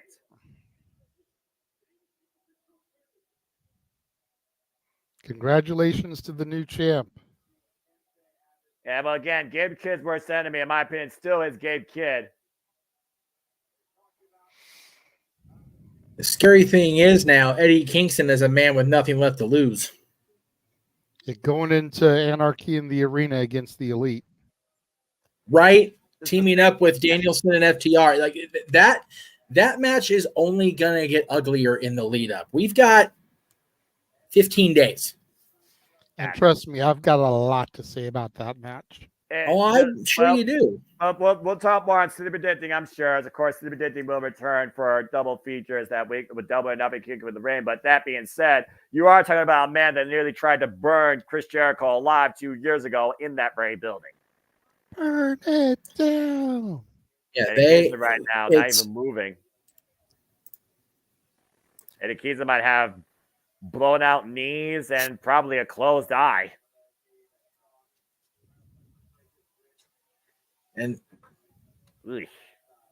Seth, it's actually absolutely correct. Like we said, Eddie Kingston cost himself that title. That had nothing to do with Gabe Kidd pulling out a victory. Gabe Kidd just happened to be the one that wasn't left lane. Yeah, quite literally. And again, both men went down together. He was just the one to find the way up to his feet when it mattered. It's a classic Rocky II finish, baby. Well, Gabe Kidd now the new NJPW Strong Overweight Champion. But now Gabe's got Kaito Kiyomiya waiting for him. So the GHC Heavyweight Champion. Yep. Also won't be pretty. And now at this point, to your point, JJ, earlier, Eddie Kingston has now lost the last of what was the Continental crown. The Continental title, the Ring of Honor World title, now the NJPW Strong Openweight title. He's literally lost everything. Yep. Is it sad that the least deserving of those is Okada? Isn't that sad? But it's a reality when you think about it. It really is. Because Mark Briscoe is more than deserving, long overdue to be Ring of Honor champion at this point of his career and his life and everything that's gone down, right? And then, you know, tonight, Gabe Kidd, he allowed Eddie Kingston to screw Eddie Kingston. He was smart. Okada's the champion because of who he's with. That's the straight up truth of it all. Now, you had this conversation a year ago, totally different sequence of statements. Sad but true. Sing it out, Metallica. Sad but true. You know it's sad but true. Yeah, seriously, we might need to get some help for Eddie Kingston, though. He is not moving at all, guys. When you're a man with nothing left to lose, why bother trying to rouse yourself back up? Let him carry you out in a whimper of glory. Well, can he even get back to his own 2 feet is what I'm wondering. Again, those legs were driven down hard across the barricade while his body went through that table. Yep. All I know is while they're checking on Eddie and doing all this maintenance, no disrespect intended to Eddie, I hope they're getting the ring ropes put up so we're not wasting more time. I was going to say, they better get their shit and get here. Well, you need to clean real, up. Like, let's get those ropes up, and then we can get Eddie on a stretcher and get the rest of the show moving. Like, come on. Eddie Kingston finally conscious enough to get up to his own 2 feet, thankfully. That is for real a good sign. He's getting up on his own 2 feet. That's always good to see. Well, he hasn't gotten up yet. He's crawling into the rain. No. And of course, and here comes Jack Perry. Oh, fuck. God, here we go. To further the storyline here for Anarchy in the Arena. You know we're going to be seeing footage of this on Dynamite. The chat room did call the Elite would be out there. They're just sending out their freaking little lapdog instead. This is the worst time. Sorry, not lapdog, Ryan Animal. Sending out their scapegoat. Sorry. And here come the Buck. Motherfucker! God. Nicholas Jackson. The Bucks are in Ontario. Shit. Why you put that out there, for? I saw it David coming. Prince of AEW. Where's Mox? Yeah. Well, Mox is the title defense. He ain't going down there right now. I understand that, but he could have. fucking His music AEW hitting would Tag probably Team scare them champions. out of the building. Mox is there, we know. Danielson is not. He's at Collision. He had a tag match with Claudio tonight, and the other two FTR. FTR is not going anywhere except prepping for court and getting ready for the Well, and Dax had a match on Collision also. He Why fought the Dynamite fuck does Kids these Kid. idiots have a That's mind? true. That's true. So and Collision was nowhere near Ontario. So yeah, dude, Eddie's screwed here. Eddie Unless is outnumbered. Mox comes out. God. What's that? I said unless Mox comes out. But even still, if Mox comes out, they're still down a man because three of the four are there. Come on, unnecessary. No, it's necessary for them. I'm not advocating it, but it is what it is. They can EVP trigger to EVP trigger until Mox decides that enough's enough and deflects from his title match, distracts him. Once again, Mox has to save Eddie Kingston's ass if he does. Well, I will say, and we all know how much I love the Massey brothers, but Matt did just make a valid point. He's like, who picks a fight on Wednesday night and then goes and shows up in the hometown of the Young Bucks? That's like true. You decided you wanted to stick your nose in business where it didn't belong, and then you're going to walk into my house? Knowing you outnumbered? So I can't stand those assholes, but it makes a valid point. Valid question. Where the hell's Tanahashi, the boss here? Is Tanahashi scared of these dipshits? I don't know what the president's duties are, but he's already back on a jet to New Japan Pro Wrestling. But Well, that's his bad for leaving the show early because now he's got a talent that's getting gutted by AEW's version of Larry, Darryl, and Daryl. Actually, no, it's Larry, Moe, and Curly because there are four of them. So Shemp's not far behind. Jack Perry's Shemp. He said the best they ever did was become multimillionaires, pack their shit, grab their families, and move to mansions in the high desert. Shit. I hate it when the heel promos are right. Damn it, they're good. It's like I hate it when the heel promos ring true, and it's like, you know what? You're not wrong.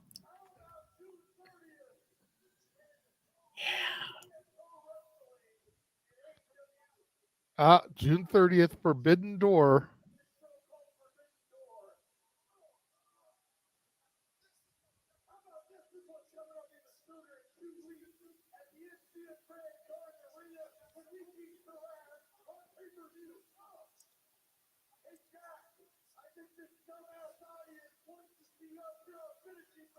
I agree with Noah. Just enjoy pro wrestling. These damn Bucks just make it so hard. Yeah, while they're attacking a man that they're already going for a war, attacking a man while he's down.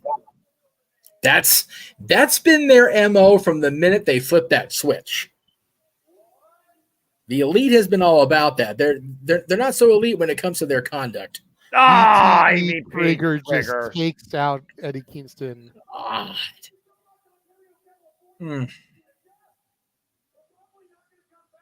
This is why you don't open your mouth and get involved in shit that don't concern you. Yep.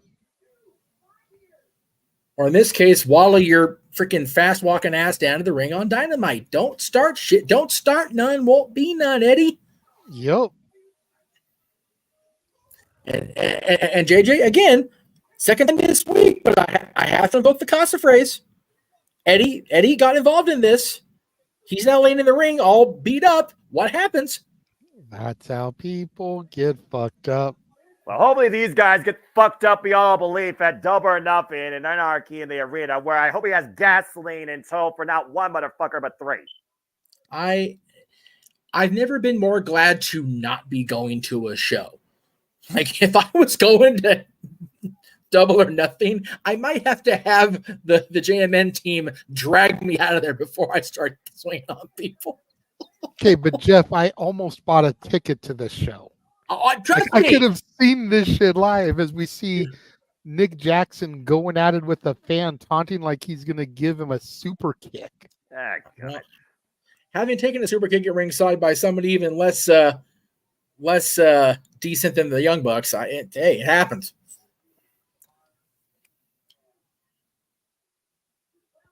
Took a little chin music, only cost me some Confederate currency. What? Fucking saw this coming. You did. But I just thought it was going to happen during Jack's match.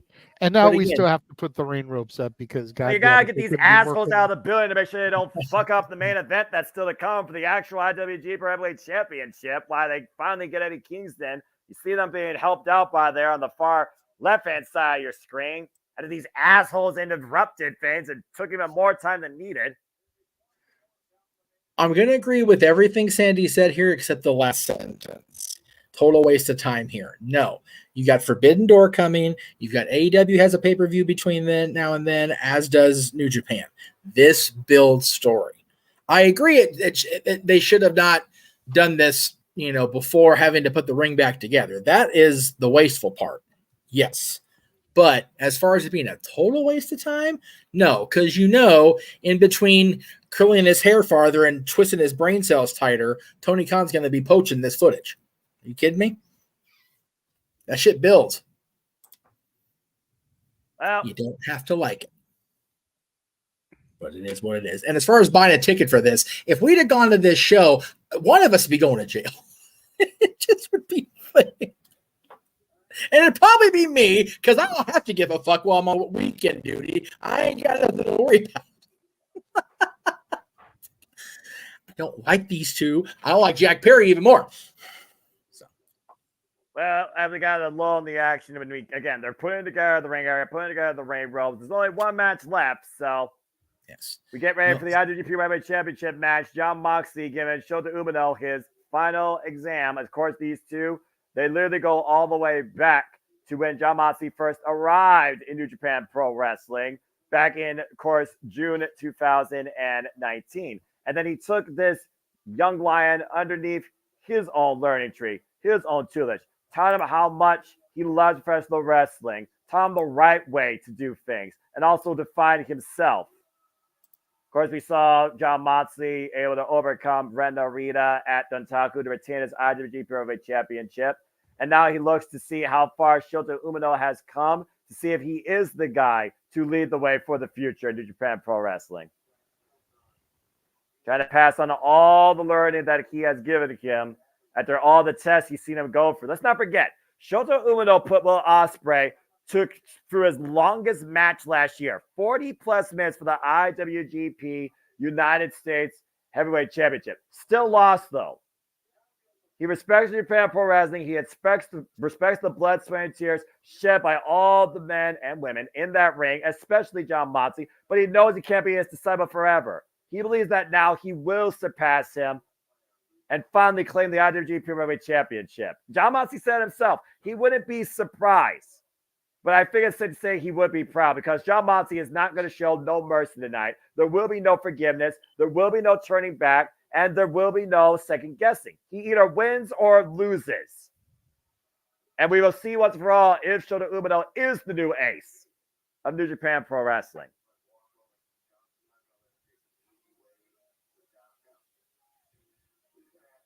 I was wondering when these two are going to finally face each other one-on-one again. From a 3-minute initial contest to what's going to be absolutely a longer testament of growth, strength, and determination for a guy that wants to surpass what Kazuchika Okada did and wrestle him. John Moxley, of course, a guy that has held now the WWE, CCW, AEW, GCW, and IWGP World Heavyweight Championships after beating Tetsuya Naito last month, 20-minute bout, Windy City Riot. It has been a very fun, long, fulfilling night here at Resurgence. We're going to see if Shota Umino emerges the new IWGP Heavyweight Champion.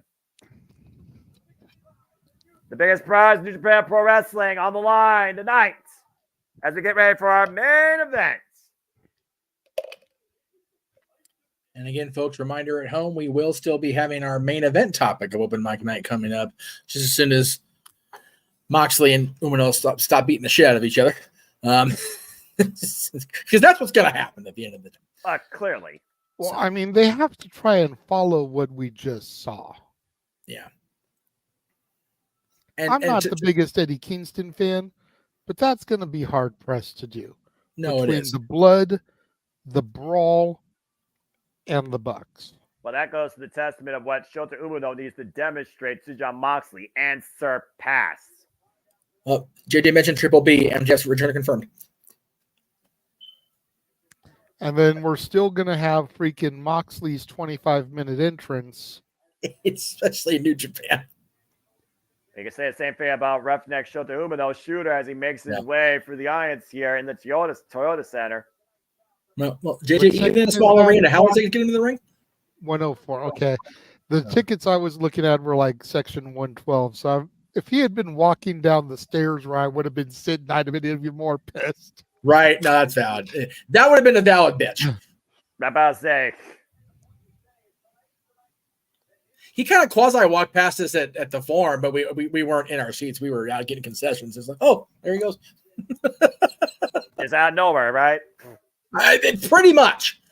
Kind of like when I saw freaking Leia Meow and Madeja WCW freaking walking the concourse to go to the meet and greet, and they're just casually walking past me. Dressed like Madeja and Leia Meow were dressed back then. That probably wasn't an easy distraction to avoid. Like, hello. That's probably accurate if you're being honest. And I had such tunnel vision at the time. All I thought was, oh, two hot chicks walking past. It wasn't until they got past me and I did the double take and they looked behind themselves to catch me looking at them that I realized who the hell I just walked past. Yeah. It's like, just keep walking, because at the end of the day, it's Kimono Wanalea and it's Scott Steiner's girl. You're in trouble. A boy making eyesight. A boy making eyesight. A boy That's making right. It's like you don't look at Minoru Suzuki when he makes his way to the rink. Oh. Anyway. Again, I appreciate the commending there, Sandy. It's just one of those. It's hard for Jay and I because like we could have been there, could have been a thing. And we know that arena and the Forum both how difficult it is to get in and out of a place, whether you're in the crowd area or not. So what the Bucks pulled off tonight was pretty solid. So if you're able to sneak into that place, you gotta have good access because there's not a whole lot of options in the Toyota arena. And for all you know, based on their drive, they literally rolled up in a freaking Uber Escalade freaking 5 minutes ago. They very well could have, considering they still live close. Well, as we move on from there, and Eddie Keaton, I'm sure, is going to be prepared to light a buck on fire, or two, or three, and sacrifice a scapegoat. We'll see if Shota Umino is prepared to finally lead New Japan Pro Wrestling and surpass his senpai, Jon Moxley. It really depends who has the ownership and the insurance coverage on the MGM, because they're about to get got up in there. So. And I cannot wait to call that. Oh, it'll be fun. Damn right. I said, I'm glad I'm going to be either here or up at JMN Studios High Desert section, depending on how the Disneyland day goes Friday before. Probably producing King and Queen of the Ring from Victorville. Oh, there you go. Depends how I feel Saturday night going into Sunday. As we await the entrance of our IWGP World Heavyweight Champion. Well, shit, if he's just coming in now, we're going to have another 20 minutes before we can start the damn match. I don't know about that, because when it comes to Jon Moxley, he's a guy that doesn't waste time. He's a guy that is no nonsense. You saw what happened against him and Tetsuya Naito, all right? Oh yeah. That's valid. Blackpool Combat Club, as real as it gets, forged in combat. This guy coming off a stint in AAA, by the way, prior to facing Tetsuya Naito for that title. Truly only one Jon Moxley in this industry when you think about this guy's legacy to the business. As Moxley finally accomplished what was a 5-year journey, waiting to be set up at the right possible opportunity, winning, of course, the IWGP Heavyweight Championship. It's crazy when you think about it. He left WWE 5 years ago. One of his first times out at AEW, he wins their world title. And now 5 years into AEW's existence, he's also won the IWGP Championship. He's the only member of the Shield to win world titles in 3 separate companies. Now the 9th IWGP Heavyweight Champion, to your point. Of course, previously held by the likes of Jay White, Shingo Takagi, Kazuchika Okada, and the longest reigning champion, Sonata. It is very much a sports arena. Concessions are closed at Toyota. So everybody's in their seats or they're in the can, one or the other. Well, again, out there in California, that doesn't surprise me. Well, no, for most sporting events, they close like at the beginning of the third period or the fourth quarter or whatever if they're doing sports. But since this is the main event, they're making sure they have time to clean up and posse out before the fans hit the concourses again.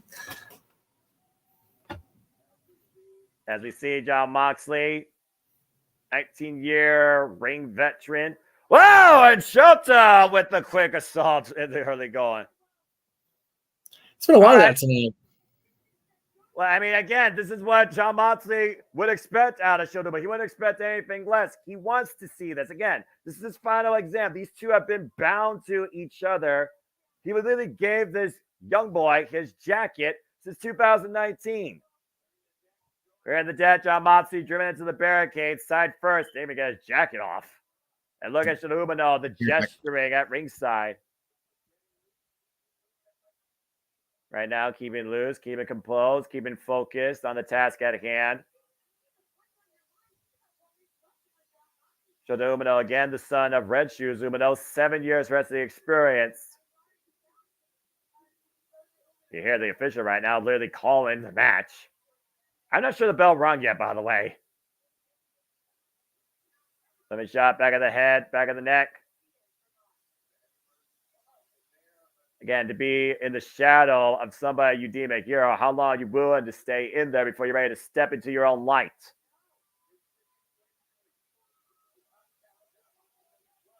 So Lumina right now excited as well against Jon Moxley in the corner. Whoa! Whoa! Okay. Whoa! Speaks out to the character, Shota Umino right now. That unhinged nature being expressed in the very early going here. Driving the referee down. But again, emotions could be your greatest asset or your ultimate downfall. I've said it before. I've seen it before. All right, in the corner. Jon Moxley takes Shota down. Umino down again with short-range clothesline. Jon Moxley with nearly 2,000 matches, folks, in his career. Moxley in great right now condition here, looks like. Well composed. And probably more furious. And oh, no. Now the entrance way, front face lock, hoisting up Shota Umino. Ah, the rake. Golly, driving his nails in the back and snap, German. And that will definitely slow this match down for a moment if the match has begun, which I still don't know if it has, JJ. Yeah, I don't know. I don't think so. You can see right now, Shota Umino broken. Again, Jon Moxley applauds what Shota Umino just demonstrated there in the early going. Now, you know Jon Moxley would have not expected anything less from somebody that's been literally forging combat alongside him. Yeah, no. In and out of AEW and NJPW, might I add. We've seen these two tag along Sidechar at the Forbidden Door last year. We saw these two last year at the Minion Challenge for the Never Openweight 6-Man Tag Team Championships. We saw these two last year at Resurgence in 6-man tag team action. Shota Umino not backing up, though. There's a single leg kick by Jon Moxley. Whoa. All right. I need a translation for that. Some strong words there by Shota Umino. I like this fire I'm seeing out of Roughneck. What? Moxley right now answering in kind. Both these men teeing off against each other's jaws with these forearm strikes and elbows. Back and forth we go. Jon Moxley, though, great kick to the leg and the jab. The rising knee strike, though. Rock Shota Umino now. Combination offense by Death Rider. Irish whip now. Just underneath the clothesline. Shota Umino picking up speed. Drives through Jon Moxley. Takes him down. Driving the root for the chest. And big net breaker by Roughneck. World Championship on the line here. British Prize and New Japan Pro Wrestling. Shota Umino trained by the likes of Jushin Thunder Liger, Yuji Nagata, and of course the ace of New Japan. Calls himself the new ace, though, Hiroshi Tanahashi. And for those that are staying with us this entire time, we thank all of you for tuning in here at the JMN Multiverse of Media and all of our friends throughout this entire night. Please stay tuned for our main event discussion on Open Mic Night before we bid you all fine adieu. And thank you again for tuning in. Nice fisherman suplex with a bridge cover, 2 count only. Woof. We've already seen the Strong Openweight Championship change hands. The Tag Team Championship change hands. Will we see the IWGP World Heavyweight Championship change hands here? The Snapmare now. Right now, trapping the arm and leg. Hammering anvil elbows by Shota Umino. A train by the Blackpool Combat Club. Just laying in the strikes. We are 5 minutes in. A rapid fire succession here by Shooter. Can't believe we're already 5 minutes in this thing. Again, folks, this has a 60-minute time limit. Moxley, though, once again, fighting back. Drives Shota Umino to the corner. Charging in with a clothesline. Big knife is shot. And Moxley right now trying to break the will of Shota Umino. Umino, though, showing his spirit, being tested here on what Moxley calls his final exam. No fear, though, on Shota Umino. And now Shooter fighting back here with a combination in the corner. Chop forearm combination here. Jon Moxley now. Good grief, just raking his elbow across the face of Roughneck. Of course, Shota Umino coming off excursion from the likes of Rev Pro. And Jon Moxley saying, I'm sorry. He freaking knows the rules. Of course, the title connection in his hands are supposed to be a pinfall, submission, or 20 count on the outside. Disqualification means nothing. Knife it's shot. Jon Moxley sits moving on the top turnbuckle pad. Delivering across the forehead and taking a bite of the skull of Shota Umino. Both men holding up their head of bargain here. Bringing it all out here. The concessions are closed now. I think Mox is just trying to get a snack. Oh, wait a minute. Shota Umino, though. Grabbing Jon Moxley's head. Cheeky Nando's. Shota right now scouting Jon Moxley again. And you do wonder, though, is this the match that Jon Moxley's been building Shota Umino up for? And is the title just, an accessory? Again, kick to the hamstring there by Shota. Good scouting. Taking out the leg. Now bracing up Jon Moxley against the steel ring post. Hyperextending that leg. And the lateral movement of the right leg swung left into the steel ring post. You hear Shota right now saying that's not enough. Again, very smart strategy here by Shota Umino. Take out the base of Jon Moxley. He can't elevate you for the Death Rider. Oh, no. Oof. Point the elbow to the knee.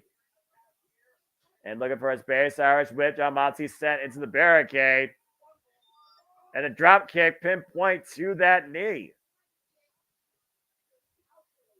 Calculated assault here by Shota Umino, JJ. Yeah, definitely. I mean, you mentioned the credentials of Mox earlier. It's like Shota Umino realizes the caliber of opponent he's in the ring with. And he's doing everything to prove that he deserves to be the champion as he takes out the knee yet again with another running drop kick. Creating distance right now between him and the champion. Shota Umino runs in, though. John Moxley gets the leg up, the good leg up. Shota again! Back to the knee, the drop kick. And Shota. Oh, knee breaker. Nice float over transitions there by Shota Umino. Oh, wow. Oh. Hyperextending the leg. Ah! Crushing the ankle in the process. Modified Toho of sorts right now. Moxley in a world of trouble. Yeah, your leg's not supposed to the bend. rope there. Your leg's not supposed to bend like that, nor your ankle the opposite way. You see Shota holding on for the rest 5 count. Again, this is his mentor, JJ. This is his friend. And he is showing no remorse here, no mercy. Just like John Moxley said that he was not going to show against Shota Umino. Shota took those words to heart. Freaking mercenary here. And his first called commander right now in Mortal Kombat. And right now, trapping the leg across the second and bottom rope. And the ankle lock, modified ankle lock again. And that leg just being continue to be exploited by Shota Umino here. John Moxley trapped. John Moxley able to escape though. Sidewind. Sends the move up and over. John Moxley falls in though. Drives Shota to the barricade. We are 10 minutes in the 60-minute IWGP World Heavyweight Championship contest. And let's pray we don't go another 50. Can we get this done in 5, maybe 10? Hey, you realize you're talking. You know, if we're going AEW times, they got 3 minutes. Here's the thing, JJ. Hi, Jeff. And, this is an and yes, I heard myself say 3 minutes. Go ahead, Noah. I was going to say. On you. No, you're fine, because I was also going to say this is not AEW pay-per-view. This is a New Japan Pro Wrestling pay-per-view. Shit. And they tend to go longer sometimes than any pay-per-view you know on the West Front. Like I said, these motherfuckers out here trying to be pro wrestling gorilla tonight. Wrap this shit up. Yeah, you're about to say. And I'm not trying to clown like it's been a bad show. It's been a fantastic show. Yeah. But we still got a topic to go. We got to try to get the crew back in. Yeah. Let's go home, y'all. Well, you might need to do rain check for happy hour tomorrow or freaking next weekend, because tomorrow, again, happy Mother's Day to all the mothers out here on the East Coast. God bless all of you. It's Mother's Day tomorrow as well. Yeah, which is why we can't do a happy hour tomorrow. Yeah. Plus, you know, I still got to go to work. Yeah, I'm about to say, prayers for passions. You know, and with it being Mother's Day, I'm probably going to get a shit ton of deliveries like I've had these last 2 days. Got Moxley right now hooking up Shota Umino. X-Plex. God, just dropped him. 1, 2, 3, let's go. Cover. Two count only. Imagine that being the freaking finish. Dropped him on his head and neck. Shota Umino driven to the outside. John Moxley here. And again, to those that are actually watching us, thank you to everybody. Appreciate all of you as we do this again for all the shows, all the PLEs, all the pay-per-views, all the specials, all the professional wrestling across WWE, NXT, Ring of Honor, AEW, TNA, and sometimes New Japan Pro Wrestling. And a hammerlock throws Shota Umino shoulder first in the steel ring post. And if you're enjoying what you hear, please stay tuned with us in the hashtag We're Going to Die Schedule 2024. Stay tuned for all the shows hosted by all your friends in Multiverse of Media, including the shenanigans that are open mic night. And if you want to the conversation, join the dictate, super chat, simple as that. Please like, subscribe, comment, though, and tell a friend. And again, we appreciate all of your viewership always. You make it all possible. For it's not about us, it's about you and professional wrestling in this case, damn it. And I'm fake Shota saying damn it after his shoulder was just driven to that ring post again. John Moxley right now, once again, taking control of this match. You see Shota Umino down on the entranceway, trying to get feeling back in that arm. This is more of a pace that John Moxley is used to being with, giving his opponent a chance to come back inside the ring. We know Shota Umino will not stay down as the 20 counts being applied here as he rolls back inside, still grasping that left arm, though. And Moxley right now, hyperextending that shoulder, pressing his elbow against the left-hand side of Shota Umino. PK kick. Direct kick to the spine after an elbow driven into the chest. Front and back assault by the IWGP Heavyweight Champion. There's a cover, lateral press, gets a 2 count. Brutal assault here. Front and back right now. All that damage done to the leg earlier, pretty much a non-factor here. And look at the way Jon Moxley right now is extending the fingers. A little joint manipulation on the left hand. The wrist. Again. Maybe hear the finger snap. Picking apart right now is Pareja. Again, all perfectly legal within the rules. Joint manipulation, body dissection. Break down of your opponent. The thing, though, again, everything Jon Moxley is doing is only trying to further encourage, inspire, and grow Shota Umino. That's been the MO of Jon Moxley with Roughneck since their first collision in June 2019 at Dominion. You hear Shota Umino right now trying to fire up, and Jon Moxley's asking for it. Oh, man, that elbow, though.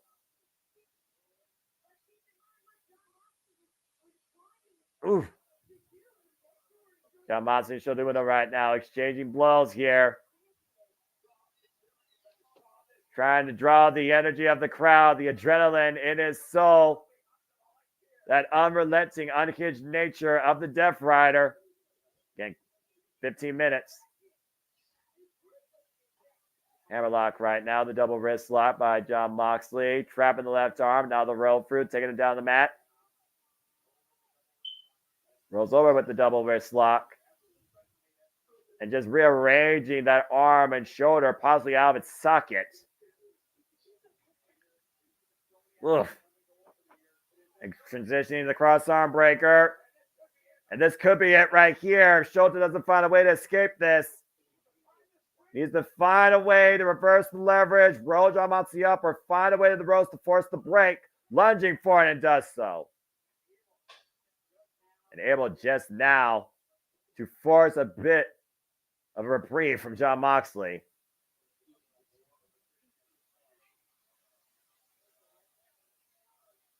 Oof. Again, very calculated approach after the early furious go in by Shota Umino here. Much more of a technical bout than a physical one. Knife edge chop as Shota is perched in the top turnbuckle. And going again, double wrist lock.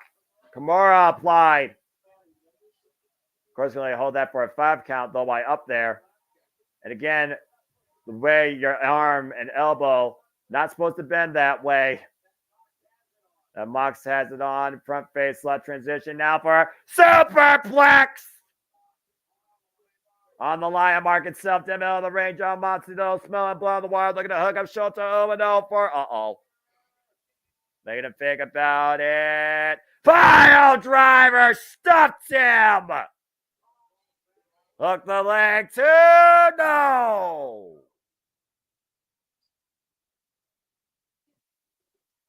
Tremendous show of heart here by Shota Umino. Shota Umino trying to hang on for everything Jon Moxley believes that he's worth and can be worth.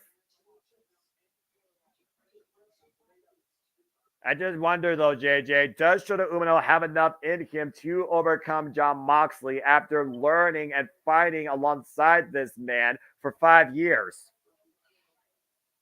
Valid point. Very calculated approach again by Jon Moxley. We talked about Jon Moxley before, a man that most people think, oh, he's just a guy that bleeds in 5 minutes. Technically sound, physically capable, aggressive as the day is long. Already has mission statements out there for AEW to step up or keep up, including his own friends, might I add. Let's not forget what he said as part of his New Year resolution on Collision. And we got Taylor coming out from underneath the ring. Referee showing a lot of leniency here. As again, this is for the IWGP World Heavyweight Championship.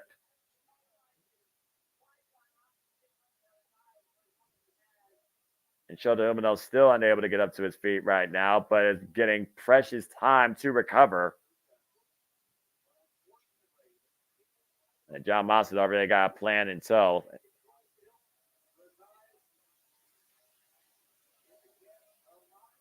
That's a big table, too. Y'all got wide tables out in California. We see already so much damage done with tables here after Eddie Kingston was unable to get up for a better duration post-match after being driven through it by Gabe Kidd, who, of course, is now the new NJPW Strong Openweight Champion. And John Moxley coming back in. She'll do it meeting him, though. Big elbow strike with the good arm, the right arm.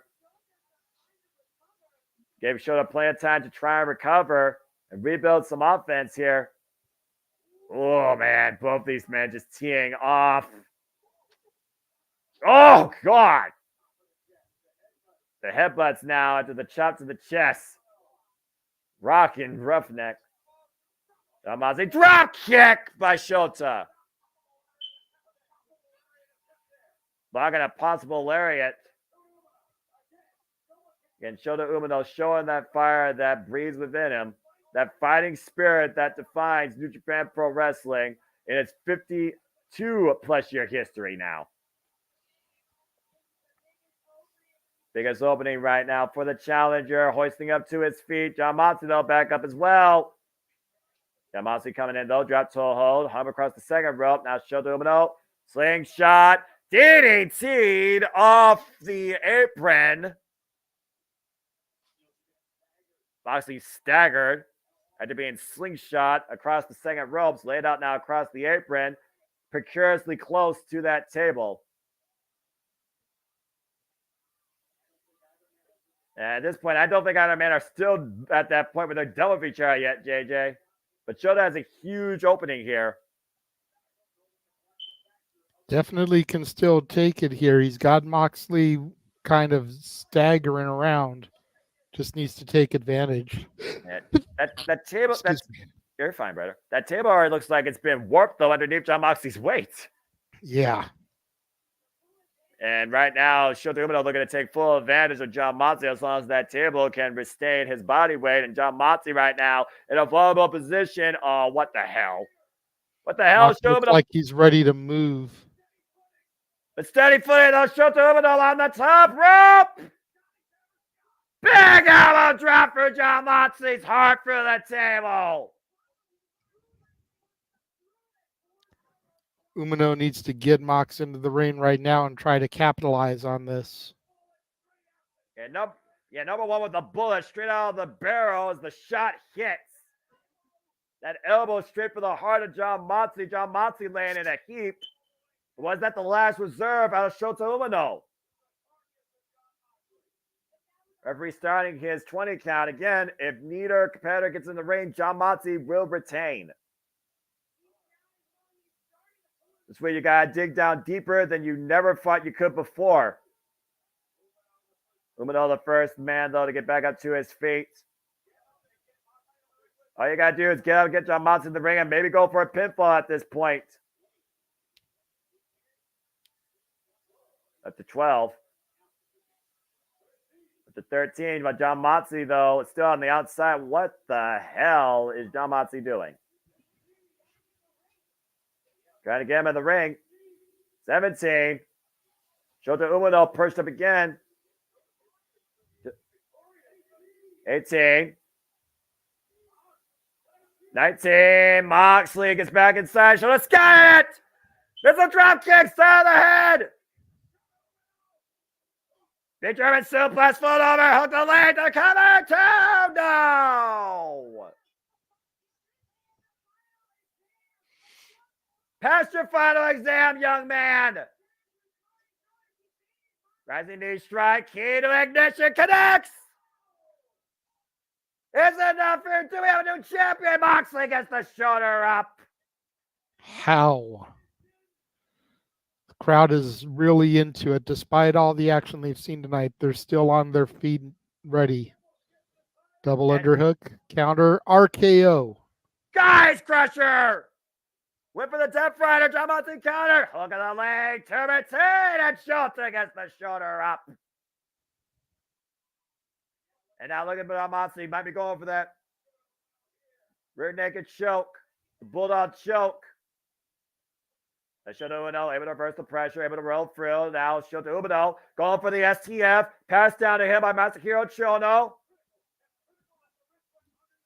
You saw the wrist went underneath the jaw, by the way, for better position. But Jon Moxley, though. And Jon Moxley right now struggling. Oh, man. It's a high angle. Swinging the hips and running again. Both men up to their feet. Jon Moxley with a sleeper hold, though, in play. Shota Umino able to escape. Whoa! Look at the leg, too. And Moxley gets the show up again. Immediately staying with it, though. Back to the STF, center of the ring. Shota Umino has Jon Moxley trapped. Trying to cut off the oxygen, trying to cut off the flow to the brain. Moxley, you can see right now the sense of desperation and concern in his eyes. He looks to crawl his way towards the ropes. He's thinking about it, though. Will he tap? To raise the ropes, to force the break, to submit, so Shota Umino can take. Well, wait a minute. Shota Umino, though, change the position, bringing it back towards center, aware that Jon Moxley was going to reach the ropes. Traps the arm. Now trying to trap the right arm. Uh-oh. Oh, wait a minute. The arms are trapped. Jon Moxley is literally defenseless right now against Shota Umino with these clubbing shots in the back of the head and neck. Right out of the playbook of Jon Moxley and Will Ospreay for that matter. 25 minutes in. Mox getting back to his feet. Down but not out, JJ. He's just swinging for the fences, though. Jon Moxley doesn't even know where he's at right now. Literally hung up by the top rope. Shota Umino perching up Jon Moxley now on the top turnbuckle. It's a hell of a final test and demonstration by Roughneck, I will say. Shota Umino on the inside second. No. Not an avalanche Death Rider from there. And Jon Moxley able to scout it, though. And again, back to that left arm that he's been working with this entire match. But Shota, though, very smart, going back to the knee. Jon Moxley changing position, though. Double underhook. Can he lock the wrist, though? Shota unable. And Shota right now with the ring to Jon Moxley's back, continually breaking the epidermis away from Jon Moxley's back. Just clawing away. Good Lord. Jon Moxley right now on the receiving end of all the lessons as punishment. And Shota Umino hugging up Jon Moxley from the top rope. Oh! Avalanche butterfly suplex kick out. Shota, you got to stay on it, man. You got to stay on it. This is your moment. This is your chance. Might be looking to sink the blade. Blade, Jon Moxley. Uh-oh. Death Rider! Whoa! God damn. A snap Death Rider and a rebound Blaze Blade into the face of Jon Moxley. Both champion and challenger down right now in the middle of the ring. For the first time in this match, JJ, we're at a standstill.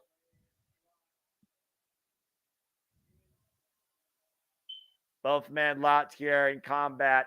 Both men finally meeting on the opposite sides of each other after 5 years for the IWGP World Heavyweight Championship. Jon Moxley, Shota Umino, main event here tonight, NJPW Resurgence. And both these men now getting back up to their knees, teeing off against one another. And this match has not even reached halfway its time limit. God, I hope we don't go the whole time limit. I'll just tell you this one more time, JJ. Shota Umino humbled Will Ospreay for 40 fucking minutes. The longest match in Will Ospreay's year last year. And the longest war of attrition for Roughneck Shota Umino's career. Oh, geez. And I'm not trying to say that he can't go that long, but Mox doesn't look like he's conditioned to go that long. To your point, I can't recall the longest match I remember Jon Moxley going from. We've seen him go through a fair share of wars. Violent, bloody, barbaric, and physical. And how is he not bleeding yet? Can we just address that? Yeah, I'm quite impressed, by the way. That goes to show the demonstration of fighting spirit versus, just barbaric madness. And right now, teeing up against Shota Umino with these kicks. Going back to the MMA training course that he got. Well, shades of Bryan Danielson, his BCC stablemate. Best friend, arguably the best professional wrestler on the planet. You see Shota Umino, though. Look at the fire in Shota Umino's eyes. Shota back up to his feet. Jon Moxley wants the best that Shota Umino can bring and more. Whoa! Oh, my God. Damn, that was a shot and a half. Cocky and stiff on the jaw. Moxley got to his knees on that, JJ. Yep. And right now, Shota Umino teeing up against Jon Moxley. Wants Jon Moxley to give absolutely everything, leave nothing left to chance. If this is Shota Umino's final exam, he wants to make sure Jon Moxley leaves nothing off the ballot. Both of these men locked in combat here, just trading elbows. And neither man is losing their footing. Both stepping into these strikes. Gets to the midsection, though. Oh, and an up kick, though, to the arm. Combination offense by Shota Umino, though. A jack in the jaw. Jon Moxley with that elbow. Another elbow by Moxley, though. Moxley off the ropes. Pop up. Uppercut! On the waist lock. German suplex. But Shota, though. Half and half to Jon Moxley. And Moxley saw a big battle lariat. But Shota back against big drop kick. What the fuck are these two made of? Gunpowder and lead. Oh, God! And Shota is turning inside out with that King Kong Bundy lariat. Moxley, what the hell? Barely a one count. It's too lackadaisical of a cover for Moxley. He's too arrogant there. Yeah, but you thought that he took Shota Umino out there, and we have officially hit the 30-minute mark, folks. The one that both men wanted. This is the match both men have been working for. Look at the act of defiance by Shota Umino still down the mat. Big Jon Moxley just snapped the middle finger. Another double underhook. Uh-oh. Divider! That's gotta be it. Fold over. Hut the leg. No! Mox got to be wondering what else it's going to take at this point. I mean, at this point, are you saying that there might be a sense of desperation on Jon Moxley's face? A little bit, yeah. I mean, I don't think Jon Moxley, he said that he knew what Shota Umino was capable of, but I don't think Jon Moxley expected this level out of Shota Umino here, especially 30 minutes in. Exactly. Shota right now, again, showing tremendous heart. High angle, Death Rider denied. Shota Umino, catching Jon Moxley. DDT! That's Jon Moxley on his head. Shota Umino still trying to breathe new life into this incredible match. Jon Moxley trying to hoist himself up with the assist of the ropes in the red corner. Again, find your footing.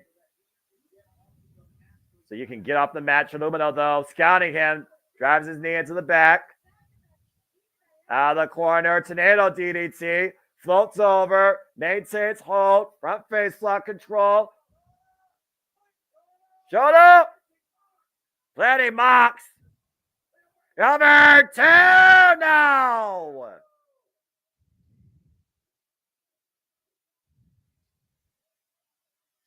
And Shota Umino knows that that's not enough either. Jon Moxley asking for more.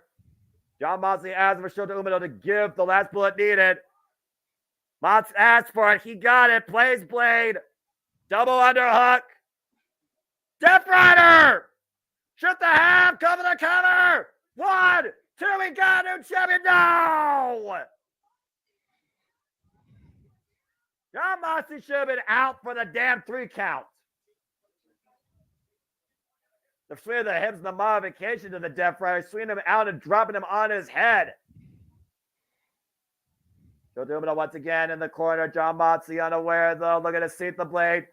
Blaze blade, bang ahead! And he got all of it! Jon Moxley's got to be out cold at this point. Double underhook. One last time with Jon Moxley. Armbringer brings Joe Domino down hard on the mat by that left arm. And a curb stop drives Roughneck's hand, the lion mark. Jon Moxley, though, hooking up Joe Domino. Death Rider! Oh, Jesus Christ. He spiked him on his head. Shoot the half. Hook the leg. Jon Moxley fucking retains.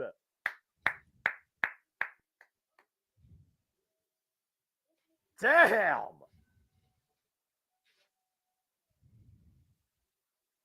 For a final exam, he may not have passed completely with a perfect score, but I still think he passed with a very good grade, JJ. Yeah.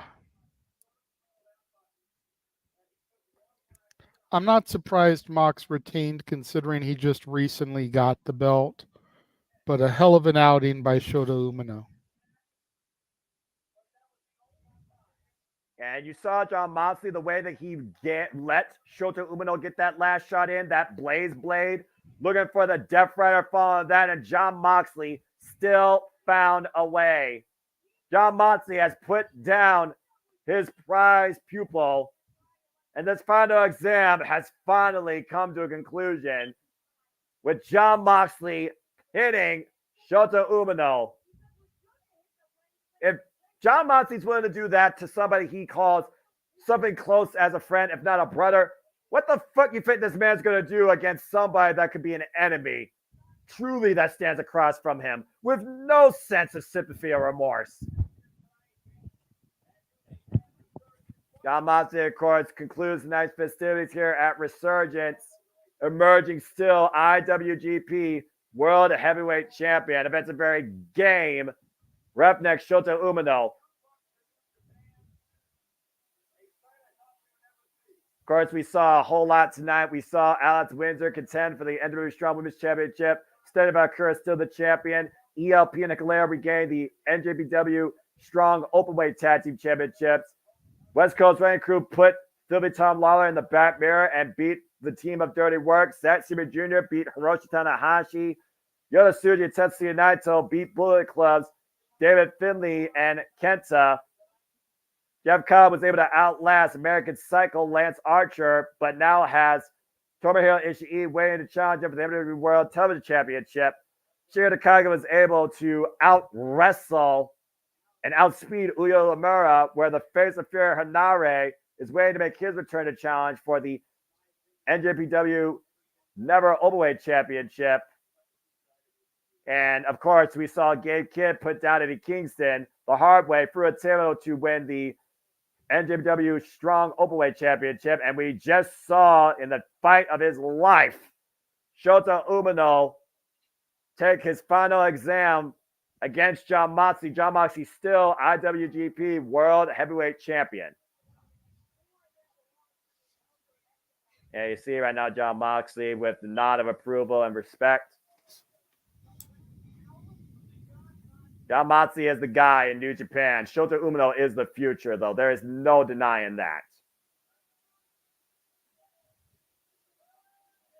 Great show of sportsmanship here. Incredible level of competition.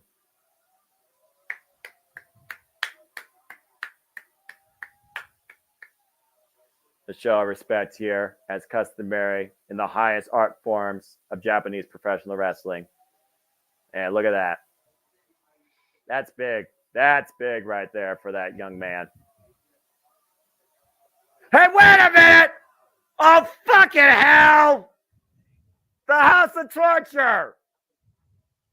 Randa Rita, and even, of course we have to have these guys end us on a dark note. Come on. I know nobody's going to come out to the aid of these two.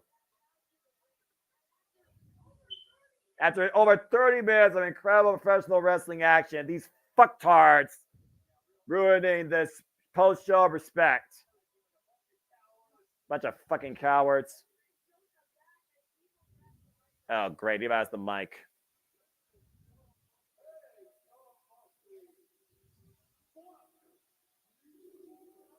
All right. Well, that's real. That's real professional.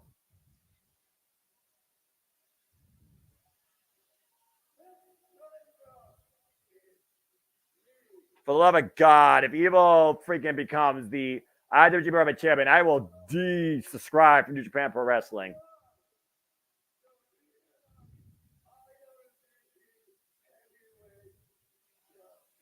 A real champion? Gee, where have I heard that before?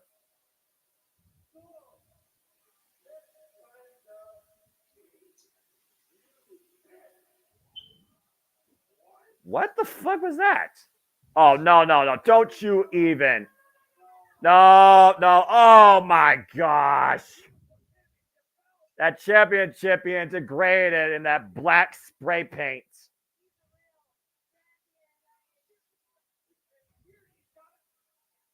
Well, real champion, real president.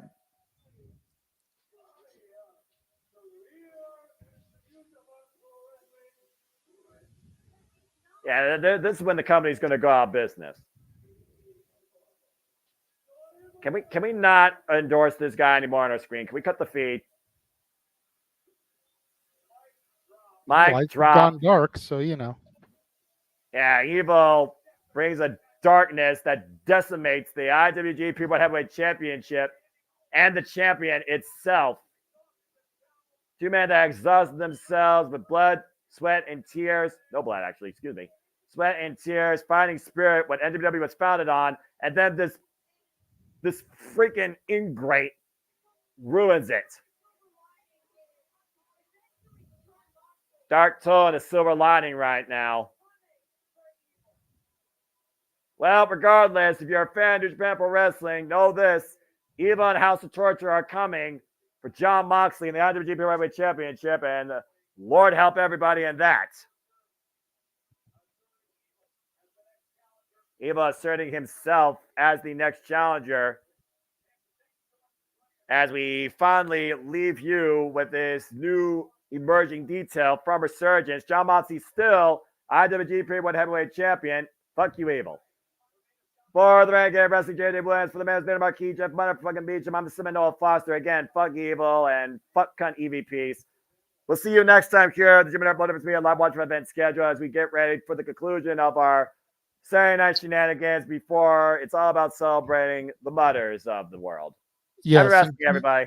And to those of you on the East Coast who may be going to bed and not staying with us, happy Mother's Day to all of you and your mothers out there. That's right. In the We love word you, mothers. Biff Cannon, say hi to your mom for me. That's right. You know. Oh, that's obnoxious. That was weird. Well, no, it wasn't weird. It was just me not paying fucking attention. It was evil. It was evil. Yes. Very not nice, very evil. All right. That's one evil I actually could appreciate versus that fuckwad on my screen. Yes, that's valid. All right, boys and girls, children of all ages. We're gonna give you a quick and dirty version of this opening. So we'll be back in literally 30 seconds with open mic night. Sit back, relax, and enjoy the show. Fuck Bill Belichick.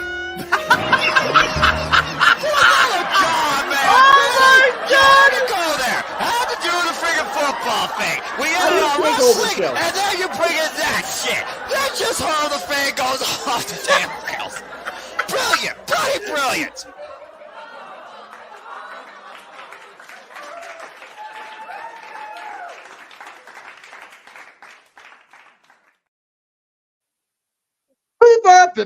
We're here. There, I forgot about that part. It's okay. Anyway, open mic night, main event time here on the Jeff Mitchell Network Multiverse of Media with the Simple Man, Spectacular Voice, Commentary Man par excellence, Noah Foster, and the renegade of moderators himself, JJ Williams, and coming in, literally in the clutch, sliding into home plate with scoring the run last minute because he's here, Mr. Reliable. Wait for it. Wait for it. Reliable. There you go. Is everybody here? Okay, there we go. Let me make sure we got everybody that we going to be here, so you know. Yes. I think everybody's going to be is going to be. So we got a 30-second open in. Mr. Moderator, take it away. Well, I know not everybody is looking forward to this conversation, but you'd be hard-pressed to say that it wasn't the biggest news of the week. Of course, that is the Sky Blue incident that occurred during the Ring of Honor tapings portion of AEW Dynamite this past Wednesday. And I mean,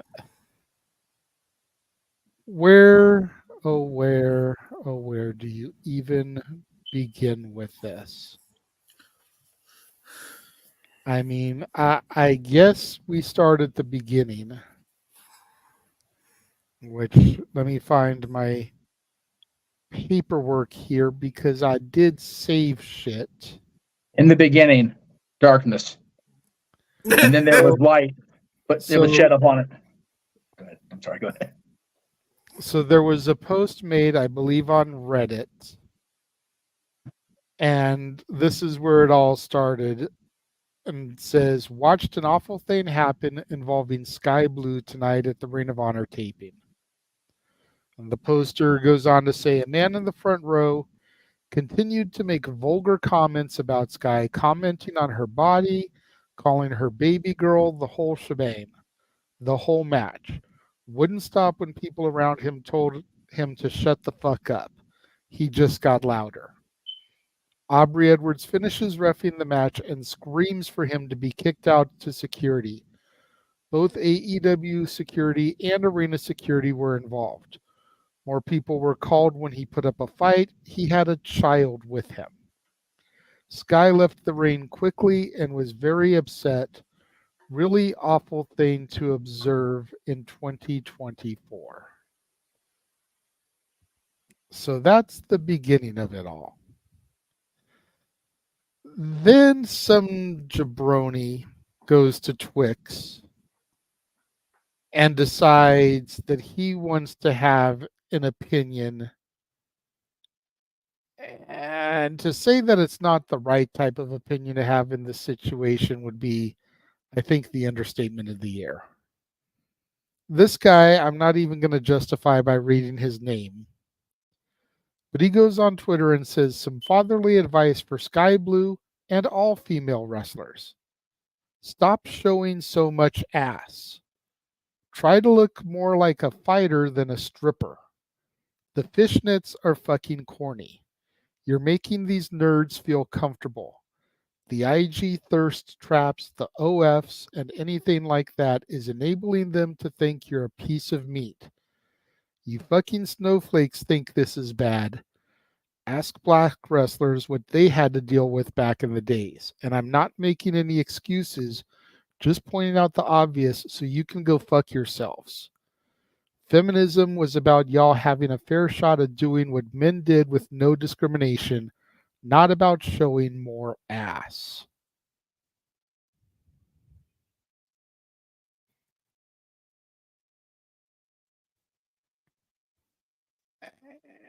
And it's like, where do you go from here legitimately? But I do have to shout out a female who we're both very familiar with, Jeff, who took to Twix and had something to say about that, and that's the fabulous Thunder Kitty. And she says to the young folk, watch some of the greats in stand-up comedy verbally castrate hecklers in the audience that want to ruin the show. Apply to dum-dums and wrestling crowds. Don't turn over the reins and don't let them get to you. If only it were that easy. Yeah. Well, I mean, Thunder Kitty's been around for 100 years. She even says so herself. So she's seen it all. Is accurate. You know. I mean, granted, Dylan defeated her with a phantom kick from halfway across the ring. There's video evidence of this on the Casa channel. Look it up. Well, I mean, yes, but think about the women's wrestling in Thunder Kitty's quote unquote era. That freaking Phantom Kick would have knocked a bitch out. So This there is fair. that. Plus Dylan was a tough son of a bitch at that age. Now not he's kind of a pushover now. God love him. That's fair. But yeah, it's just so. And again, I told you I wasn't going to say anything, but I've thought about it, and I gotta say something. Like, for fuck's sake. Well, I do appreciate that, because I'm going to go ahead and out you here. We've talked about it in the past.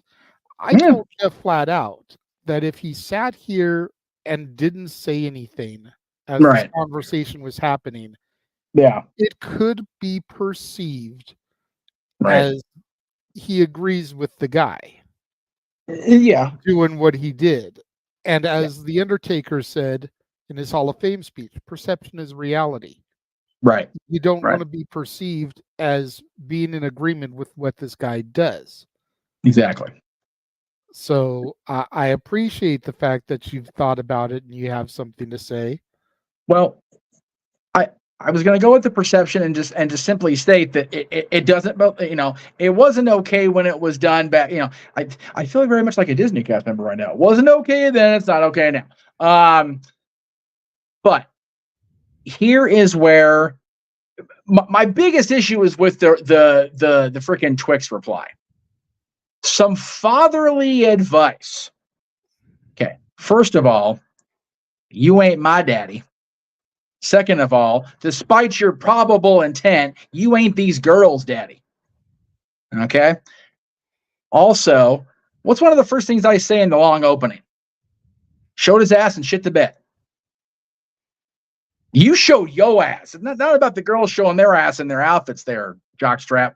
This is you showing your ass and your ignorance and your outright stupidity. Oh, and I'm just trying to make a go fuck yourself. Well, since you're already leading with go fuck yourself, I will feel free to go fuck myself in reply. Because you're an asshole. Not everybody in professional wrestling is going to have the legitimate credentials of a Ronda Rousey or a Shayna Baszler, or have the long-term training and the ability to have the audience fall in love with them over a long period of time, like a Trish Stratus, like a Lita, like I'll even say now a Dr. Britt Baker, who, most of this room condemned Britt when she was first involved because she was, high up in the Tony Khan butt kissing food chain, if you believe the rumor innuendo. And since she's been gone, the majority of us are now missing her because, damn, the women's roster kind of is what it is. So for everybody that's complaining about, these girls are, dressing like they are because of, what they can contribute, I got news for you. Every single one of these women goes out there and wears what they want to wear and performs how they want to perform. And if they weren't capable of pulling off something that would feel credible to the audience, they wouldn't be out there because they wouldn't want to bring themselves out there. Okay? I don't know Sky. I've never met Sky. Okay? I have met Rachel Ellering, worked with Aubrey Edwards, and good for Aubrey Edwards. That guy's lucky she didn't kick that guy's ass. Okay? Because Aubrey was legitimately, justifiably pissed the fuck off. And as somebody that has pestered Aubrey to no death over a simple picture because my camera was such a piece of shit on a cruise, you don't want to push Aubrey Edwards too far to that point. Because once you poke that button enough, she's going to claw you like a fucking bear. Just the way it is. And that's with anybody. So good on Aubrey and good on Rachel for going to Twix and taking this cum stain to task. Good on Sky for simply thanking for the support. I will say there are a few people that took it maybe a little bit too far. Again, I'm not going to out them because there were a lot on both sides. There really were. I've always lived by the philosophy, state your name, state your business, or at least I try to, because that's the way my dad raised me and taught me. My name is Jeff Meacham, and I think that guy should be banned from any sort of public outing and should have to go to some sort of counseling before he can be allowed amongst people again. He probably ought to have CPS called on him for his fathering skills, because clearly he's failing in that department. And I think that I think Sky is justified in filing charges. It's all on some sort of tape or another. I'm sure it can be very easily obtained. But the bottom line here is this shit should not be happening. You know, you're paying your money. I'm going to turn this off. I just was really hot because this house is hotter than balls, so forgive me. You know, I love it when Sherry heckled that guy at the Hall of Fame. You bought your ticket. We got your money. Now sit your ass down. It's my time. You can cheer. You can cheer Rachel. You can boo Sky. She's the heel. You can razz the referee. That's what referees are there for.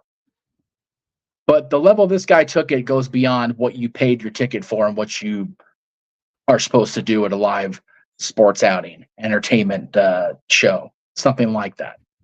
So my name is Jeff Meacham, and that's not okay. And I think that he should definitely have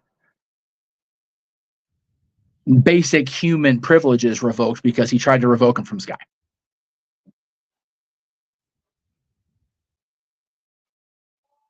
All right, follow that. Go get my Shawn Michaels tights on and follow that. I'll be right back. That's how I feel. And I'm accountable. My name's here. So, I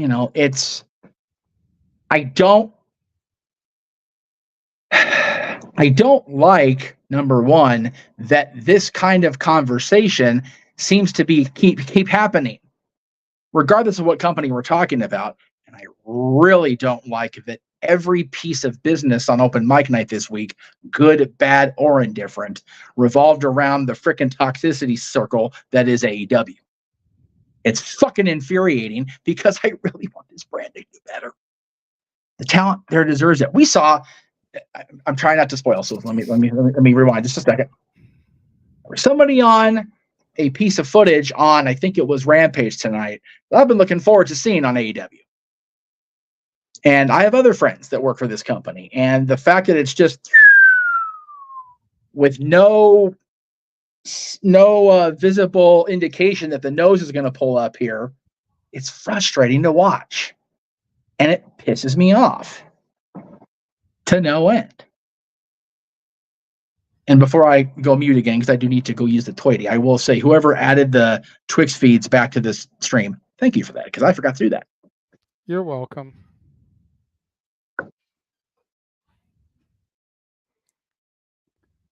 So yeah, I was going to bring up the fact that Sky, Aubrey, and Rachel have all gone to Twitter to address the situation now.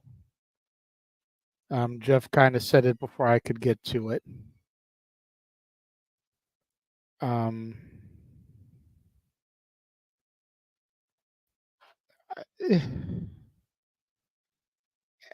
the end of the day, it just boils down to pretty much what I feel Noah's going to say. So I'll say it and then throw to him to see if he really has anything that he wants to add to it, but I doubt it. And it just comes down to people need to be better. There's no reason why in 2024 we should be acting like this, let alone acting like this in front of our kids. Now, and I'm not saying this is better, so please don't misread my intention. You're there, you're drunk, you're frat buddies. Stuff like that happens. You're there with your kid, at least set the better example for your children. You know, it's not difficult. Noah, I know you're going to keep things simple because you actually had to do the homework this week and watch Ring of Honor like you weren't going to already because you take in all the wrestling, and report to me on if anything, if it occurred, if you saw anything, and to your own admission, they didn't show it this week. They could be putting it into next week's episode, or hopefully they've just thrown it out, which I'm hoping that's what they did, although it would kind of suck for Rachel Ellering because she doesn't get a whole lot of TV time as far as I know. And to be in a match with Sky Blue, which I'm sure was a banger, to have that match get lost to the ether, gotta suck. Noah, go ahead and bring your 2 cents in on this.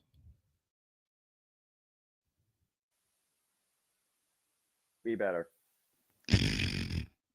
Did I call it or what? I fucking love Noah. I'm not going there. I'm not. I don't care if I was super chat to do this. You can't buy out evil out of me, because if I go evil on them, I'm no better than them.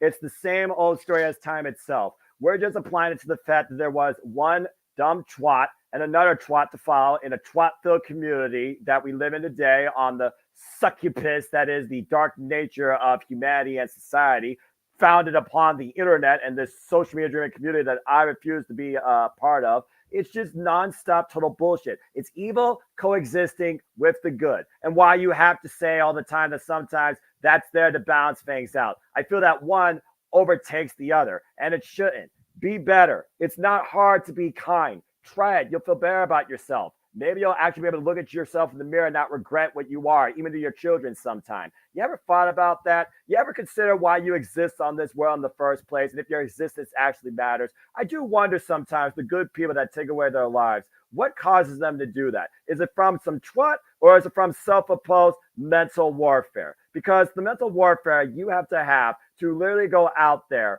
and insult somebody you don't know for your own selfish 15 seconds of Twitter twat fame is fucking ridiculous to me. And I'm not going to be a part of it, nor continue to speak on it. If this continues to happen, then nothing's going to change. If it continues to be acknowledged and encouraged and brought into this world, then nothing's going to change. The best thing I could do is do what I believe is right, and that's to respect one another and support each other and protect your mentality. And you damn sure don't get ahead in life constantly tweeting out your thoughts towards every negative thing possible out there in the world through the so-called internet wrestling community. Humanity, be better. And to all the people out there in this business, opposite sex in and out of professional wrestling, I got nothing to say of ill will to you because, one, I don't know you, and I would like to think at the end of the day, anybody besides me is trying to do the right thing. Now, clearly not all humanity is that, and that's sad to say, but it doesn't mean I have the right to insult them if it means it's not going to change, lest I become them, which I refuse to be. That's fair. Really quickly, before I throw it back to you, Jeff, I do want to bring up this comment by Safet, and I know you're not trying to, Safet, because you're a regular, but we don't know if that's the same asshole. So you making that accusatory statement is no better than what happened in the first place. Yes, Saraya pointed out some assholes and called them creeps. We have not seen the footage to know if it's the same guys or not. It could be completely different people. And your accusatory statement is no better than what they did. So think about that the next time you guys comment in the chat. Oh, don't forget about this. We don't know if it was the same people. Go ahead, Jeff. Well, it kind of ties into what I was going to say before Walter goes. I meant to make this point. I was watching one of the best comedians ever, Ron White, over the course of the last couple of days, just because I turn on his stuff because he just makes me chuckle. And I was watching the one stand-up he did in 2008, 2008, whatever it was, talking about his friend that, the world would be a lot better if there were less gay people. You know what? The next time you have a thought, just let it go. That guy on Twitch had done the exact same thing. Next time you have a thought, dude, let it go. Pretend that didn't formulate in your brain. We'll be a lot better off without you. Yeah. Anyway, carry on. They threw me into public. Yeah. That I was drunk in a bar. They threw me into public. Now, when I say they threw me out of the bar, I don't mean that I was causing trouble and they asked me to leave and walk me to the door. 6 bouncers hurled me like a frisbee. Anyway, carry on. Some I'm of us getting have it. watched Ron White way too much. Noah looks lost. I will. When you have, I know Noah's time is what it is, but if you want to chuckle about the reality of some people's worlds, it's not going to make you disappointed in humanity, just make you chuckle at the stupidity. Ron White's stand-up routines are pretty good. I'll send you the one I'm talking about. There's just this one joke he did constantly. I got thrown out of a bar in New York State. It's like a 5-minute story he tells. It's fucking gold. Anyway. Go ahead, Walter. It's like his boy with the "Here's your sign." Yep, Bill Engvall. Yeah. Metaphorically speaking, there's this connection between your brain, and your mouth. It's called a filter. Learn to use it.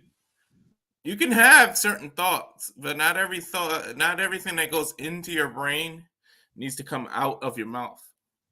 You don't have to say every thought. You can have the thought. We can't judge you for your thoughts. We're not mind readers. So have the thought. Just shut up and not say it out loud. You don't need to do that. Like, women wrestling had to go through an evolution. They had to go through all this hell. We don't need to try to make it go backwards. And we are always praising about how great the Knockouts division is. I'm praising how good the NXT division is, the women division. Yes, I think a lot of them are beautiful. Yes, I look at them, but you don't have to say the shit out loud. You can appreciate the talent and everything. You don't need to. It's this weird male chauvinistic attitude, alpha male thing that I don't know what the hell that comes from. And then it's like the anonymity. I know he did it live in person, but the anonymity of being able to do it on social media and not have any responsibility and hit send and hide behind the keyboard is part of the big part of the problem. And then people are so used to that they feel like they're even untouchable in person. So, like, I don't know what it is. The people are moving backwards. Leave people alone. You don't harass you. Because I'm pretty sure if I saw your mother or your sister or somebody walking up the street and I said some shit like that, you would have an issue with me and it'd be a fight. So why go around treating other people professionally like that?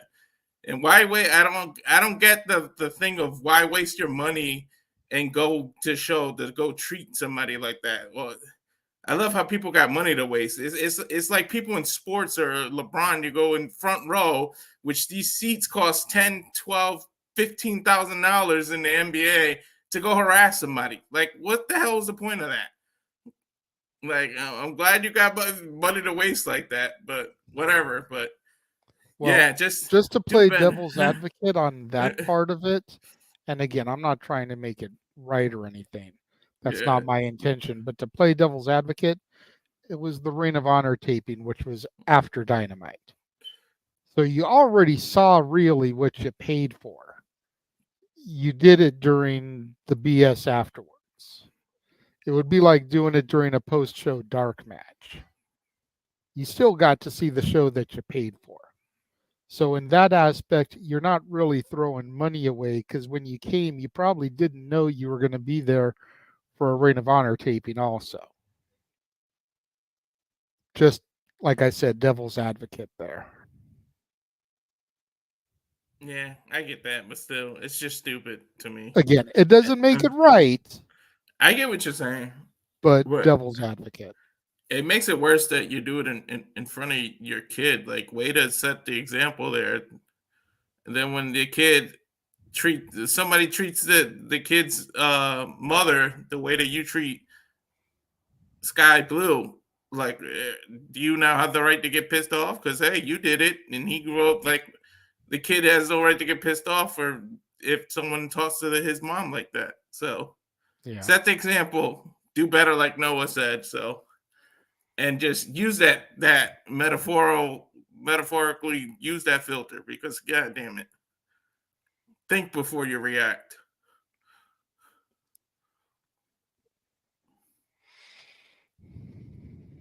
That's really all there is as far as the main event. Like, I feel like we've all made our point here. I mean, we could definitely go on and say some other things where we may end up contradicting ourselves and putting our foot in our mouth.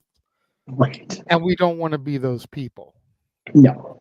At the end of the day, and I've seen this go around social media quite a bit, this really isn't a conversation that should be being had amongst 4 adult males. Yeah. This is something that needs to be led by the female community. Yeah. But we are, for lack of a better term, a wrestling talk show. Yeah.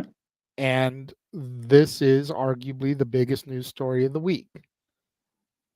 How do you ignore that? No, you can't. And you don't address it at all. Now, Yeah, no. we almost decided to not address it this week. Wait and see if it was shown on Ring of Honor this coming Thursday. And then if we had to touch on it next Saturday. Right. But we decided that if we haven't seen it on the one that just aired, if we haven't seen footage start circulating on social media, and you figure when shit happens, that stuff goes on social media pretty quickly. Yeah. Again, not for spoilers. I don't recall if it was Rampage or Collision. Jeff may be able to clarify. But somebody ran into the ring tonight during AEW. A fan jumped the barricade, got in the ring. That footage is already circulating. Yeah. So it would be a little bit surprising why this footage isn't circulating yet. Maybe people are afraid to put it out there because of how sensitive it really is. Possibly. But you know, again, so it was like either address it now while it's a hot button fresh topic, or wait a week, let it cool off, and then have the fans of the show be like, why are you talking about this now? This is old news. Yep. It really is the dark side of doing a show like this is like you have to be on top of these things, and it sucks. Yeah. Yep. But the other thing is, when we had the realization that we were going to have to do this split situation because of the timing of Resurgence, like, well, fuck. Had we known they were going to go long tonight, we probably just would have done the main event before the pay-per-view and ended on a high note with the pay-per-view. But, you know, again, we didn't expect them to have a Tony Khan runtime today. It's the unfortunate part of our realities, because we, like you said, we are a wrestling talk show. We do have to talk about stuff, negative or positive. Like, look how long we try to avoid talking about the VKM stuff. It's like we tried, but we went for, because with that issue, we wanted more actual information to come out because we were just getting a lot of hearsay. Right. We were getting, and normally we bash these guys, but in this particular case, I'm not trying to. What we really had to go off of was the Meltzer, the Alvarez, and the Sapp shit. Yep. There was no legitimate fact released yet. And that's what we wanted for, was some actual fact to come out about that before we started talking about it. Yes, exactly. And I think at this point, I can actually give you guys a little bit of some credit there. Yeah, I think the actual facts about the Vince story are going to be few and far between. I think that's going to get suppressed like the Kennedy conspiracy stuff. We're never going to see that shit. It's not going to be a thing. Until they go to court. If they go to court, then it'll be public knowledge. Because you know that's going to be some O.J. Simpson shit, and it'll be on every fucking news channel. You won't know. Oh, God. Like the steroid trial was back in the day. Oh my God! If that coverage gets OJ level, like you're not gonna find me on thing for a month. I'm gonna fucking dig a hole in the backyard and say, fuck it. Okay, we said what we needed to say. Yes. Let's try to get Noah to uncross his arms, loosen up a little bit. Let's get to the shills here. Yes. You know what? Before we get into all the normal shills, I am gonna run Noah's favorite trailer. Yes. Obviously not updated because it's going to have the Resurgence graphic, but damn it, we need to get animated Noah before we get out of here. That's right.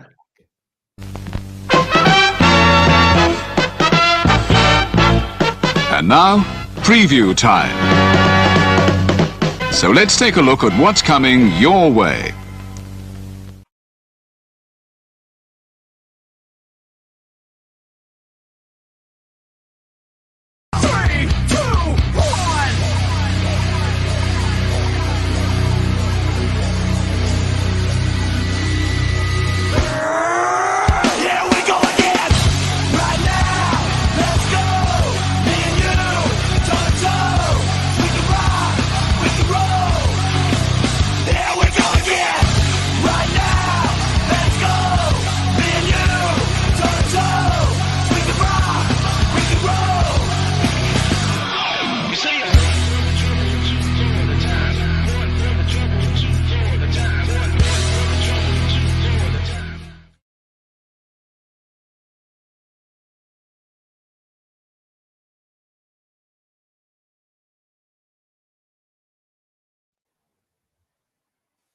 All the wrestling, all the wrestling, all the wrestling, all the wrestling, all the wrestling, all the wrestling, all the wrestling, all the wrestling, all the wrestling, all the wrestling, all the professional wrestling.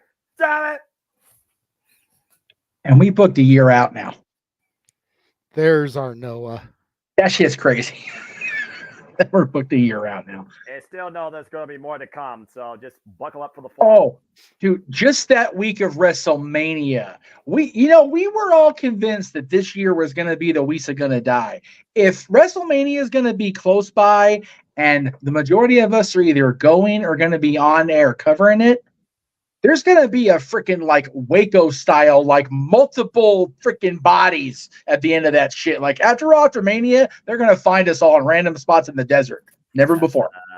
Did you see RVD like my tweet about 420 in LA? And I was like, don't get booked. And he was like, yeah. And he I swear to God, if that motherfucker gets booked and he has to leave his house in Vegas in April, I will find the booker and I will find a way to raise the funds. We're bringing Rob with us. God damn it. WrestleMania 41, night 2, 420 in Vegas. Yeah. Tag team ladder match. Surprise entry, RVD and Matt Riddle. Mm-hmm. That's only good if the thing where you're climbing for is a bag of weed. Because why? Everything's better with a bag of weed. That's right. And we can call them flying high. Fuck. Book it. Damn it, Hunter. You're more progressive than your father-in-law. Book that shit. I'm telling you. I'm going to be the number one sober guy at home, calm the action on his monitor, most likely, because that's a Sunday that I'm just like, I don't know. To be fair, it is Easter Sunday, so that would be a valid reason for you to not be there. No, you're not, because I'm starting a corrupt Noah fund. So no, that's fair. That's fair. Yeah. And Noah, I know you've been talking about and preaching and even praying. Get your ass to Battleground. You fucking deserve it. Yes. Considering the fact that I'm going to be starting a new job in a couple of weeks. Yeah. And probably not going to be able to get the time off that quickly, nor the funds raised that quickly. No. Stand and deliver is my mission. Ooh. Fair enough. Fair enough. God damn it. If I'm going to NXT for my first show, it should be the fucking WrestleMania for NXT. Valid as fuck. That's valid. That's 100% valid. I get that. And as great as it would be to go to the UFC Apex and see them crown the first ever women's North American champion.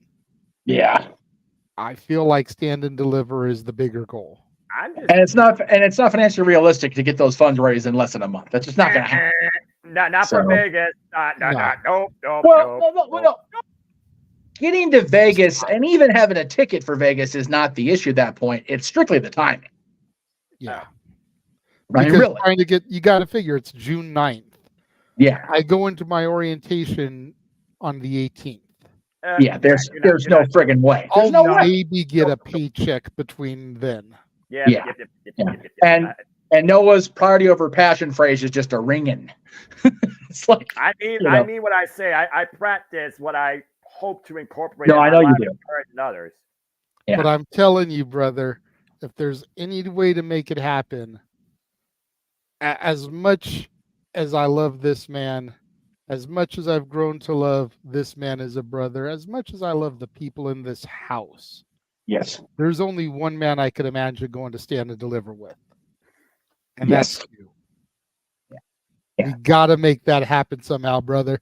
Even if you jump on a flight and fly back out as soon as Stand and Deliver is over, so you're back in Ohio for Easter Sunday. Yeah. We got to figure out a way for you to be out there for SmackDown Hall of Fame and Stand and Deliver, bro. Yeah. 18th and 19th, we got to have you in town. Even if it's just for those 2 days. Like, seriously. Because then you'd be like, deuces, I'm getting the fuck out of here before the real shit starts. Right? Yeah. Being in Vegas in a weekend is bad enough. Wrestling fans in town, twice as bad. You stay there on 420, we won't be able to get your ass out of there. I'm starting to corrupt Noah. I'm gonna treat you like they did Big Bang. He'll be so high on a contact he won't remember what time his flight is. I will tell you this, and I'm saying this in front of 43 people watching and whoever watches on demand. If Rob Van Dam does not get booked by anybody else, and he is in town and is somehow able to attend any of our shenanigans, I will smoke out with Rob. Whether I have to vape it or whatever, I will smoke with Rob that weekend. I will do it. There you go. On the air. I'll do it on the air. Okay. I'm somehow getting RVD some of my product. So I was going to say, one bring your time on shit camera with you, say dude. it. Yeah, Like, bring your shit with you.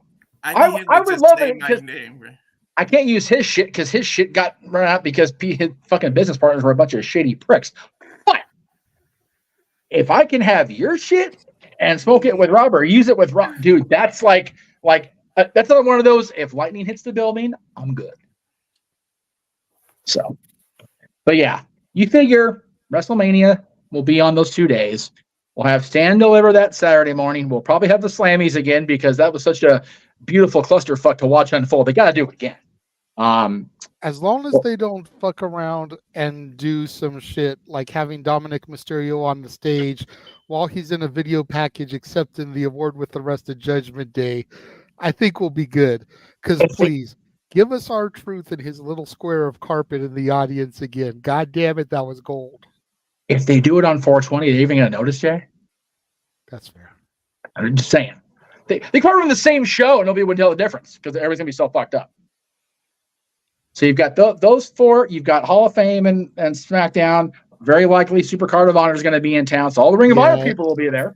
Yes. Yeah. Very likely Bloodsport. So all those crazy motherfuckers are going to be there.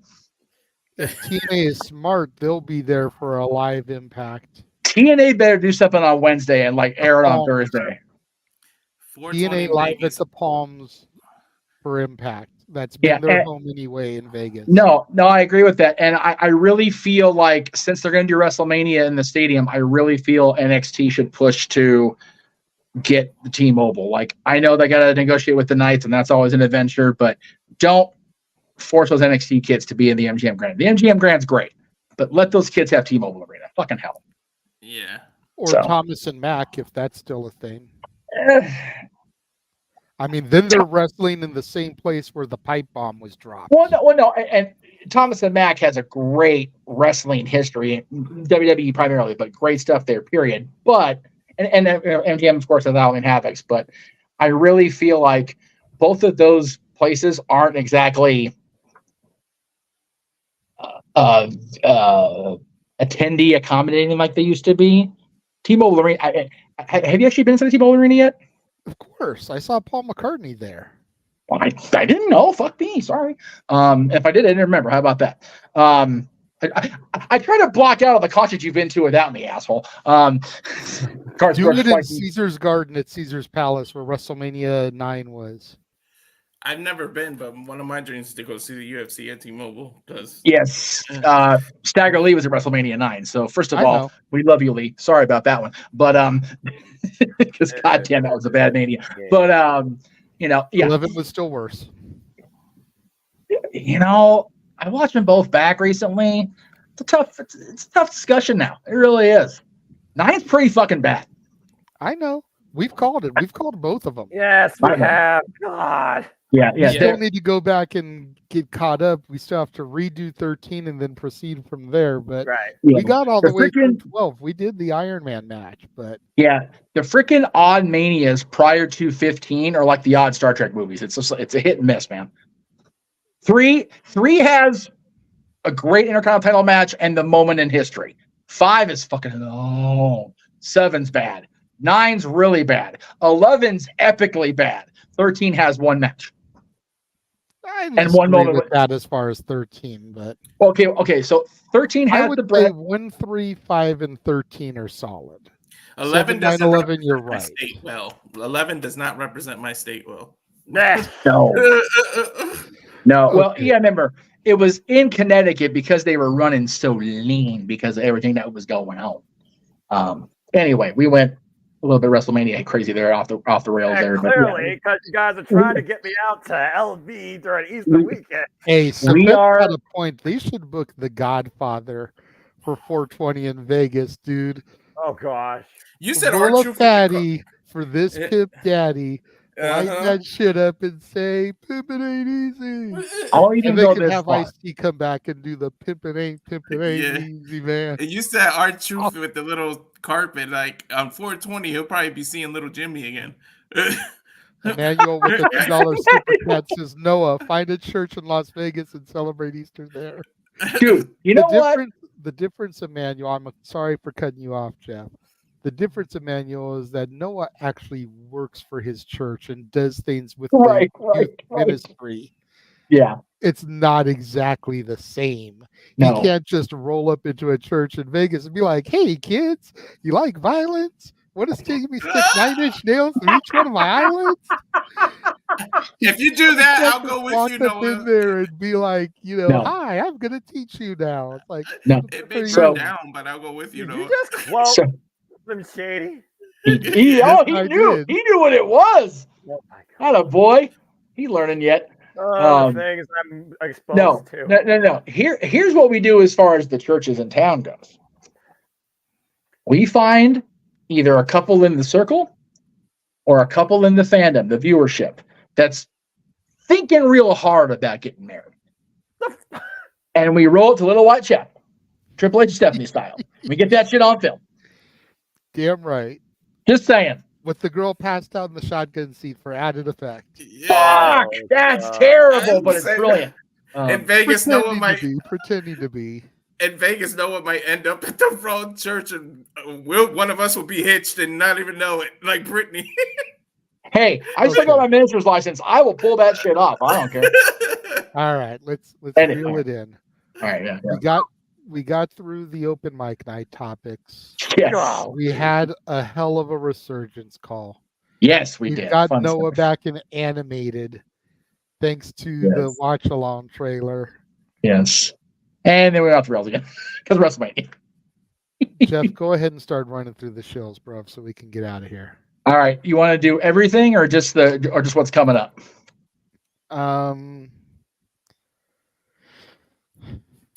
I mean, at this point, everybody knows where to find us, man. Hop on that Multiverse of Media there we train. go. At least show that one. Where Yeah, you can subscribe to us. Yes. I am going to go on record right now as saying that there will definitely still be no shows this week. Okay. You know, I did just kind of mention that I got the job. So I need to try to get out there doing the Uber Eats thing. Yes. Make as much money as I can going into orientation. I Yes. got to work clothes. I've got to get a food Yeah. handler's card. I've got to have all this stuff right. together Ooh. before I go in for orientation on Saturday. Yeah. And granted, it's a half hour, 45 minutes that I'm on the air. But if I can get an earlier jump on the day, that's a half hour, 45 minutes, maybe even an extra hour that I could be making money instead of sitting here, no disrespect to the viewers, doing a show and not getting super chats. That's fair. If I was getting super chats on every show, it would be different. There you go. Especially since once we hit the $500 goal, this man has to enlist and chase you. Yes. And if Thea Hill becomes women's champion, he has to get a Chase You t-shirt. I have a feeling that she's going to win the title by the time it's to wear it than stand and deliver in Las Vegas right next to me. We can both be rocking the Chase You shirts together, part of the Chase You student section, baby. And can we like renew the calendars, WWE? Like, what the hell? Right? Well, considering JC has gone back heel, having her on the cover alongside Thea doesn't Walter, exactly work. I'll go back into the conversation I had with JJ. I actually photoshopped pictures onto the calendars for the year. I got you, bro. It's okay. All right. So, having oh, damn it, here we go. Emmanuel evening things out as he do. I just want Noah to go to Las Vegas for both nights. No way he It cuts off because it's $2. It's a certain amount. Oh, gets overtime for yeah. Hey, Hey. if he hops on a flight as soon as Stand and Deliver is over, oh yeah, he's back home Saturday evening. He misses Saturday night of WrestleMania. Right. But he's back home by the time WrestleMania gets off the air, and he's perfect for open mic night that evening. And then he's able to go to church the next day. Oh, good Lord. That's going to be ridiculous. You keep on saying safe and sound. I don't think you know what that means. Oh, I know. All right. For everybody that wasn't DJ on Quick that, made a whole song about it. Look it up. He did. All right. Of course, you can follow Josh. He's not here. He'll also be home on Easter next year. Party pooper. But you can follow him on Twix at Walking Hymnal and Instagram at Malamangram. Big G was here during the first part of our open mic night craziness today. You can follow him on TikTok, Twix, Instagram, Threads. Is Threads even still a thing? I don't know.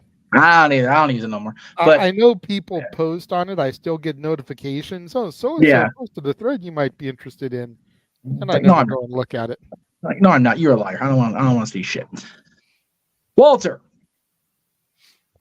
Yeah, my Twitter is at Walter Alex Cruz. The business Instagram is Cowfire Farms, and I love how he calls it a business Instagram. It is. I got a personal one and I got a business one. Right. And then I got the Rage of Wrestling YouTube, and the next UFC watch along will be 302, which is June 1st, Saturday. Masha versus Dustin Poirier. I'm looking forward to that banger. That'll be a fight and a half. All right.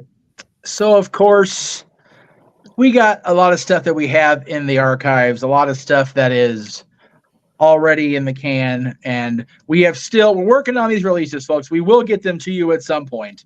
It will be a thing. Of course, all these great albums, courtesy of Noah Foster and his amazing musical talent. Yes. I just pushed you to see Noah, both of my hands. Jeff is the one clicking all these. Yeah. I'm not doing it this time. We may get Noah. That's what I call Vegas next year. For real. That's a double live there. That's a double live. That needs to be the karaoke for February. It'll all be Rat Pack shit. Sinatra, Dean Martin, Sammy Davis, and even shit like Michael Bublé that like falls in that category. You know that's actually brilliant. What are you doing? Well, no. I say that because I was trying to think of our theme night for February and trying to theme it around like Valentine's. But dude, karaoke, the Rat Pack's so much fucking better. Mm-hmm. Or you could even throw like some Wayne Newton, some Tom Jones in there. You know, maybe a little Elvis, Viva Las Vegas. This is why I get for wearing a suit. Crooner karaoke. There you go. There it is. Crooner karaoke. All right. Speaking of music that has nothing to do with crooners, my friends, Paradise Kitty, are out on the road right now. They are deep in the heartland of America, if you will. They actually are. They already had their show in Libertyville, Illinois tonight. They'll be at the Revival Music Hall in Peoria, Illinois tomorrow, and then they're coming home for a little while. They'll be off the road. Matter of fact, I'm pretty sure Jenna's going to Disneyland the day before I'm going, just because her pass doesn't work on Fridays because their passes suck on Fridays. So anyway, check out Paradise Kitty if you're in Peoria tomorrow. If not, they'll be back out on the road, I think, in late June, early July. So go check them out, please. We love our Paradise Kitty. And speaking of singing stuff that is relevant to karaoke, don't forget our next karaoke night will be June 15th, 80s karaoke night. Maybe we'll get Noah to break out a little George Michael, a little Sting, maybe a little Elton John. You know what?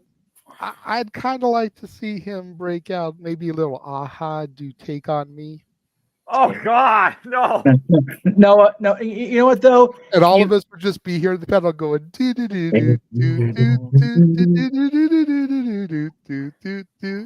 sings. Reach in the fridge and like Family Guy and fall through the video. For real. Right. Or have him sing the theme to the Never-Ending Story. You were evil for that for reasons. What is wrong with you? Oh, you a bad man for that. But yeah, no ideas for Arlene to super chat. But just remember, Noah, no matter how much you kvetch and moan about it, we're never going to give up on the idea. and we'll never let the audience down. We'll never walk out on them or desert you. Anyway. All right.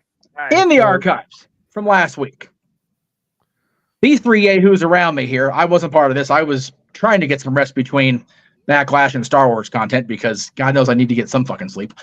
Didn't happen, but I tried, by God. These three gentlemen discussed who they thought would be the next holders of each of the championships you see on the screen. So check it out. It's in the archives across the multiverse of media. After this, and after Backlash, of course, we went into our dad's retro double feature where we ranked the live action films of Star Wars and the top 10 characters in the galaxy far, far away. So please go check that out. JJ and I had a lot of fun doing both those shows.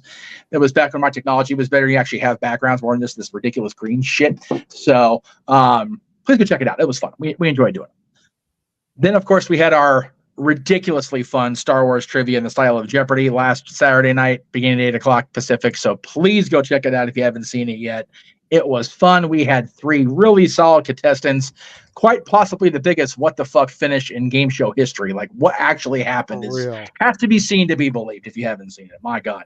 And then just yesterday, along with the two of us, the original Dad on Wrestling, Jerry Williams, Pop himself, joined us for the top 10 songs from the Beach Boys as today, because it's not, well, actually, it's up to 12.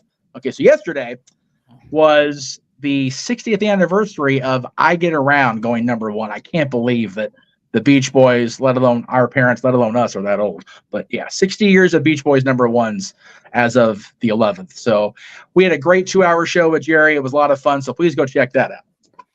Yeah, and on that show, Pop said that he might pop in for the first hour of Beach Party karaoke and be on the panel. Oh, Lord. So y'all might actually get to super chat and hear my dad sing some Beach Boys, Jan and Dean, some of that type of stuff. And that's his shit. That's his jam. So next to the Beatles, Well, fair, but we're singing about beach songs from a guy that grew up at the beach in Southern California. Yeah. So SoCal surfer. Yeah, that shit writes its damn self. All right. It's now time for the new content. New business, if you will, Gomez Adams. Tomorrow, or later today now, since after midnight for everybody, No DQ and AV will feature me joining Aaron Rift. God help us all. We're going to predict who's going to be the king and queen of the ring finals, as well as all the other bullshit that's going on in the wrestling world, because didn't talk about it enough here, clearly. Put the image back up. What happened? Put the image back up. Okay. Jeff looks like, yay, I'm doing a show with my buddy. Aaron looks like, what the hell is he doing here? Ah! Yeah. If I were to replace the background, we are literally against one of the frickin' parking poles inside the Mickey and Friends structure. I believe it. And he's made that dumbass face because he just, there were better ones we took later in the day, but the sun glare was a mucker feather. I'm like, I gotta get one of us together recently because God, the other ones are older than shit.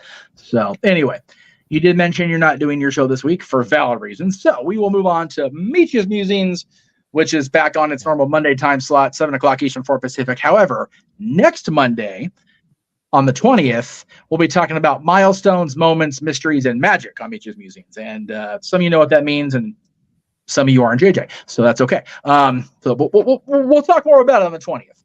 Yeah. Tuesday. Let me just reiterate, my show isn't going anywhere. No. I just need to wait and see what happens with work and schedules and figure out how I can balance the two.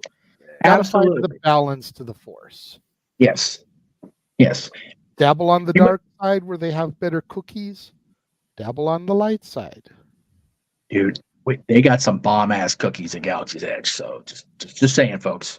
And the canteen is your friend on that subject too. If you haven't been out there yet, get your ass out there. And Tuesdays, of course. To a Disney park, go to your local grocery store and find the True Moo Blue Milk. Oh no, not available no more. Oh, they literally had it out for that time period because of what it was. I figured. Yeah, but vanilla milk, blue food coloring. Thank me later. Anyway, that's literally what the fuck it is, folks. You make your own shit. Tuesday night, of course, is Stat Boy Sports Bar, 7 o'clock Eastern, 4 Pacific. Stanley Cup playoffs are heating up. The NBA playoffs are still going apparently. Major League Baseball is getting into May, so it actually means something. Everything else is still going strong. So check it out, Mikey, and whoever he welcomes into the bar on Tuesday nights. The Greg Cherry Show, same time slot on Wednesday, 7 o'clock Eastern, 4 Pacific. It's going to be just another round of shenanigans akin to this show, but just a less concentrated dose of what the fuck.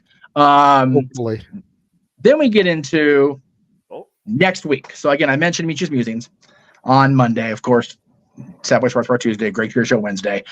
Thursday, May 23rd, pending availability of parties involved, because JJ's scheduling just got real on us here. So we're going to find out how we're going to pull this off, but we will. Time Tibbid. Yeah, like I told Jeff in private. Yeah. This was my brainchild. I really want to be involved in it. Yeah. But if life is such as to where I can't because of a work schedule, we'll get Noah involved. We'll get James hopefully involved to be color. If James is unavailable, maybe we can get Walter involved. But come hell or high water, this is going to happen, because it is the 25th anniversary to the date of the Owen Hart tragedy. Yeah. That's my son's birthday. So we are going to do a watch along of Over the Edge and Sunday Night Heat. Oh, okay. Sorry. Yeah, you're doing the first graphic. Yeah. My goal is to start things off same time that it would have aired. So starting off Sunday Night Heat at 7 o'clock Eastern, 4 Pacific. That way we go straight into Over the Edge at 8 o'clock Eastern, 5 Pacific. Just as if we were actually watching this live in real time. And why is that? There's no commercials, obviously, on the broadcast.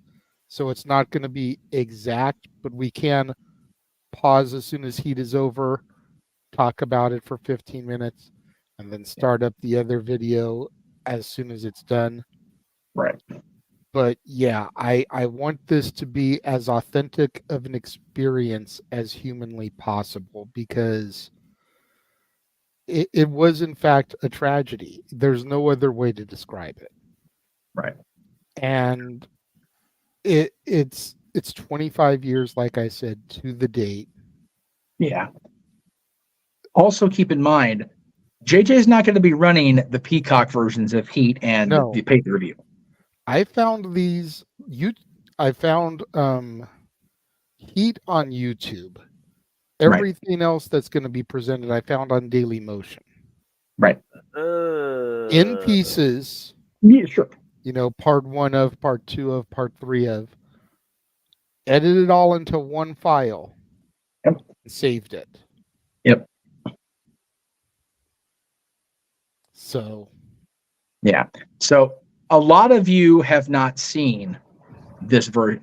I've never seen the whole show the whole way through, because I didn't go on silvervision.co.uk and buy the bootleg that managed to get through the screening process, or I didn't go out to Frankensons or whatever and buy it on DVD that was out there sitting later. I have never seen this show the whole way through. So I'm morbidly curious, I guess is the best way to put it. Yeah. But there is and that. I'm gonna give you this little spoiler for those of y'all that may not be in the know. And Jeff, we talked about it a little bit, so I know you know. Yes, sir. I want you guys to think about this.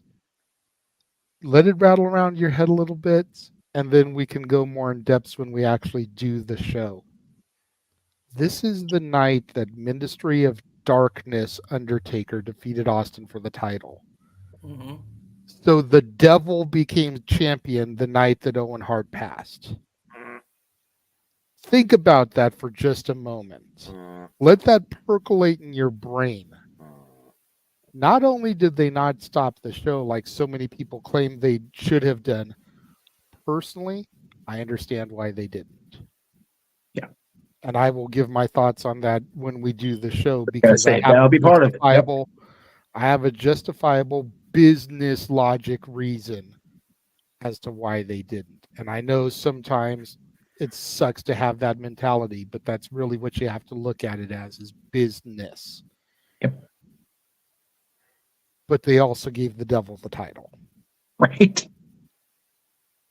Yeah.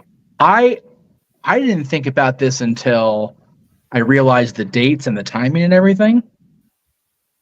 Think about when they did the big reveal, the big greater power reveal. It was June 7th. I don't want to think of that. If they none of us really do, but just hear me out here. If they hadn't pushed Raw back and made the 24th, what we're also going to cover, Yeah, so Raw that is Owen leads to the next day, Raw is on the Owen 24th.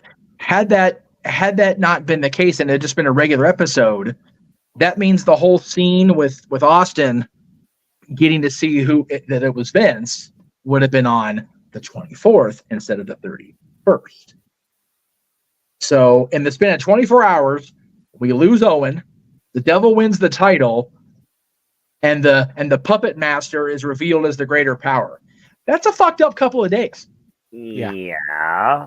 And you figure when they tape Raw the next day, which would have been the 25th, they would have had the greater power reveal on that day.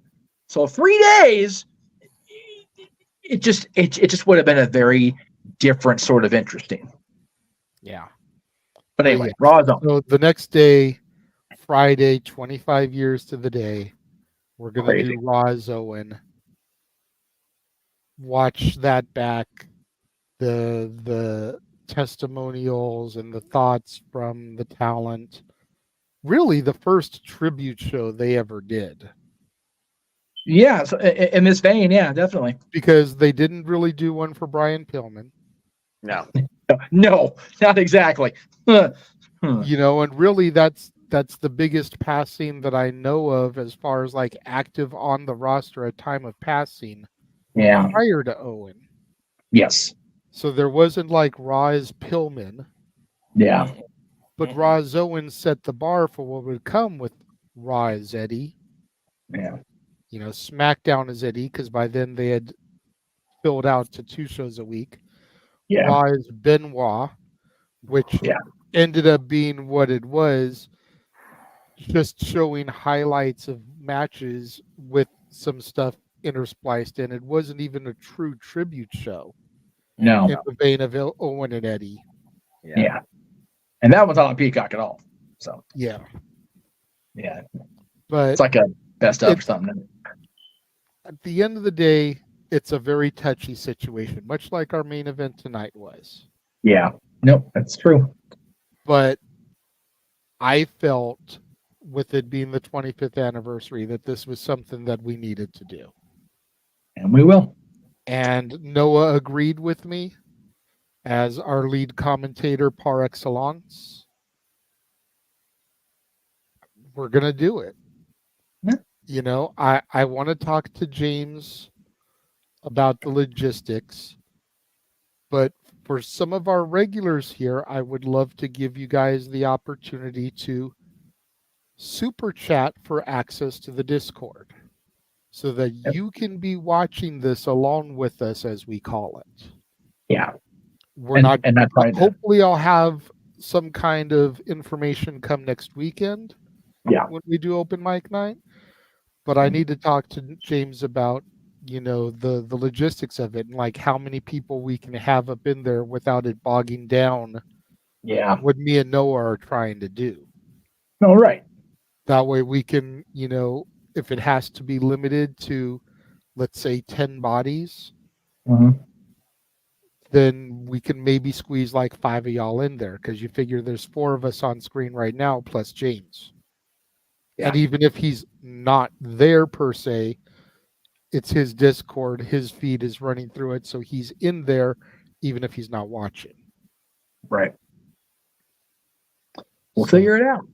So, but we do want to give you guys that opportunity as our loyal fans.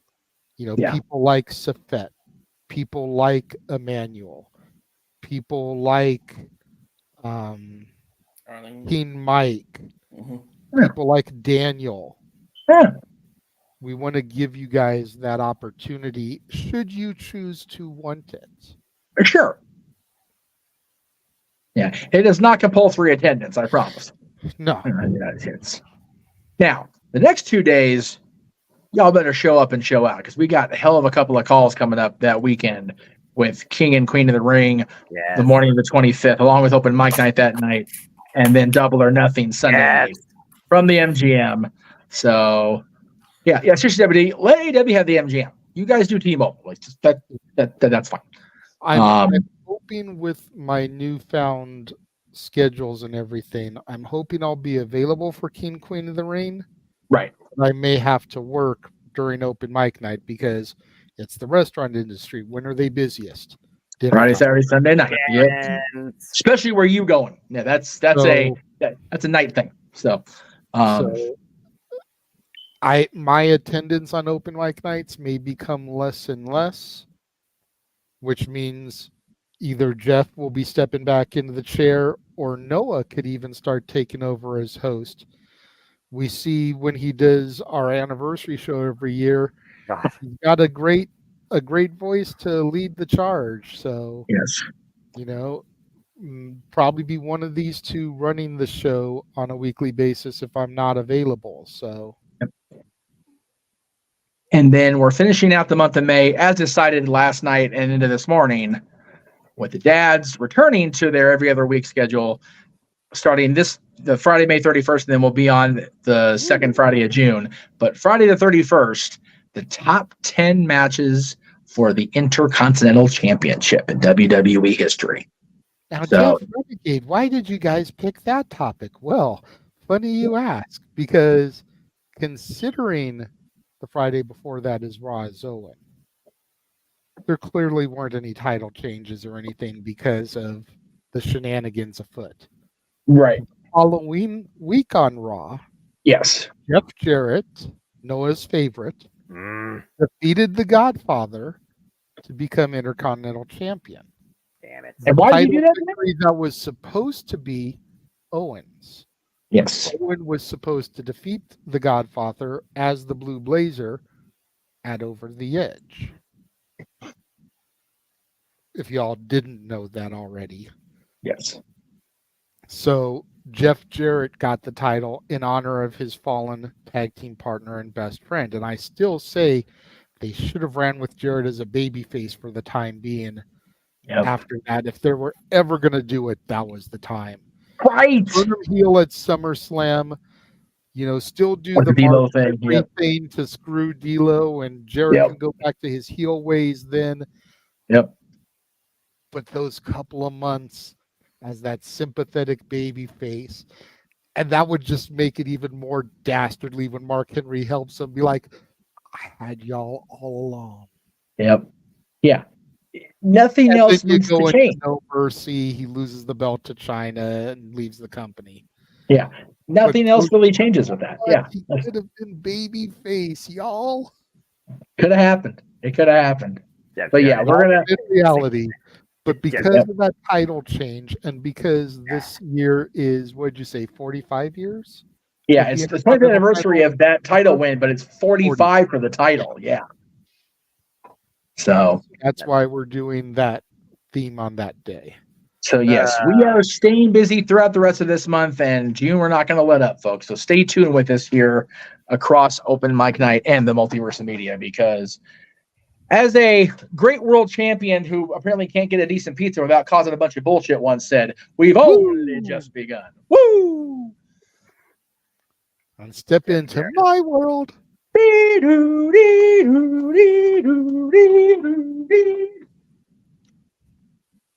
Damn it. That needs to be the next year.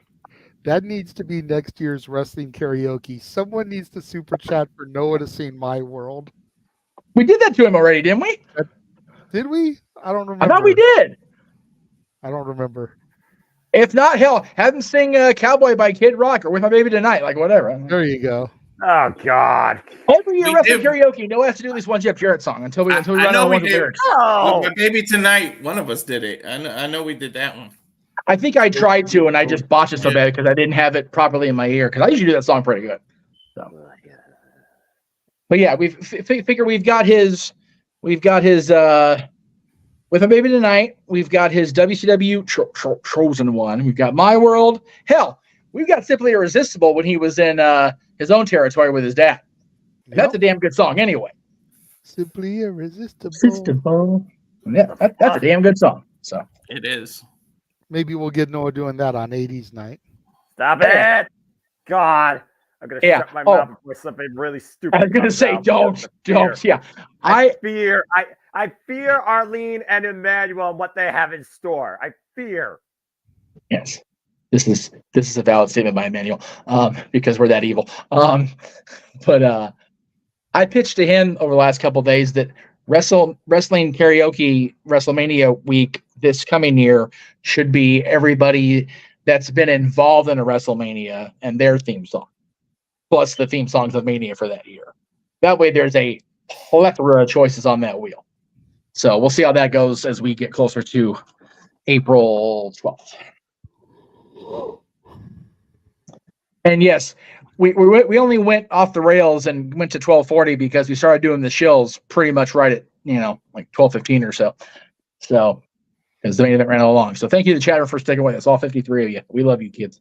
Yes, even you. Not quite as many as we had for happy hour, but we still got more than half of them back, so that's good. That's okay. Happy hour is going to draw a bigger crowd because there's more premiums during happy hour usually. So anyway. So thank you guys for joining us and for being with us for this long, crazy haul today.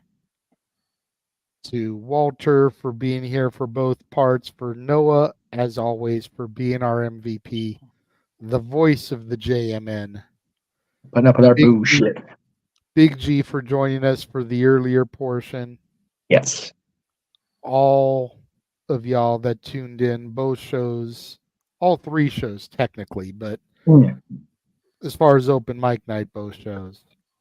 Yep. We greatly appreciate all of y'all. And until next time, across the multiverse, I am the Renegade JJ Williams. I'm queued up. Okay. We will see you guys next time. The Jeff Meacham Network's Multiverse of Media. For over 15 years, the recognized symbol of excellence and the standard bearer in coverage of sports and entertainment.